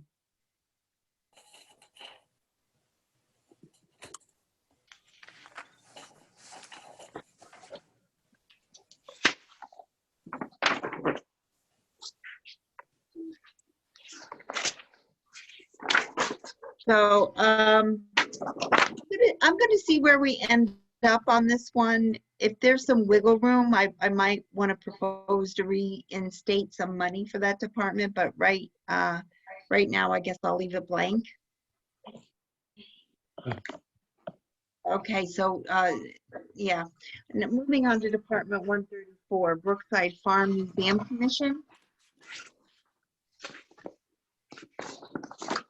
I didn't have any changes for this. I don't know if anybody else did.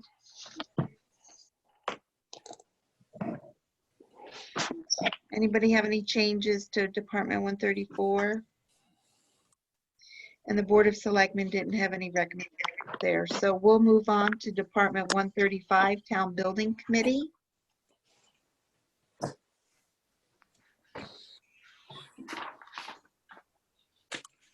Any changes to that?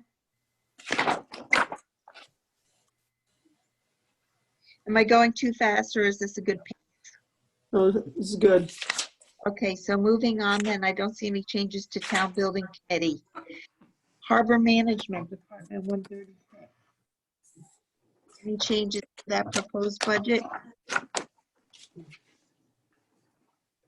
I don't see that the Board of Selectmen had any recommended changes either, so we'll move on to Department 138, Conservation of Natural Resources. No recommended changes from the Board of Selectmen. Anybody else have any recommended changes?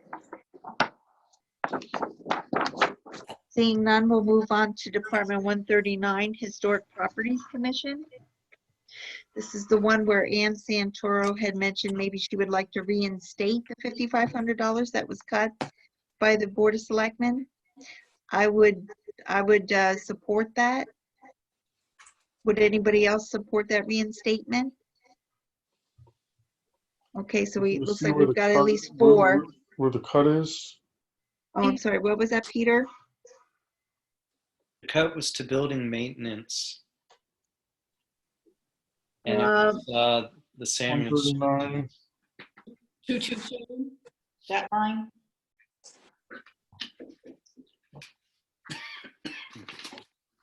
So the Board of Selectmen had recommended reducing building maintenance by $5,500. They were taking the budget from $9,000 down to $3,500. So I'm not a proponent, 4 of us said we weren't behind that. So I think that means for that department, there is a $0 reduction. Their budget would move forward as $11,268. Okay. Okay, that's for now. Let's. Yeah, I'm not Yep. fighting anything right now, so. Okay. Yeah, I mean, we have a lot of other deductions, so I think we can absorb that. You just added $1 million to the budget. We did what? All right, Department 214, Emergency Management. Oh, I So see it on remember, there, that's okay. behind the 224 Okay. tab. I see Yes, it. thank you, Anna. Who's that? I found what I was looking for, okay.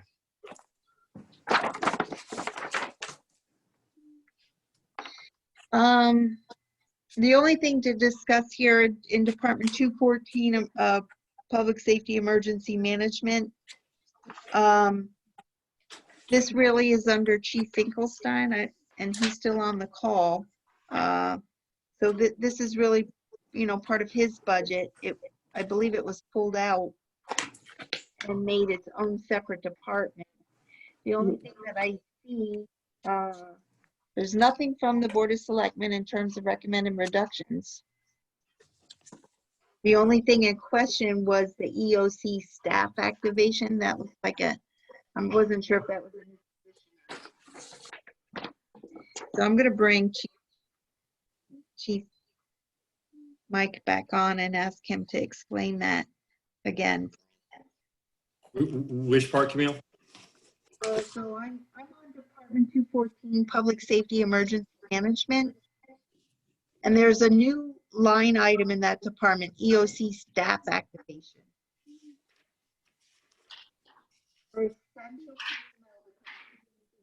Sorry, we can't hear you, Camille. Oh, okay, because I have my nose in the book.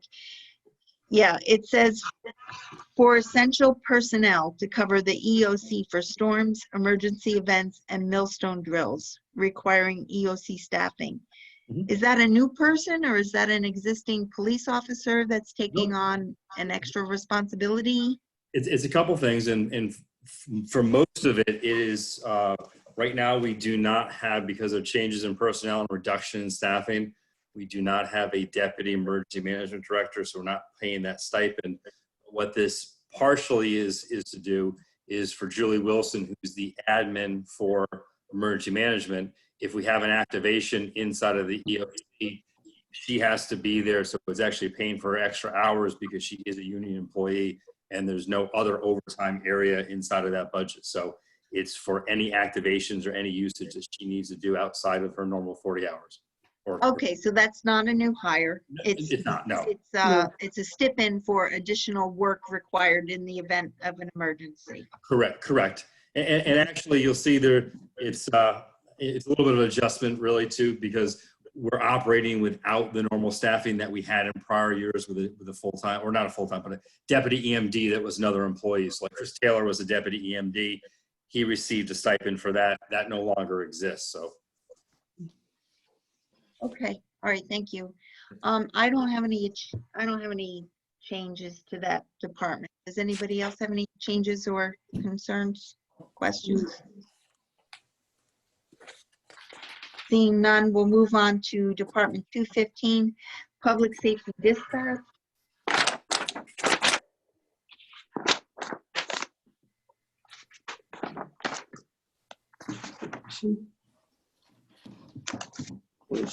What is it?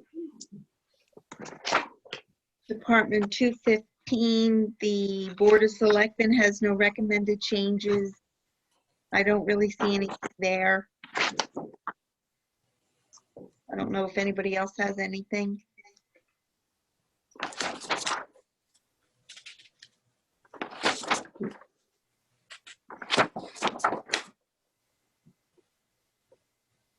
No? No. Okay, so we can move on? Okay, that brings us up to Police Department 16.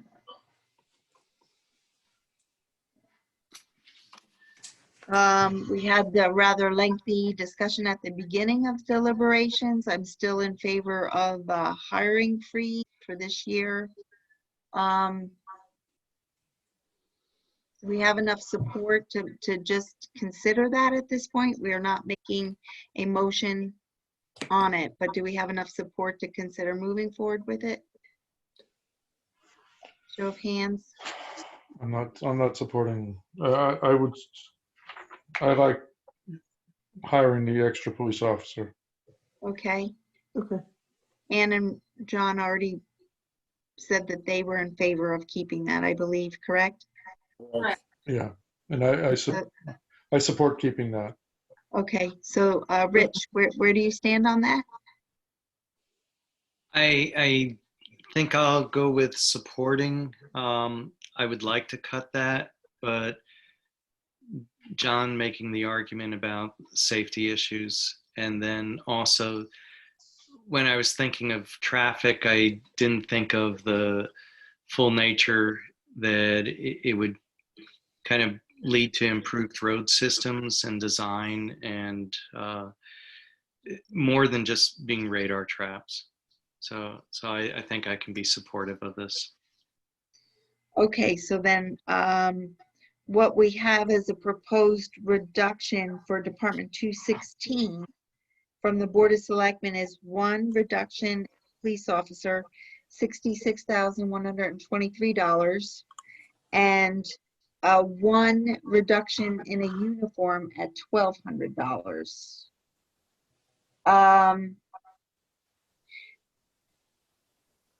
Chief Mike, I know union contracts require overtime shifts for all full-time police officers, correct? Well, no, it's not requirement for each officer. There are requirements for minimum staffing for how many officers are on the road at a certain time. So if an officer who is assigned to patrol calls in sick and it goes below what that minimum staffing threshold is, we replace on overtime with another officer. There's a multitude of reasons for overtime. It could be an investigation, court subpoena. There's a lot of things that factor into that, but there is no obligation to give any individual officer. We have several officers that hardly ever work any overtime at all. Okay.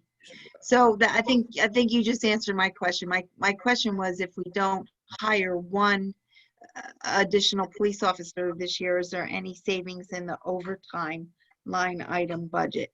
Because No. right now that's 322,000. No, and that's really on task for the last couple of years of what we spent.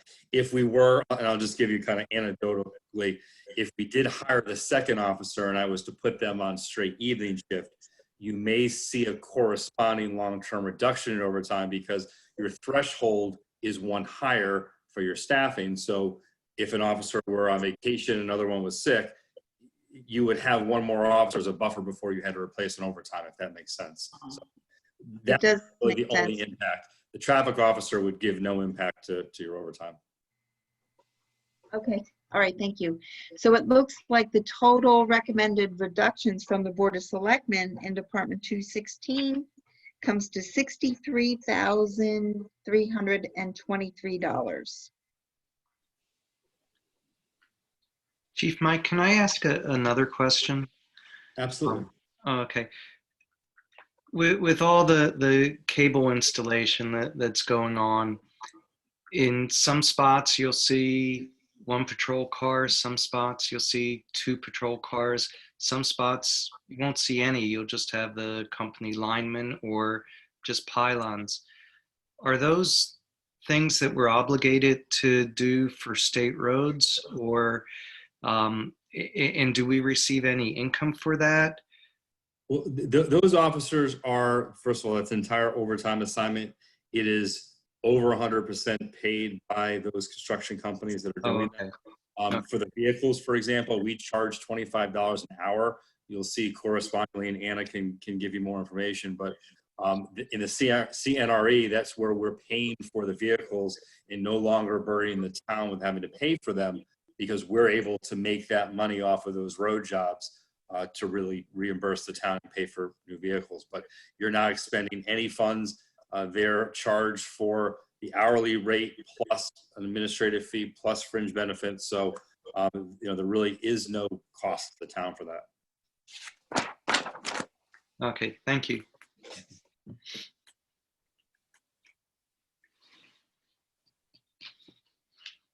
Okay.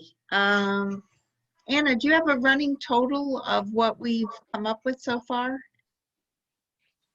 Get that for you in a minute.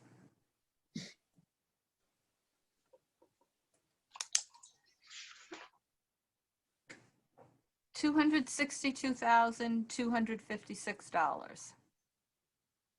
I'm sorry, Anna, could you repeat that? $262,256.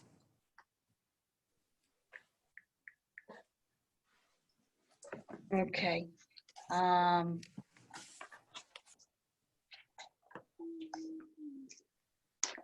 So I'm just going to do a quick calculation here to see how that varies from the remaining Board of Selectmen recommended reductions. So we didn't get 2,000.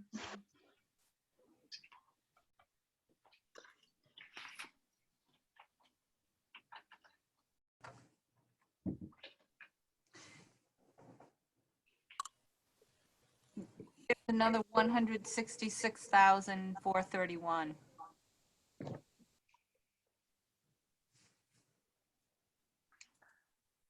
Yep, 166,431. So if we add that to the 262,256 that we already have,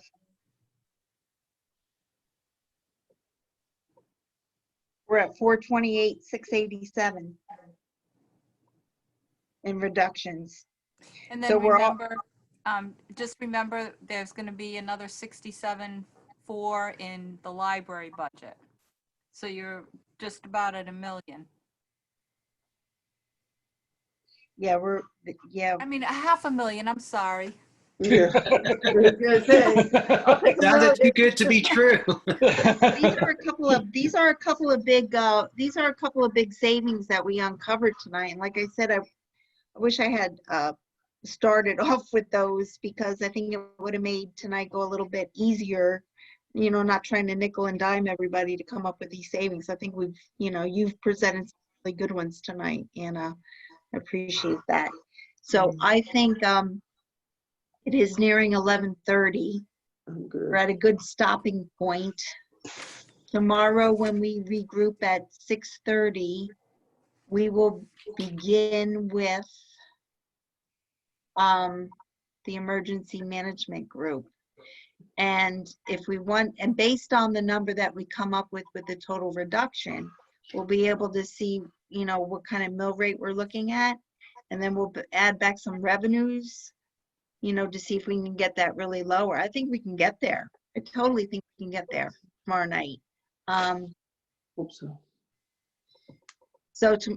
And we might go back and revisit, some of the earlier ones and put back some money that we took out.